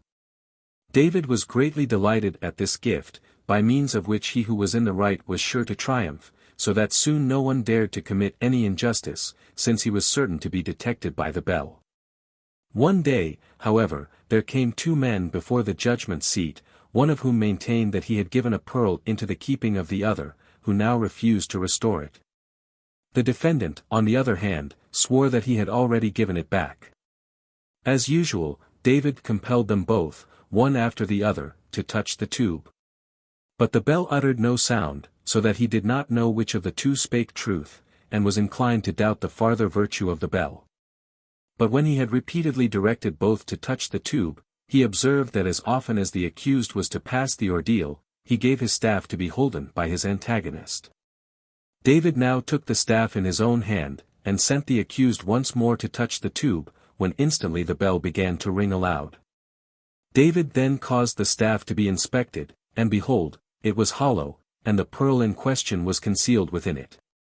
But on account of his thus doubting the value of the tube which Allah had given him, it was again removed to Bevan, so that David frequently erred in his decisions, until Solomon, whom his wife Sajah, the daughter of Josu, had borne him, aided him with his counsel. In him David placed implicit confidence, and was guided by him in the most difficult questions, for he had heard in the night of his birth the angel Gabriel exclaim, Satan's dominion is drawing to its close, for this night a child is born, to whom Iblis and all his hosts, together with all his descendants, shall be subject. The earth, air, and water, with all the creatures that live therein, shall be his servants. He shall be gifted with 9/10 of all the wisdom and knowledge which Allah has granted unto mankind, and understand not only all the languages of men, but those also of beasts and of birds. One day, Solomon was then scarcely 13 years of age, there appeared two men before the tribunal, the novelty of whose case excited the astonishment of all present, and even greatly confounded David. The accuser had bought some property of the other, and in clearing out a cellar, had found a treasure. He now demanded that the accused should give up the treasure, since he had bought the property without it. While the other maintained that the accuser possessed no right to the treasure, since he had known nothing of it, and had sold the property with all that it contained. After long meditation, David adjudged that the treasure should be divided between them. But Solomon inquired of the accuser whether he had a son, and when he replied that he had a son, he inquired of the other if he had a daughter, and he also answering in the affirmative, Solomon said, If you will adjust your strife so as not to do injustice one to the other, unite your children in marriage, and give them this treasure as their dowry. On another occasion, there came a husbandman and accused a shepherd whose flock had pastured on the grain of his field. David sentenced the shepherd to give part of his flock in restitution to the husbandman. But Solomon disapproved of this judgment, and said, Let the shepherd give up to the husbandman the use of his flock, their work, their milk, and their young ones, until the field shall be restored to the condition in which it was at the time of the flock's breaking in, when the sheep shall once more return to their owner. David, however, one day observed that the high tribunal over which he presided beheld with displeasure the interference of Solomon in their transactions, although they were obliged to confess that his views were always better than their own. The king therefore demanded of them to examine Solomon, in the face of all the great and noble men of his kingdom, in all the doctrines and laws of Moses. If you have satisfied yourselves, he added, that my son knows these perfectly, and consequently never pronounces an unjust judgment, you must not slight him by reason of his youth. If his views regarding the application of the law often differ from mine and yours. Allah bestows wisdom on whomsoever he pleaseth. The lawyers were indeed persuaded of Solomon's erudition. Nevertheless, hoping to confound him by all manner of subtle questions, and thus to increase their own importance, they accepted David's proposal, and made arrangements for a public examination. But their expectations were disappointed. For, before the last word of any question put to Solomon was yet pronounced, he had already given a striking answer, so that all present firmly believed that the whole matter had been arranged beforehand with his judges. And that this examination was instituted by David merely to recommend Solomon as his worthy successor to the throne. But Solomon at once effaced this suspicion, when, at the close of this examination he arose, and said to his judges, You have exhausted yourselves in subtleties in the hope of manifesting your superiority over me before this great assembly. Permit me now, also, to put to you a very few simple questions, the solution of which needs no manner of study, but only a little intellect and understanding. Tell me what is everything, and what is nothing. Who is something, and who is less than nothing? Solomon waited long, and when the judge whom he had addressed was not able to answer, he said, Allah, the Creator, is everything, but the world, the creature, is nothing. The believer is something, but the hypocrite is less than nothing. Turning to another, Solomon inquired, which are the most in number, and which the fewest? What is sweetest, and what most bitter? But as the second judge also was unable to find a proper answer to these questions, Solomon said, The most numerous are the doubters, and they who possess a perfect assurance of faith are the fewest in number. The sweetest is the possession of a virtuous wife, excellent children, and a respectable competency, but a wicked wife, undutiful children, and poverty are the most bitter. Finally, Solomon put the following questions to a third judge, Which is the vilest, and which the most beautiful? What the most certain, and what the least so? But these questions also remained unanswered, until Solomon said, The vilest thing is when a believer apostatizes, and the most beautiful when a sinner repents.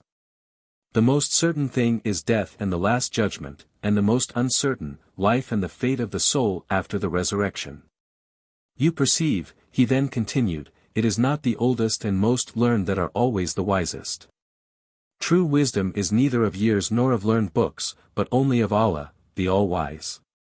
Solomon excited by his words the greatest astonishment in all that were present. And the heads of the people exclaimed with one voice, Blessed be the Lord, who has given to our king a son who in wisdom surpasses all the men of his time, and who is worthy one day to sit on the throne of his father. David, in like manner, thanked Allah for the grace which he had shown to him in Solomon, and now only desired, before his death, to meet with his future companion in paradise. Thy request is granted, cried a voice from heaven. But thou must go and seek him alone, and, in order to reach his presence, thou must renounce thy earthly pomp, and wander as a poor pilgrim through the world. The next day David nominated Solomon as his representative, laid aside his royal robes, wrapped himself round with a simple woolen garment, put on his sandals, took a staff in his hand, and left his palace. He now wandered from city to city, and from village to village, inquiring everywhere for such of the inhabitants as were most distinguished for piety, and endeavoring to make their acquaintance. But for many weeks he found no one whom he had reason to consider as his destined companion in the life to come. One day, on reaching a village on the shores of the Mediterranean Ocean, there arrived at the same time with him a poorly clad aged man, who was carrying a heavy burden of wood on his head. The appearance of the hoary man was so venerable, that David followed him to see where he lived. But he entered into no house at all, and sold his wood to a merchant who stood at the door of his warehouse, then gave to a poor man who begged him for alms the half of the little money which he had earned. Bought with the rest a small loaf of bread, of which also he gave a large portion to a blind woman, who implored the compassion of the faithful, and then returned on his way to the mountain from whence he had come. This man, thought David, might well be my companion in paradise, for his venerable appearance, and his actions which I have just witnessed, testify to a rare piety. I must therefore seek to become better acquainted with him." He then followed the aged man at some distance, until, after a march of several hours over steep mountains, crossed by deep ravines, the latter entered into a cave, which admitted the light of heaven through a crevice of the rock. David remained standing at the entrance of the cave, and heard how the hermit prayed fervently, and then read the law and the Psalms, until the sun had set. He then lighted a lamp, and pronounced the evening prayer, drew from his bag the bread which he had bought, and consumed about half thereof. David, who had hitherto not ventured to disturb the man in his devotions, now stepped into the cave and greeted him. "Who art thou?" said the other, after having it returned the salutation. "For, save the God-fearing Mada ibn Johanna, King David's future companion in paradise, I never saw any human being in these regions." David gave his name, and begged for farther particulars respecting Mada. But the hermit replied, "I am not permitted to point out to thee his dwelling, but if thou searchest this mountain with attention, it cannot escape thee." David now wandered up and down for a long time without finding any traces of Mada. He was on the point of returning to the hermit, in hopes of obtaining better directions, when, on an eminence, in the midst of the rocky ground, he discovered a spot which was quite moist and soft. "How singular," thought he, "that just here, on this pinnacle of a mountain, the ground should thus be moistened. Surely there can be no fountain here." While he was thus standing absorbed in thought respecting this remarkable phenomenon, there descended on the other side of the mountain a man who was more like an angel than a human being. His looks were cast down to the earth, so that he did not observe David, but on the moistened spot he stood still, and prayed with such fervency that his tears gushed like streams from his eyes. David now understood how it came to pass that the earth was so soaked, and thought, "A man who thus worships his God may well be my companion in paradise." But he presumed not to address him till he heard how, among other things, he prayed, "My God, pardon the sin of King David, and preserve him from farther transgression. Be merciful to him for my sake, since thou hast destined me to be his companion in paradise." David now went toward him, but on reaching his presence he was dead. He dug up the soft earth with his staff, washed him with the water that remained in his bottle, buried him, and pronounced over him the prayer of death. He then returned to his capital, and found in his harem the angel of death, who received him with the words, "Allah has granted unto thee thy request, but now thy life is ended." "God's will be done," replied David, and fell lifeless to the earth. Gabriel then descended to comfort Solomon, and to bring him a heavenly robe, in which he was to wrap his father. All Israel followed his remains to the entrance of the cave where Abraham lies buried. Solomon and the Queen of Saba. After Solomon had paid the last honors to his father, he was resting in a valley between Hebron and Jerusalem, when suddenly he swooned away. On reviving, there appeared to him 8 angels, each of whom had immeasurable wings of every color and form, and thrice they bowed down to him. "Who are you?" demanded Solomon, while his eyes were yet half closed. They replied, "We are the angels set over the 8 winds. Allah, our Creator and thine, sends us to swear fealty, and to surrender to thee the power over us and the 8 winds which are at our command. According to thy pleasure and designs, they shall either be tempestuous or gentle, and shall blow from that quarter to which thou shalt turn thy back. And at thy demand they shall rise out of the earth to bear thee up, and to raise thee above the loftiest mountains." The most exalted of the 8 angels then presented to him a jewel with this inscription, "To Allah belong greatness and might," and said, "If thou hast need of us, raise this stone toward heaven, and we shall appear to serve thee." As soon as these angels had left him, there came 4 others, differing from each other in form and name. One of them resembled an immense whale, the other, an eagle, the third, a lion, and the fourth, a serpent. "We are the lords of all creatures living in earth and water," they said, bowing profoundly to Solomon, "and appear before thee at the command of our Lord, to do fealty unto thee. Dispose of us at thy pleasure. We grant to thee and to thy friends all the good and pleasant things with which the Creator has endowed us, but use all the noxious that are in our power against thy foes."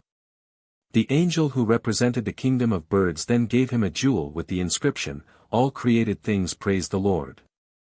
And said, "By virtue of this stone, which thou needest only to raise above thy head, thou mayest call us at any moment, and impart to us thy commands." Solomon did so instantly, and commanded them to bring a pair of every kind of animal that live in the water, the earth, and the air, and to present them to him.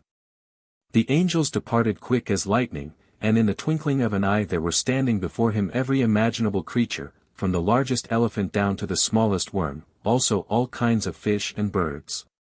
Solomon caused each of them to describe its whole manner of life, he listened to their complaints, and abolished many of their abuses.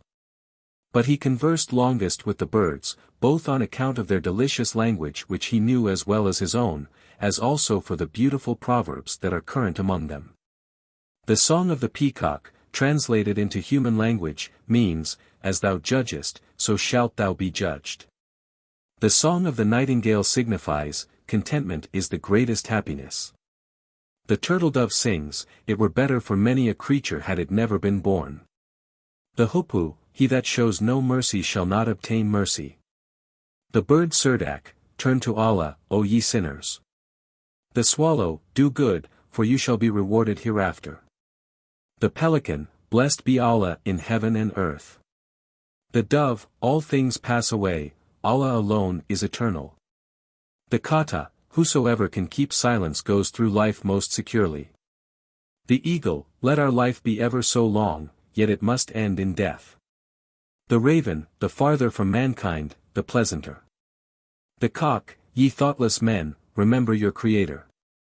Solomon chose the cock and the hoopoe for his constant attendance. The one, on account of his monitory sentence, and the other, inasmuch as his eyes, piercing as they do through the earth as if it were crystal, enabled him during the travels of the king to point out the place where fountains of water were hid. So that water never failed Solomon, either to quench his thirst, or to perform the prescribed ablutions before prayer. But, after having stroked the heads of the doves, he commanded them to appoint unto their young the temple which he was about to erect as their habitation. This pigeon pair had, in the course of a few years, increased so much, through Solomon's blessed touch, that all who visited the temple walked from the remotest quarter of the city under the shadow of their wings. When Solomon was again alone, there appeared an angel, whose upper part looked like earth, and whose lower like water. He bowed down toward the earth, and said, "I am created by Allah to manifest His will both to the dry land and to the sea. But He has placed me at thy disposal, and thou mayest command, through me, over earth and sea. At thy will the highest mountains shall disappear, and others rise out of the ground. Rivers and seas shall dry up, and fruitful countries be turned into seas or oceans." He then presented to him before he vanished a jewel, with the inscription, "Heaven and earth are the servants of Allah." Finally, another angel brought to him a fourth jewel, which bore the inscription, "There is no God but one, and Muhammad is his messenger." "By means of this stone," said the angel, "thou obtainest the dominion over the kingdom of spirits, which is much greater than that of man and beasts, and fills up the whole space between the earth and heaven. Part of these spirits," continued the angel, "believe in the only God, and pray to him, but others are unbelieving. Some adore the fire, others the sun, others, again, the different stars, and many even the water. The first continually hover round the pious, to preserve them from evil and sin. But the latter seek in every possible manner to torment and to seduce them, which they do the more easily, since they render themselves invisible, or assume any form they please."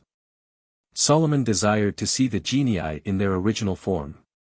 The angel rushed like a column of fire through the air, and soon returned with a host of demons and genii, whose appalling appearance filled Solomon, spite of his dominion over them, with an inward shudder. He had no idea that there were such misshapen and frightful beings in the world. He saw human heads on the necks of horses, with asses' feet, the wings of eagles on the dromedary's back, and the horns of the gazelle on the head of the peacock. Astonished at this singular union, he prayed the angel to explain it to him, since Jan, from whom all the genii were descended, had only a simple form. "This is the consequence," replied the angel, "of their wicked lives and their shameless intercourse with men, beasts, and birds, for their desires know no bounds, and the more they multiply the more they degenerate. When Solomon returned home, he commanded the 4 jewels which the angels had given him to be set in a signet ring, in order that he might be able at any moment to rule over spirits and animals, and over wind and water. His first care was to subdue the demons and genii. He caused them all to come before him save the mighty Sakr, who kept himself concealed in an unknown island of the ocean, and Iblis, the master of all evil spirits, to whom God had promised the most perfect independence till the day of judgment.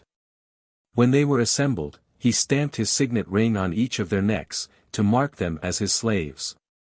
He obliged the male genii to erect various public buildings. Among others, also a temple after the plan of that at Mecca, which he had once seen during his travels to Arabia. The female genii he obliged to cook, to bake, to wash, to weave, to spin, to carry water, and to perform other domestic labors. The stuffs they produced Solomon distributed among the poor, and the food which they prepared was placed on tables of 2 leagues square, for the daily consumption amounted to 30,000 oxen and as many sheep. With a great number of fowls and fish, of which he could obtain as many as he chose by virtue of his ring, notwithstanding his remoteness from the ocean. The genii and demons sat at iron tables, the poor at tables of wood, the chiefs of the people and of the army at tables of silver, but the learned and eminently pious at golden ones, and the latter were waited on by Solomon himself. One day, when all the spirits, men, beasts, and birds, had risen, satisfied, from their various tables, Solomon prayed to Allah that he might permit him to entertain all the creatures of the earth. "Thou demandest an impossibility," replied Allah, "but make a beginning tomorrow with the inhabitants of the sea." Solomon thereupon commanded the genii to load with corn 100,000 camels and as many mules, and to lead them to the seashore. He himself followed, and cried, "Come hither, ye inhabitants of the sea, that I may satisfy your hunger." Then came all kinds of fish to the surface of the sea. Solomon flung corn unto them till they were satisfied and dived down again. On a sudden, a whale protruded his head, resembling a mighty mountain. Solomon made his flying spirits to pour 1 sack of corn after the other into its jaws, but it continued its demand for more, until not a single grain was left. Then it bellowed aloud, "Feed me, Solomon, for I never suffered so much from hunger as today." Solomon inquired of it, whether there were more fish of the kind in the sea. "There are of my species alone," replied the whale, 70,000 kinds, the least of which is so large that thou wouldst appear in its body like a grain of sand in the wilderness. Solomon threw himself on the ground, and began to weep, and besought the Lord to pardon his senseless demand. "My kingdom," cried Allah to him, "is still greater than thine. Arise, and behold but one of those creatures whose rule I cannot confide to man." Then the sea began to rage and to storm, as if all the 8 winds had set it in motion at once. And there rose up a sea monster so huge that it could easily have swallowed 70,000 like the first, which Solomon was not able to satisfy, and cried with a voice like the most terrible thunder, "Praised be Allah, who alone has the power to save me from starvation." When Solomon was returning again to Jerusalem, he heard such a noise, proceeding from the constant hammering of the genii, who were occupied with the building of the temple, that the inhabitants of Jerusalem were no longer able to converse with each other. He therefore commanded the spirits to suspend their labors, and inquired whether none of them was acquainted with a means by which the various metals might be wrought without producing such a clamor. Then there stepped out one from among them, and said, "This is known only to the mighty Sakr, but he has hitherto succeeded in escaping from thy dominion." "Is, then, this Sakr utterly inaccessible?" inquired Solomon. "Sakr," replied the genius, "is stronger than all of us put together, and is as much our superior in swiftness as in power. Still, I know that he drinks from a fountain in the province of Hijr once in every month. Perhaps thou mayest succeed, O wise king, to subdue him there to thy scepter." Solomon commanded forthwith a division of his swift-flying genii to empty the fountain, and to fill it with intoxicating liquor. Some of them he then ordered to linger in its vicinity until they should see Sakr approaching, and then instantly to return and bring him word. A few weeks afterward, when Solomon was standing on the terrace of his palace, he beheld a genius flying from the direction of Hijr swifter than the wind. The king inquired of him if he brought news respecting Sakr. Sakr is lying overcome with wine at the brink of the fountain, replied the genius, and we have bound him with chains as massive as the pillars of thy temple. But he will burst them asunder as the hair of a virgin when he has slept off his wine. Solomon then mounted hastily the winged genius, and in less than an hour was borne to the fountain. It was high time, for Sakr had already opened his eyes again, but his hands and feet were still chained, so that Solomon set the signet on his neck without any hindrance. Sakr uttered such a cry of woe that the whole earth quaked. But Solomon said to him, "Fear not, mighty genius. I will restore thee to liberty as soon as thou shalt indicate the means whereby I may work the hardest metals without noise." "I myself know of no such," replied Sakr. "But the raven will best be able to advise thee. Take only the eggs from a raven's nest, and cover them with a crystal bowl, and thou shalt see how the mother bird shall cut it through." Solomon followed Sakr's advice. A raven came and flew about the bowl. But, finding that she could not get access to the eggs, she flew away, and a few hours afterward reappeared with a stone in her beak, called Samar, which had no sooner touched the bowl than it fell in two halves. "Whence hast thou this stone?" inquired Solomon of the raven. "From a mountain in the distant west," replied the raven. Solomon then commanded some of the genii to follow the raven to the mountain, and to procure more of these stones. But Sakr he set free again, according to his promise. When the chains were taken from him, he shouted with exultation, but his joy sounded in Solomon's ear like the laughter of scorn. As soon as the spirits returned with the Samar stones, he caused himself to be carried back to Jerusalem by one of them, and divided the stones among the genii, who could now continue their labors without making the slightest noise. Solomon then constructed a palace for himself, with a profusion of gold, silver, and precious stones, the like of which no king had ever possessed before him. Many of its halls had crystal floors and ceilings, and he erected a throne of sandalwood, covered with gold, and embossed with the most costly jewels. While the building of his palace was in progress, he made a journey to the ancient city of Damascus, whose environs are reckoned among the 4 earthly paradises. The genius on whom he rode pursued the straightest course, and flew over the valley of ants, which is surrounded by such lofty cliffs, and deep, impassable ravines, that no man had been able to enter it before. Solomon was much astonished to see beneath him a host of ants, which were as large as wolves, and which, owing to their grey eyes and feet, appeared at a distance like a cloud. But, on the other hand, the queen of the ants, which had never seen a human being, was in no small trouble on perceiving the king, and cried to her subjects, "Retire quickly to your caverns."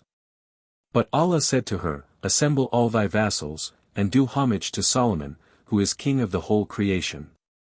Solomon, to whom the winds had wafted these words, then at a distance of 6 leagues, descended to the queen, and in a short time the whole valley was covered with ants as far as his eye could reach. Solomon then asked the queen, who was standing at their head, "Why fearest thou me, since thy hosts are so numerous that they could lay waste the whole earth?" "I fear none but Allah," replied the queen. "For if my subjects which thou now beholdest were threatened with danger, 70 times their number would appear at a single nod from me. Why, then, didst thou command thy ants to retire while I was passing above thee? Because I feared lest they might look after thee, and thus forget their Creator for a moment."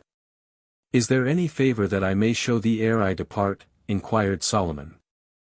"I know of none, but rather let me advise thee so to live that thou mayest not be ashamed of thy name, which signifies, the Immaculate. Beware also of ever giving away thy ring without first saying, in the name of Allah the All-Merciful." Solomon once more exclaimed, "Lord, thy kingdom is greater than mine," and took leave of the queen of ants. On his return he commanded the genius to fly in another direction, so as not to disturb the devotions of the queen and her subjects. On arriving at the frontiers of Palestine, he heard how someone prayed. My God, who hast chosen Abraham to be thy friend, redeem me soon from this woeful existence. Solomon descended to him, and beheld an aged man bowed down with years, and trembling in all his limbs. Who art thou? I am an Israelite of the tribe of Judah. How old art thou? Allah alone knows. I counted up to my 300th year, and since that time full 50 or 60 more must have passed away. How camest thou to so great an age, which, since Abraham's time, no human being has attained? I once saw a shooting star in the night of Al-Qadr, and expressed the senseless wish that I might meet with the mightiest prophet before I died.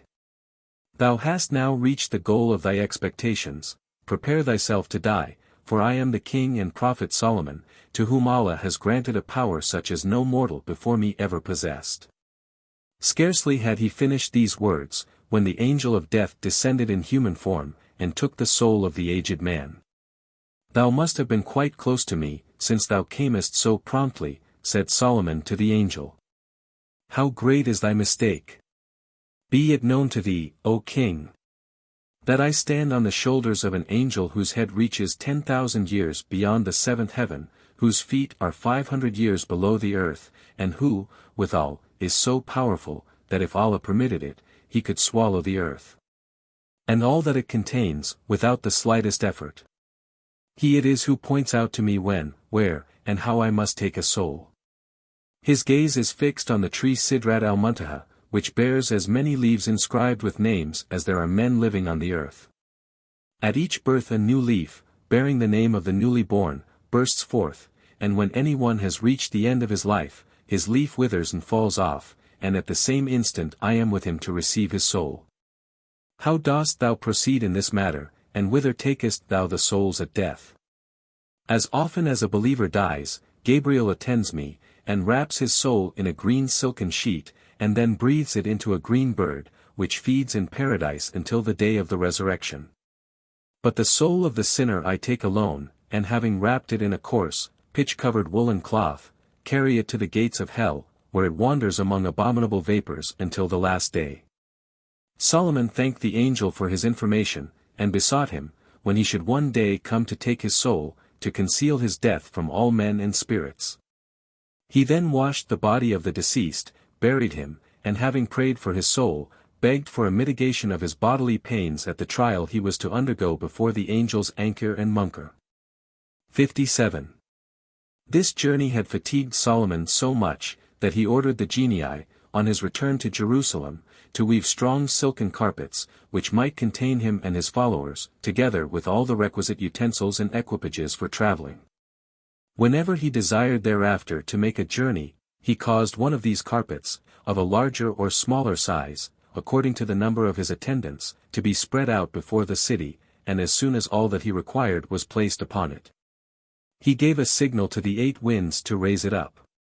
He then seated himself on his throne, and guided them into whatever direction he pleased, even as a man guides his horses with bit and reins. One night Abraham appeared to him in a dream, and said, Allah has distinguished thee above all other men by thy wisdom and power. He has subjected to thy rule the genii, who are erecting a temple at thy command, the like of which the earth has never borne before, and thou ridest on the winds as I once rode on Borak, who shall dwell in paradise until the birth of Muhammad. Show thyself grateful, therefore, unto the only God, and, taking advantage of the ease with which thou canst travel from place to place, visit the cities of Jathrib, 58 where the greatest of prophets shall one day find shelter and protection. And of Mecca, the place of his birth, where now the holy temple stands which I and my son Ismail, peace be on him, rebuilt after the flood. The next morning, Solomon proclaimed that he would undertake a pilgrimage to Mecca, and that each and every Israelite would be permitted to accompany him. There immediately applied so many pilgrims, that Solomon was obliged to have a new carpet woven by the spirits, 2 leagues in length and 2 in breadth. The empty space which remained he filled with camels, oxen, and smaller cattle, which he designed to sacrifice at Mecca, and to divide among the poor. For himself he had a throne erected, which was so studded with brilliant jewels that no one could raise his eyes to him. The men of distinguished piety occupied golden seats near the throne, the learned were seated on silver, and part of the common people on wood. The genii and demons were commanded to fly before him, for he trusted them so little that he desired to have them constantly in his presence, and therefore always drank out of crystal cups so as never to lose sight of them, even when he was compelled to satisfy his thirst. But the birds he directed to fly above the carpet in close array, to protect the travelers from the sun.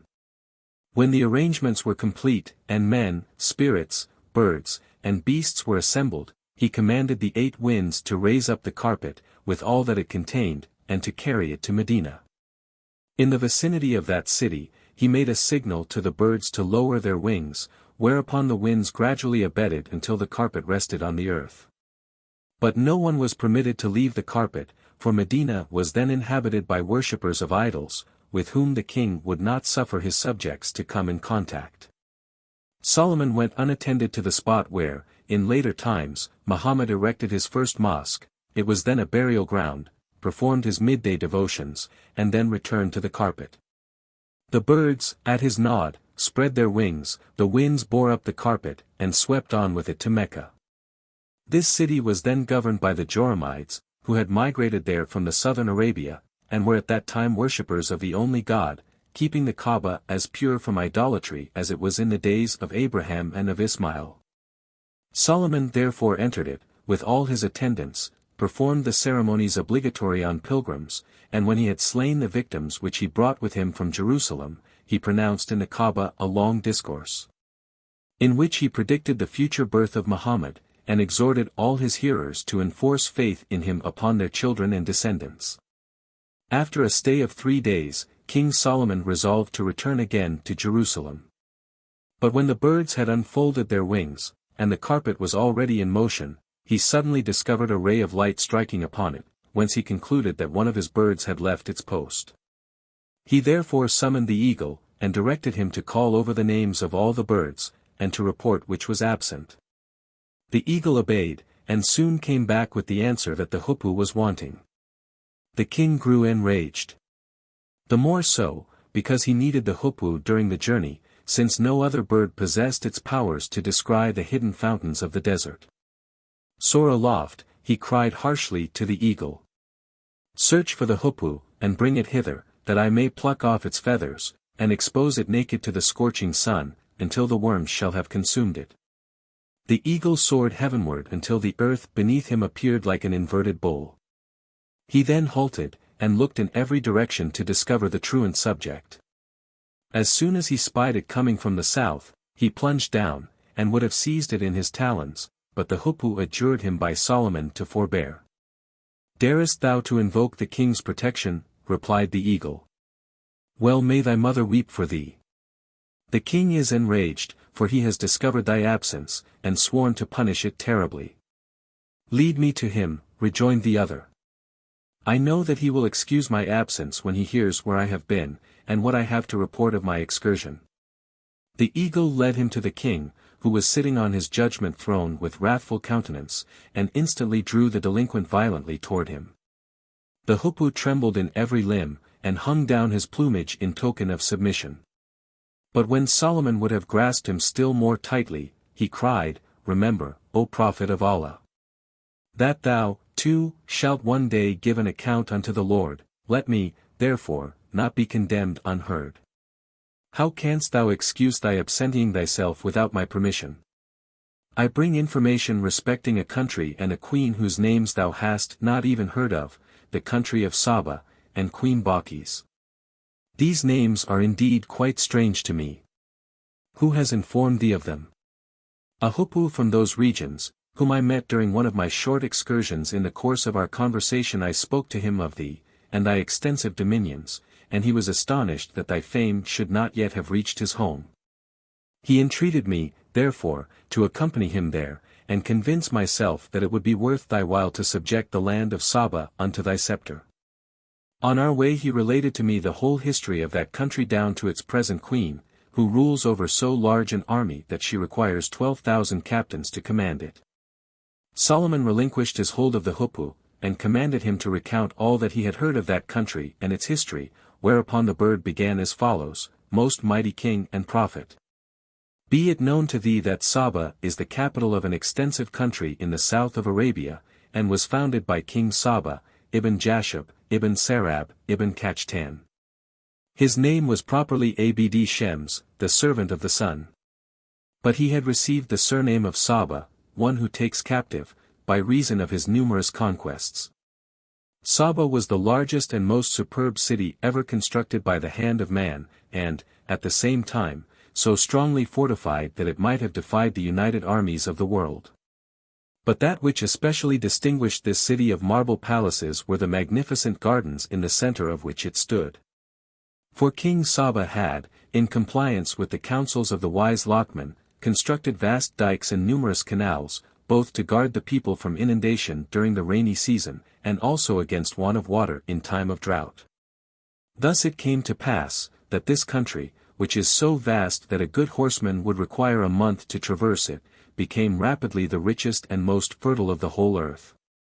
It was covered with the finest trees in every direction, so that its travelers knew nothing of the scorching sun. Its air, too, was so pure and refreshing, and its sky so transparent, that the inhabitants lived to a very great age, in the enjoyment of perfect health. The land of Saba was, as it were, a diadem on the brow of the universe. This state of felicity endured as long as it pleased Allah. King Saba, its founder, died, and was succeeded by other kings, who enjoyed the fruits of Lockman's labors without thinking of preserving them, but time was busy with their destruction.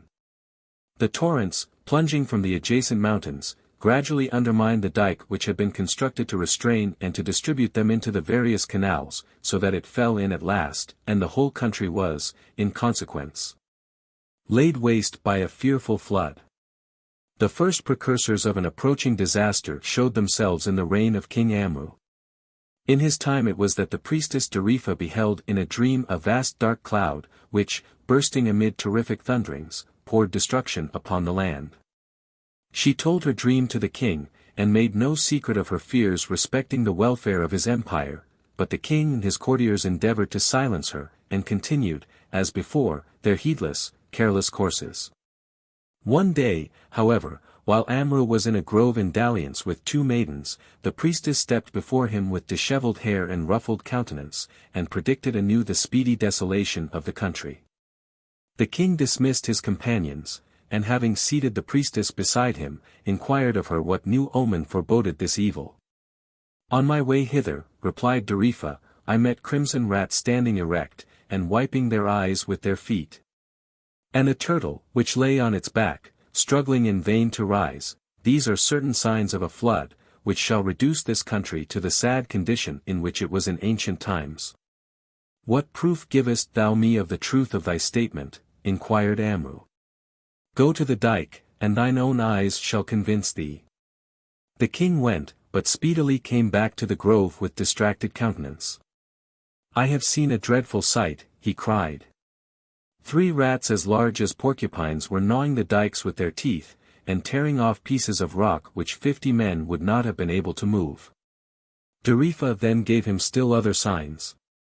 And he himself had a dream, in which he saw the tops of the loftiest trees covered with sand, an evident presage of the approaching flood, so that he resolved to fly from his country. Yet, in order to dispose of his castles and possessions to advantage, he concealed what he had seen and heard, and invented the following pretext for his emigration. One day he gave a grand banquet to his highest officers of state and the chiefs of his army, but arranged with his son beforehand that he should strike him in the face during a discussion. When this accordingly took place at the public table, the king sprang up, drew his sword, and feigned to slay his son, but, as he had foreseen, his guests rushed in between them, and hurried away the prince. Amru then swore that he would no longer remain in a country where he had suffered such a disgrace. But, when all his estates were sold, he avowed the true motive of his emigration, and many tribes joined themselves to him. Soon after his departure the predicted calamities took place, for the inhabitants of Saba, or Marib, as this city is sometimes called, listened neither to the warnings of Darifa nor the admonition of a prophet whom Allah had sent them. The strong dike fell in, and the waters, pouring from the mountain, devastated the city and the entire vicinity. As, however, the men of Saba continued the huppu, in his narrative before King Solomon, who had fled into the mountain, were improved by their misfortune, and repented, they soon succeeded, with the help of Allah, in constructing new dams, and in restoring their country to a high degree of power and prosperity, which went on increasing under the succeeding kings, though the old vices too reappeared, and, instead of the Creator of heaven and earth, they even worshipped the sun. The last king of Saba, named Sherebil, was a monster of tyranny.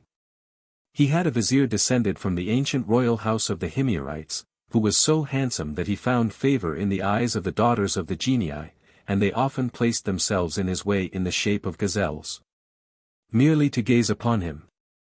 One of them, whose name was Amira, felt so ardent an attachment for the vizier, that she completely forgot the distinction between men and genii, and one day, while he was following the chase, appeared in the form of a beautiful virgin, and offered him her hand, on condition that he would follow her, and never demand an account of any of her actions. The vizier thought the daughter of the genii so far exalted above all human beauty, that he lost his self-command, and consented, without reflection, to all that she proposed. Umaira then journeyed with him to the island where she lived, and married him. Within a year's time she bore a daughter, whom she called Balkis. But soon after that she left her husband, because he, as Moses had done with Al-Qaid, had repeatedly inquired into her motives when unable to comprehend her actions. The vizier then returned with Balkis to his native country, and concealed himself in one of its valleys at a distance from the capital. There Balkis grew up like the fairest flower of Yemen. But she was obliged to live in greater retirement the older she became, for her father feared lest Sherebil might hear of her, and treat her as remorselessly as the other maidens of Saba. Nevertheless, heaven had decreed that all his precautions should be abortive. For the king, in order to learn the condition of his empire, and the secret sentiments of his subjects, once made a journey on foot, disguised like a beggar, throughout the land. When he came to the region where the vizier lived, he heard both him and his daughter much spoken of, because no one knew who he was, nor whence he had come, nor why he lived in such obscurity. The king therefore caused his residence to be pointed out, and he reached it at the moment when the vizier and his daughter were seated at table. His first glance fell on Balkis, who was then in her 14th year, and beautiful like an houri of paradise, for, with the grace and loveliness of woman, she combined the transparent complexion and the majesty of the genii. But how great was his astonishment, when, fixing his eye on her father, he recognized his former vizier, who had so suddenly disappeared, and whose fate had remained unknown. As soon as the vizier observed that the king had recognized him, he fell down at his feet, imploring his favor, and relating all that had befallen him during his absence. Sherebil pardoned him from love to Balkis, but demanded that he should resume his former functions, and at the same time presented him with a palace in the finest situation near his capital. But a few weeks had scarcely elapsed when the vizier one morning returned from the city with a heavily clouded brow, and said to Balkis, "My fears are now realized. The king has asked thy hand, and I could not refuse without endangering my life, although I would rather see thee laid in thy grave than in the arms of this tyrant." "Dismiss your fears, my father," replied Balkis. "I shall free me and my whole sex from this abandoned man. Only put on a cheerful brow, that he may not conceive any suspicion, and request of him, as the only favor I demand, that our nuptials be solemnized here in privacy." The king cheerfully agreed to the wish of his bride, and repaired on the following morning, accompanied by a few servants, to the vizier's palace, where he was entertained with royal magnificence. After the repast, the vizier retired with his guests, and Balkis remained alone with the king. But on a given signal her female slaves appeared, one of them sang, another played on the harp, a third danced before them, and a fourth presented wine in golden cups. The last was, by Balkis's directions, especially active, so that the king, whom she urged by every art to partake of the strongest wines, soon fell back lifeless on his divan. Balkis now drew forth a dagger from beneath her robe, and plunged it so deeply into the heart of Sherebil, that his soul rushed instantly to hell. She then called her father, and pointing to the corpse before her, said, "Tomorrow morning, let the most influential men of the city, and also some chiefs of the army, be commanded, in the king's name, to send him their daughters. This will produce a revolt which we shall improve to our advantage. Balkis was not mistaken in her conjecture. For the men, whose daughters were threatened with infamy, called their kinsmen together, and marched in the evening to the palace of the vizier, threatening to set it on fire unless the king should be delivered up to them. Balkis then cut off the king's head, and flung it through the window to the assembled insurgents. Instantly there arose the loud exultations of the multitude. The city was festively illumined, and Balkis, as protectress of her sex, was proclaimed Queen of Saba. This queen, concluded the Huppu, has been reigning there since many years in great wisdom and prudence, and justice prevails throughout her now flourishing empire.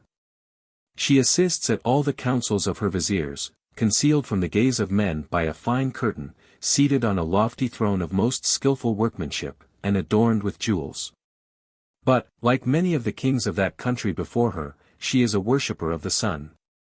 We shall see, said Solomon, when the Huppu had concluded the account of his journey, whether thou hast spoken the truth, or art to be numbered among deceivers.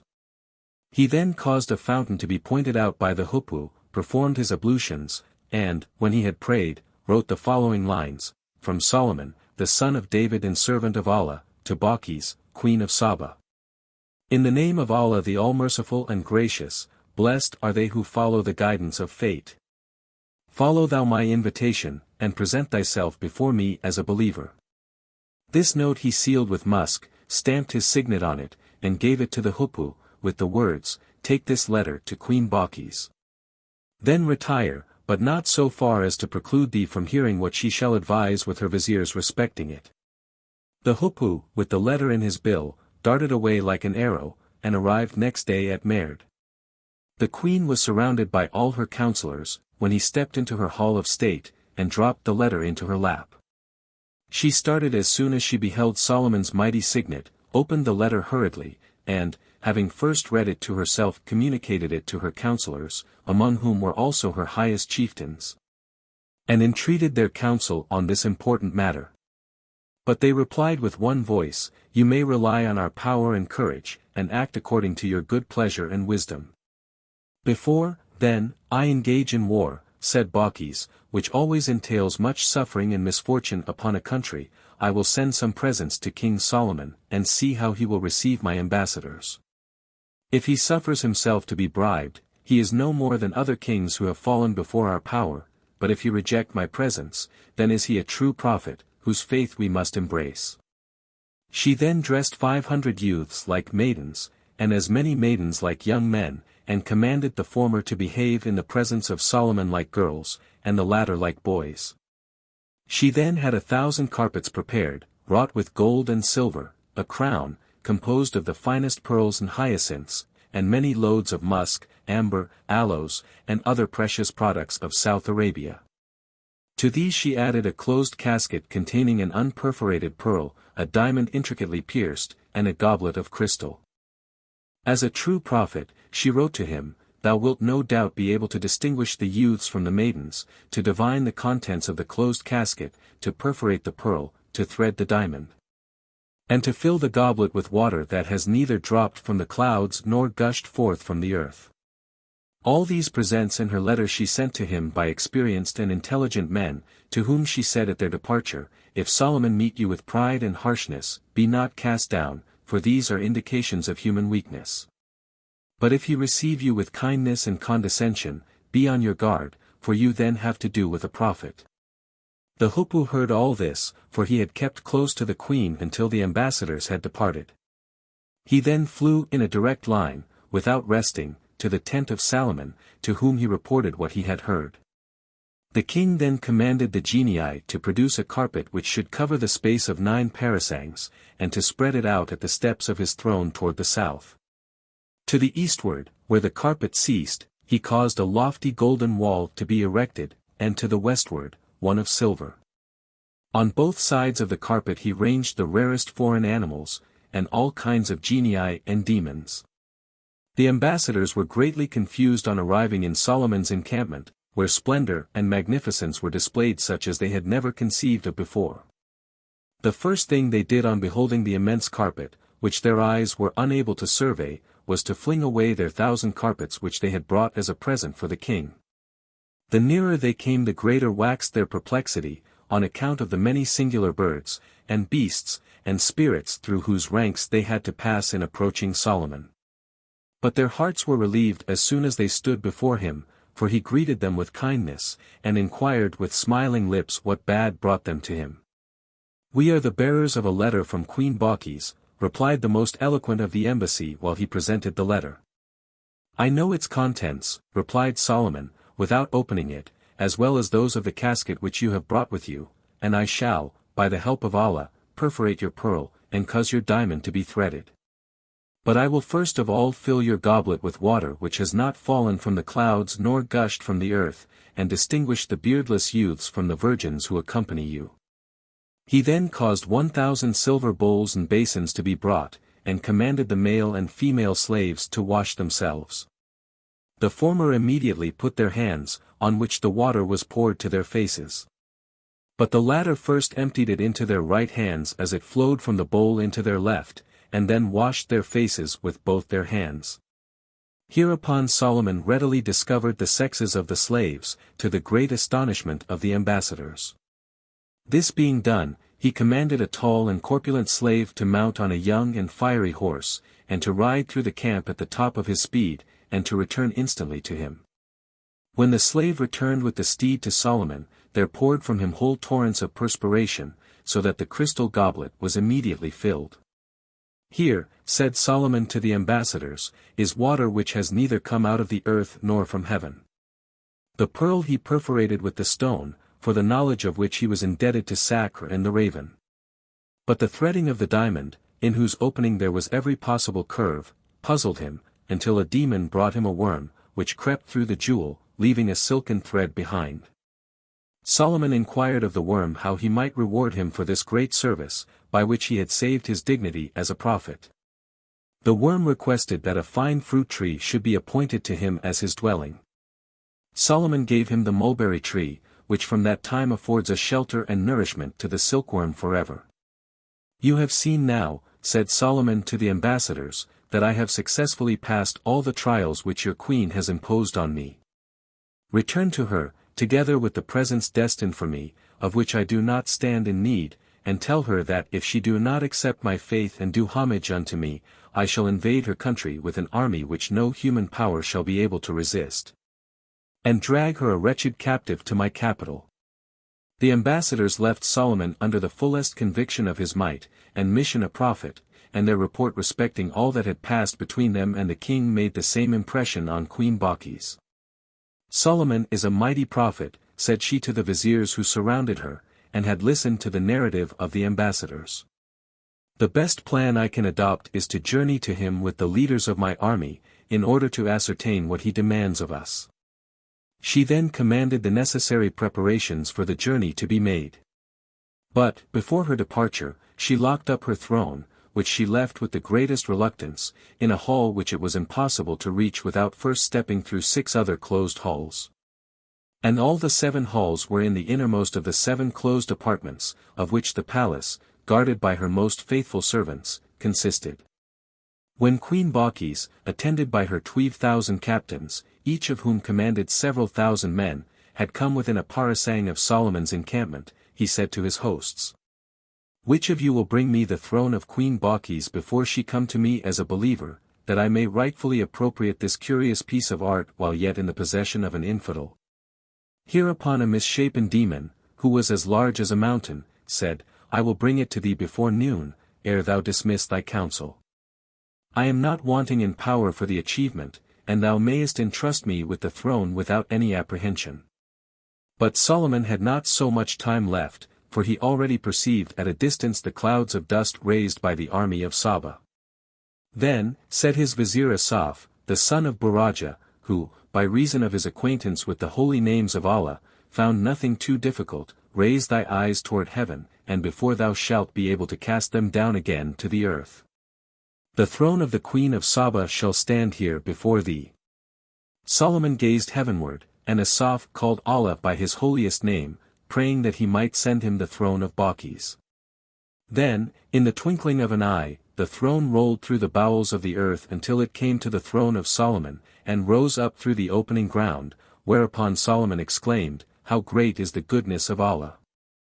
This was assuredly intended as a trial whether I should be grateful to him or not, but whosoever acknowledgeth the goodness of Allah, does it to himself, and whoever denieth it, does no less so. Allah has no need of human gratitude." After having admired the throne, he said to one of his servants, "Make some change on it, and let us see whether Balkis will recognize it again."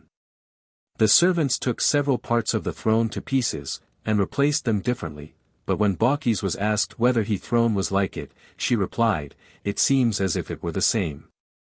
This and other replies of the queen convinced Solomon of her superior understanding, for she had undoubtedly recognized her throne, but her answer was so equivocal that it did not sound either reproachful or suspicious. But, before he would enter into more intimate relations with her, he desired to clear up a certain point respecting her, and to see whether she actually had cloven feet, as several of his demons would have him to believe. Or whether they had only invented the defect from fear lest he might marry her and beget children, who, as descendants of the genii, would be even more mighty than himself. He therefore caused her to be conducted through a hall whose floor was of crystal, and under which water, tenanted by every variety of fish, was flowing. Balkis, who had never seen a crystal floor, supposed that there was water to be passed through, and therefore raised her robe slightly, when the king discovered, to his great joy, a beautifully shaped female foot.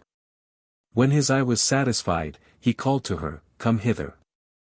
There is no water here, but only a crystal floor, and confess thyself to the faith in one only God." Balkis approached the throne, which stood at the end of the hall, and in Solomon's presence abjured the worship of the sun. Solomon then married Balkis, but reinstated her as queen of Saba, and spent 3 days in every month with her. On one of his progresses from Jerusalem to Merib, he passed through a valley inhabited by apes, which, however, dressed and lived like men, and had more comfortable dwellings than other apes, and even bore all kinds of weapons. He descended from his flying carpet, and marched into the valley with a few of his troops.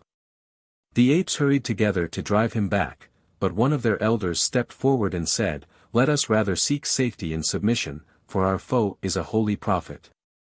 3 apes were immediately chosen as ambassadors to negotiate with Solomon. He received them kindly, and inquired to which class of apes they belonged, and how it came to pass that they were so skilled in all human arts. The ambassadors replied, "Be not astonished at us, for we are descended from men, and are the remnant of a Jewish community, which, notwithstanding all admonition, continued to desecrate the Sabbath until Allah cursed them and turned them into apes." 59 Solomon was moved to compassion and, to protect them from all farther animosity on the part of man, gave them a parchment, in which he secured to them forever the undisturbed possession of this valley. At the time of the California Omar, there came a division of troops into this valley. But when they would have raised their tents to occupy it, there came an aged ape, with a scroll of parchment in his hands, and presented it to the leader of the soldiers. Yet, as no one was able to read it, they sent it to Omar at Medina, to whom it was explained by a Jew, who had been converted to Islam. He sent it back forthwith, and commanded the troops to evacuate the valley. Meanwhile, Balkis soon found a dangerous rival in Jarada, the daughter of King Nabara, who governed one of the finest islands in the Indian Ocean. This king was a fearful tyrant, and forced all his subjects to worship him as a god. As soon as Solomon heard of it, he marched against him with as many troops as his largest carpet could contain, conquered the island, and slew the king with his own hand. When he was on the point of leaving the palace of Nabara, there stepped before him a virgin who far surpassed in beauty and grace the whole harem of Solomon, not even the queen of Saba excepted. He commanded her to be led to his carpet, and, threatening her with death, forced her to accept his faith and his hand. But Jarada saw in Solomon only the murderer of her father, and replied to his caresses with sighs and tears. Solomon hoped that time would heal her wounds, and reconcile her to her fate. But when, at the expiration of a whole year, her heart still remained closed against love and joy, he overwhelmed her with reproaches, and inquired how he might assuage her grief. "As it is not in thy power," replied Jarada, to recall my father to life, send a few genii to my home, let them bring his statue, and place it in my chamber, perhaps the very sight of his image will procure me some consolation. Solomon was weak enough to comply with her request, and to defile his palace with the image of a man who had deified himself and to whom even Jarada secretly paid divine honors. This idol worship had lasted 40 days, when Asaph was informed of it. He therefore mounted the rostrum, and, before the whole assembled people, pronounced a discourse, in which he described the pure and God-devoted life of all the prophets, from Adam until David. In passing to Solomon, he praised the wisdom and piety of the first years of his reign, but regretted that his later courses showed less of the true fear of God. As soon as Solomon had learned the contents of this discourse, he summoned Asaph, and inquired of him whereby he had deserved to be thus censured before the whole people. Asaph replied, Thou hast permitted thy passion to blind thee, and suffered idolatry in thy palace. Solomon hastened to the apartments of Jarada, whom he found prostrate in prayer before the image of her father, and exclaiming, We belong unto Allah, and shall one day return to him. He shivered the idol to pieces, and punished the princess. He then put on new robes, which none but pure virgins had touched, strewed ashes on his head, went into the desert, and implored Allah for forgiveness. Allah pardoned his sin. But he was to atone for it during 40 days. On returning home in the evening, having given his signet into the keeping of one of his wives until he should return from an unclean place, Sakra assumed his form, and obtained from her the ring. Soon after, Solomon himself claimed it, but he was laughed at and derided, for the light of prophecy had departed from him, so that no one recognized him as king, and he was driven from his palace as a deceiver and impostor. He now wandered up and down the country, and wherever he gave his name he was mocked as a madman, and shamefully entreated. In this manner he lived 39 days, sometimes begging, sometimes living on herbs. On the 40th day he entered into the service of a fisherman, who promised him as his daily wages 2 fishes, one of which he hoped to exchange for bread. But on that day the power of Sakra came to an end. For this wicked spirit had, notwithstanding his external resemblance to Solomon, and his possession of the signet ring, by which he had obtained power over spirits, men, and animals, excited suspicion by his ungodly deportment, and his senseless and unlawful ordinances. The elders of Israel came daily to Asaph, preferring new charges against the king, but Asaph constantly found the doors of the palace closed against him. But when, finally, on the 40th day, even the wives of Solomon came and complained that the king no longer observed any of the prescribed rules of purification, Asaph, accompanied by some doctors of the law, who were reading aloud in the Torah, forced his way, spite of the gatekeepers and sentinels, who would have hindered him, into the hall of state, where Sakra sojourned. No sooner did he hear the word of God, which had been revealed to Moses 60 than he shrunk back into his native form, and flew in haste to the shore of the sea, where the signet ring dropped from him. By the providence of the Lord of the universe, the ring was caught up and swallowed by a fish, which was soon afterward driven into the net of the fisherman whom Solomon served. Solomon received this fish as the wages of his labor, and when he ate it in the evening he found his ring. He then commanded the winds to take him back to Jerusalem, where he assembled around him all the chiefs of men, birds, beasts, and spirits, and related to them all that had befallen him during the last 40 days, and how Allah had, in a miraculous manner, restored the ring which Sakra had wilily usurped. He then caused Sakra to be pursued, and forced him into a copper flask, which he sealed with his signet, and flung between 2 rocks into the Sea of Tiberias, where he must remain until the day of the resurrection. The government of Solomon, which after this occurrence lasted 10 years, was not clouded again by misfortune. Jarada, the cause of his calamity, he never desired to see again, although she was now truly converted. But Queen Balkis he visited regularly every month until the day of her death. When she died, he caused her remains to be taken to the city of Tadmor, which she had founded, and buried her there. But her grave remained unknown until the reign of California Walid, when, in consequence of long-continued rains, the walls of Tadmor fell in, and a stone coffin was discovered 60 cubits long and 40 wide. bearing this inscription. Here is the grave of the pious Balkis, the queen of Saba and consort of the prophet Solomon, the son of David.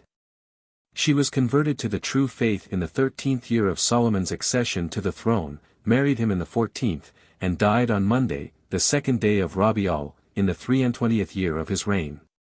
The son of the California caused the lid of the coffin to be raised up, and discovered a female form, which was as fresh and well preserved as if it had but just been buried. He immediately made a report of it to his father, inquiring what should be done with the coffin. Walid commanded that it should be left in the place where it was found, and be so built up with marble stones that it should never be desecrated again by human hands. This command was obeyed. And, notwithstanding the many devastations and changes which the city of Tadmor and her walls have suffered, no traces have been found of the tomb of Queen Balkis. A few months after the death of the Queen of Saba, the angel of death appeared unto Solomon with 6 faces, one to the right, and one to the left, one in front, and one behind, one above his head, and one below it. The king, who had never seen him in this form, was startled, and inquired what this 6-fold visage signified. With the face to the right, replied the angel of death, I fetch the souls from the east, with that to the left, the souls from the west. With that above, the souls of the inhabitants of heaven, with that below, the demons from the depths of the earth, with that behind, the souls of the people of Majuj and Jajuj, Gog and Magog. But with that in front, those of the faithful, to whom also thy soul belongs. Must, then, even the angels die? All that lives becomes the prey of death as soon as Israfil shall have blown the trumpet the 2nd time.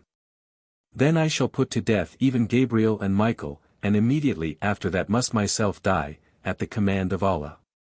Then God alone remains, and exclaims, Whose is the world, but there shall not a living creature be left to answer him.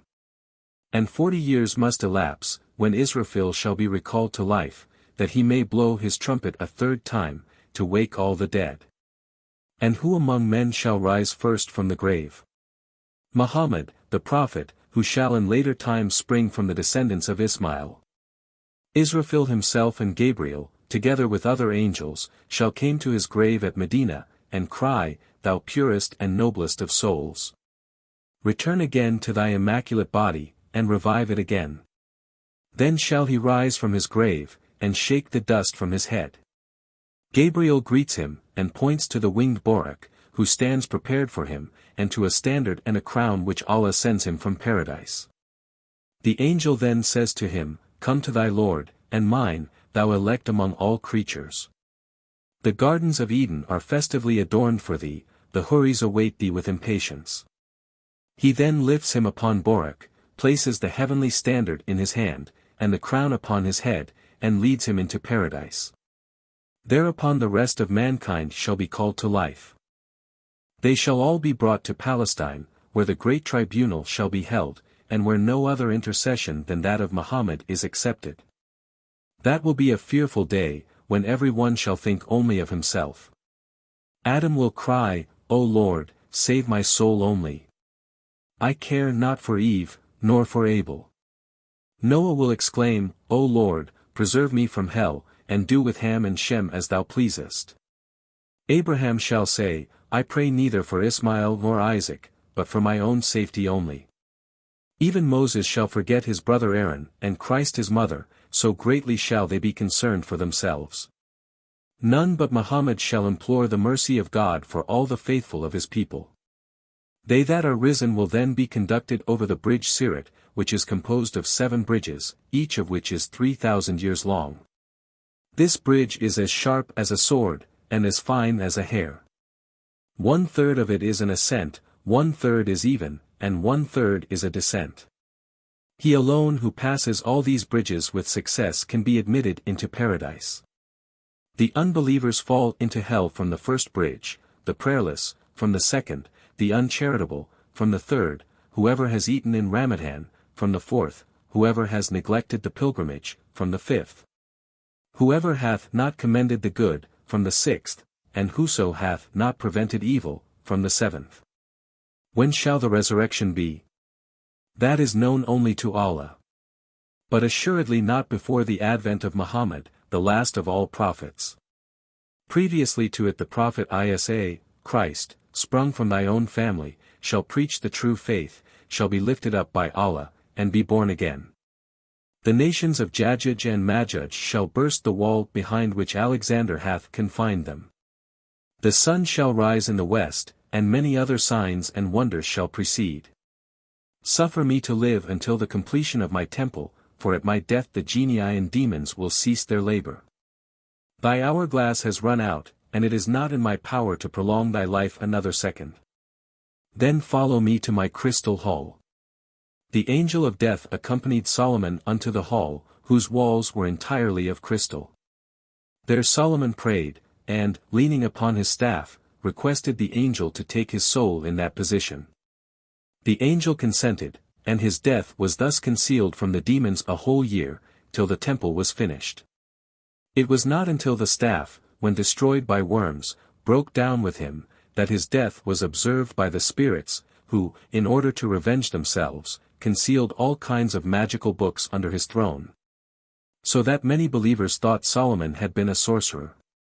But he was a pure and divine prophet, as it is written in the Koran, Solomon was no infidel, but the demons were unbelievers, and taught all manner of sorceries. When the king was lying on the ground, the angels carried him, together with his signet ring, to a cave, where they shall guard him until the day of the resurrection. John, Mary, and Christ. There once lived in Palestine a man named Amram ibn Muthan, who had attained to a great age without being blessed with posterity. Shortly before his death his wife Hannah prayed to the Lord that he might not suffer her to die childless. Her prayer was heard, and when she was with child she dedicated her offspring to the service of the Lord. But, contrary to her expectations, she gave birth to a daughter, whom she named Mary, and was naturally in doubt if her child would be accepted as a servant in the temple, until an angel cried to her, Allah has accepted thy vow.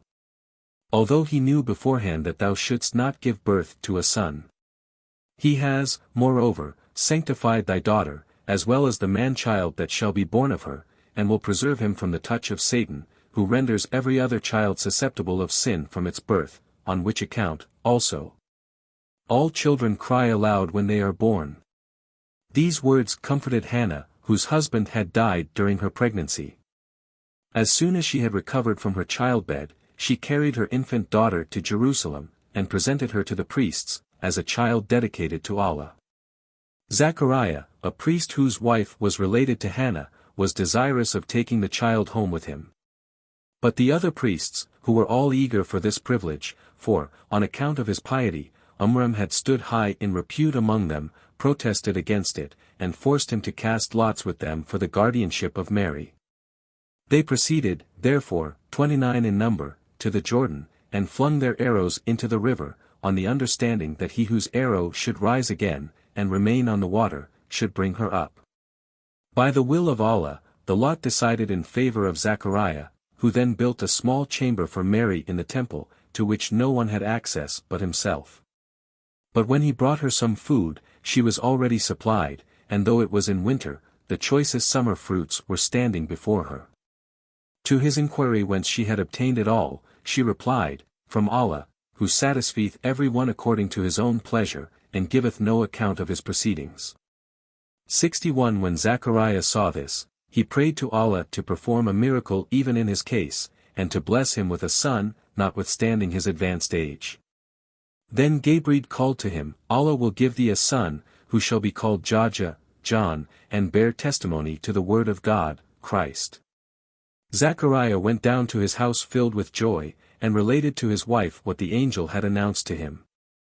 But as she was already 98 years of age, and her husband 120, she laughed at him, so that at length he himself began to doubt the fulfillment of the promise, and asked a sign from Allah. As the punishment of thy unbelief, cried Gabriel unto him, Thou shalt be speechless for 3 days, and let this serve thee as the sign thou hast required. On the following morning, Zachariah, as usual, desired to lead in prayer, but was unable to utter a single sound until the 4th day, when his tug was loosed, and he besought Allah to pardon him and his wife. Then there came a voice from heaven, which said, "Your sin is forgiven, and Allah will give you a son, who shall surpass in purity and holiness all the men of his time. Blessed be he in the day of his birth, as well as in those of his death and resurrection." Within a year's time Zechariah became the father of a child, which, even at its birth, had a holy and venerable appearance. He now divided his time between him and Mary, and John in the house of his father, and Mary in the temple, grew up like two fair flowers, to the joy of all believers, daily increasing in wisdom and piety. When Mary had grown to womanhood, there appeared to her one day, while she was alone in her cell, Gabriel, in full human form. Mary hastily covered herself with her veil, and cried, "Most merciful, assist me against this man." But Gabriel said, "Fear nothing from me, I am the messenger of thy Lord, who has exalted thee above all the women of earth, and am come to make known to thee his will. Thou shalt bear a son, and call him Isa, the Blessed One. He shall speak earlier than all other children, and be honored both in this world and in the world to come." "How shall I bear a son?" replied Mary, affrighted, "since I have not known a man?" "It is even so," replied Gabriel. "Did not Allah create Adam without either father or mother, merely by his word, 'Be thou created'? Thy son shall be a sign of his omnipotence, and as his prophet, restore the backsliding sons of Israel to the path of righteousness." When Gabriel had thus spoken, he raised with his finger Mary's robe from her bosom, and breathed upon her. Thereupon she ran into the field, and had scarcely time to support herself on the withered trunk of a date tree before she was delivered of a son. Then cried she, "Oh that I had died, and been forgotten long ere this, rather than that the suspicion of having sinned should fall upon me." Gabriel appeared again to her, and said, "Fear nothing, Mary. Behold, the Lord causes a fountain of fresh water to gush forth from the earth at thy feet, and the trunk on which thou leanest is blossoming even now, and fresh dates are covering its withered branches. Eat and drink, and when thou art satisfied, return to thy people, and if any one shall inquire of thee respecting thy child, be thou silent, and leave thy defense to him." Mary plucked a few dates, which tasted like fruit from paradise, drank from the fountain, whose water was even like milk, and then went, with her child in her arms, unto her family. But all the people cried out to her, "Mary, what hast thou done? Thy father was so pious, and thy mother so chaste."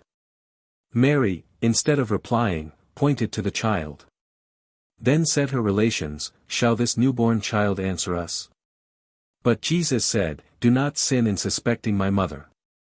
Allah has created me by his word, and has chosen me to be his servant and prophet." But, notwithstanding all these wonders, the sons of Israel would not believe in Christ when, at the age of manhood, he proclaimed to them the gospel which Allah had revealed to him. He was derided and despised because he called himself the Word and the Spirit of Allah, and was challenged to perform new miracles in the sight of the whole people. Christ then created, at the will of Allah, various kinds of birds out of clay, which he animated with his breath, so that they ate and drank, and flew up and down like natural birds. 62 He healed in one day by his prayer 50,000 blind and leprous persons, whose cure the best physicians of those times had been unable to effect.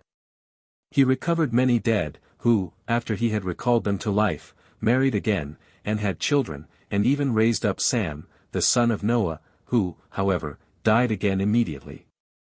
But he not only revived men, but even isolated parts and limbs. During his wanderings, he one day found a skull near the Dead Sea, and his disciples asked him to recall it to life. Christ prayed to Allah, and then, turning to the skull, said, "Live, by the will of the Lord, and tell us how thou hast found death, the grave, and the future state." The skull then assumed the form of a living head, and said, "Know thou, O Prophet of Allah, that about 4,000 years ago, after taking a bath, I fell into a fever, which, notwithstanding all the medicines which were given me, continued 7 days. On the 8th day I was so entirely exhausted that all my limbs trembled, and my tongue cleaved to the roof of my mouth. Then there came to me the angel of death in a terrible shape. His head touched the sky, while his feet stood in the lowest depths of the earth. He held a sword in his right hand, and a cup in his left, and there were 10 other angels with him, whom I took to be his servants. I would have shrieked so loudly at their sight that the inhabitants of heaven and of earth must have been petrified, but the angels fell on me, and held my tongue, and some of them pressed my veins, so as to force out my soul. Then said I, Exalted spirits, I will give all that I possess for my life. But one of them struck me in the face, and almost shattered my jawbone, saying, Enemy of Allah. He accepts no ransom. The angel of death then placed his sword upon my throat, and gave me the cup, which I was forced to empty to the dregs, and this was my death. My consciousness now lost, I was washed, wrapped in a shroud, and interred. But when my grave was covered with earth, my soul returned to my body, and I was sorely afraid in my solitude. But soon there came 2 angels, with a parchment in their hands, and told unto me all the good and all the bad that I had done while living in the body, and I was compelled to write it down with my own hand, and to attest it by my own signature. Whereupon they suspended the scroll on my neck, and vanished. There then appeared 2 other dark blue angels, each with a column of fire in his hand, one single spark of which, if it had dropped on the earth, would have consumed it. They called to me, in a voice like thunder, Who is thy Lord? Overcome with fright, I lost my senses, and said, shudderingly, You are my Lord's, but they cried, Thou least, enemy of Allah. And struck me a blow with the column of fire that sent me down to the 7th earth, but as soon as I returned again to my grave, they said, O earth! Punish the man who has been rebellious against his Lord. Instantly the earth crushed me, so that my bones were almost ground to powder, and she said, Enemy of God! I hated thee while thou didst tread my surface, but, by the glory of Allah, I will avenge me now, while thou art lying in my bowels. The angels then opened one of the gateways of hell, and cried, Take this sinner, who did not believe in Allah, boil and burn him. Thereupon I was dragged into the center of hell by a chain which was 70 cubits in length, and as often as the flames consumed my skin I received a fresh one, but only to suffer anew the torments of burning. At the same time, I was so hungry that I prayed for food, but I only obtained the putrefied fruit of the tree Saqam, which not merely increased my hunger, but even caused the most horrid pain and violent thirst.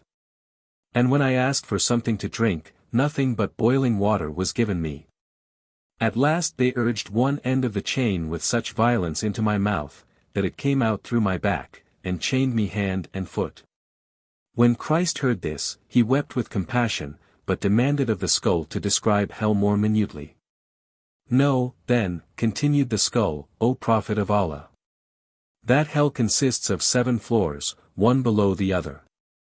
The uppermost is for hypocrites, the second for Jews, the third for Christians, the fourth for the Magi, the fifth for those who call the prophets liars, the sixth for idolaters, and the 7th for the sinners of the people of the Prophet Muhammad, who shall appear in later times. The last mentioned abode is least terrible, and sinners are saved from it through the intercession of Muhammad, but in the others the torture and agony are so great, that if thou, O Prophet of Allah, shouldst but see it, thou wouldst weep with compassion as a woman who has lost her only child. The outer part of hell is of copper, and the inner part of lead. Its floor is punishment, and the wrath of the Almighty its ceiling. The walls are of fire, not clear and luminous, but black fire, and diffusing a close, disgusting stench, being fed with men and idols. Christ wept long, and then inquired of the skull to which family he belonged during lifetime. He replied, I am a descendant of the Prophet Elias.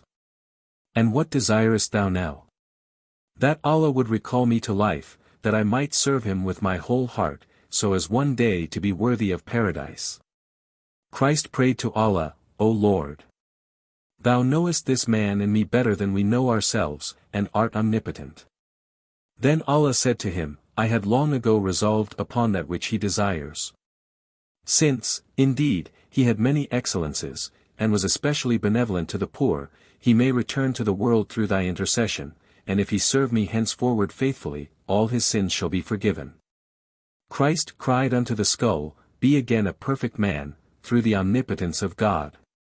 And while the words were still on his lips, there rose up a man who looked more blooming than in his former life, and cried, I confess that there is but one God, and that Abraham was his friend. Moses saw him face to face, Isa is his spirit and word, and Muhammad shall be his last and greatest messenger. I confess, moreover, that the resurrection is as certain as death, and that hell and paradise do really exist. This man lived 66 years after his resuscitation, and spent his days in fasting and his nights in prayer, nor did he alienate a single moment from the service of the Lord until he died. But the more wonders Christ performed before the eyes of the people, the greater was their unbelief. For all that they were not able to comprehend they believed to be sorcery and delusion, instead of perceiving therein a proof of his divine mission. Even the 12 apostles whom he had chosen to propagate the new doctrine were not steadfast in the faith, and asked of him one day that he might cause a table, covered with viands, to descend from heaven. A table shall be given you, said a voice from heaven, but whosoever shall thereafter continue in unbelief shall suffer severe punishment. Thereupon there descended 2 clouds, with a golden table, on which there stood a covered dish of silver. Many of the Israelites who were present exclaimed, Behold the sorcerer! What new delusion has he wrought? But these scoffers were instantly changed into swine. And on seeing it, Christ prayed, O Lord! Let this table lead us to salvation and not to ruin. Then said he to the apostles, Let him who is the greatest among you rise and uncover this dish. But Simon, the oldest apostle, said, Lord, thou art the most worthy to behold this heavenly food first. Christ then washed his hands, removed the cover, and said, In the name of Allah. And behold, there became visible a large baked fish, with neither bones nor scales, which diffused a fragrance around like the fruits of paradise. Round the fish there lay 5 small loaves, and on it salt, pepper, and other spices. Spirit of Allah, said Simon, are these viands from this world or from the other? But Christ replied, Are not both worlds, and all that they contain, the work of the Lord? Receive whatever he has given with grateful hearts, and ask not whence it comes. But if the appearance of this fish be not sufficiently miraculous to you, you shall behold a still greater sign. Then, turning to the fish, he said, Live. By the will of the Lord. The fish then began to stir and to move, so that the apostles fled with fear. But Christ called them back, and said, Why do you flee from that which you have desired? He then called to the fish, Be again what thou wast before, and immediately it lay there as it had come down from heaven. The disciples then prayed Christ that he might eat of it first. But he replied, I have not lusted for it, he that has lusted for it, let him eat of it now.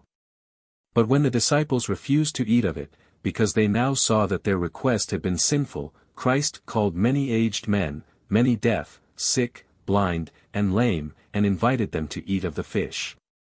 There now came 1,300, which ate of the fish, and were satisfied, but whenever one piece was cut off from the fish, another grew again in its place, so that it still lay there entire as if no one had touched it. The guests were not only satisfied, but even healed of all their diseases. The aged became young, the blind saw, the deaf heard, the dumb spake, and the lame regained their vigorous limbs. When the apostles saw this, they regretted that they had not eaten, and whoever beheld the men that had been cured and invigorated thereby, regretted in like manner not to have shared in the repast. When, therefore, at the prayer of Christ, a similar table descended again from heaven, the whole people, rich and poor, young and old, sick and whole, came to be refreshed by these heavenly viands. This lasted during 40 days. At the dawn of day, the table, borne on the clouds, descended in the face of the sons of Israel, and before sunset it gradually rose up again, until it vanished behind the clouds.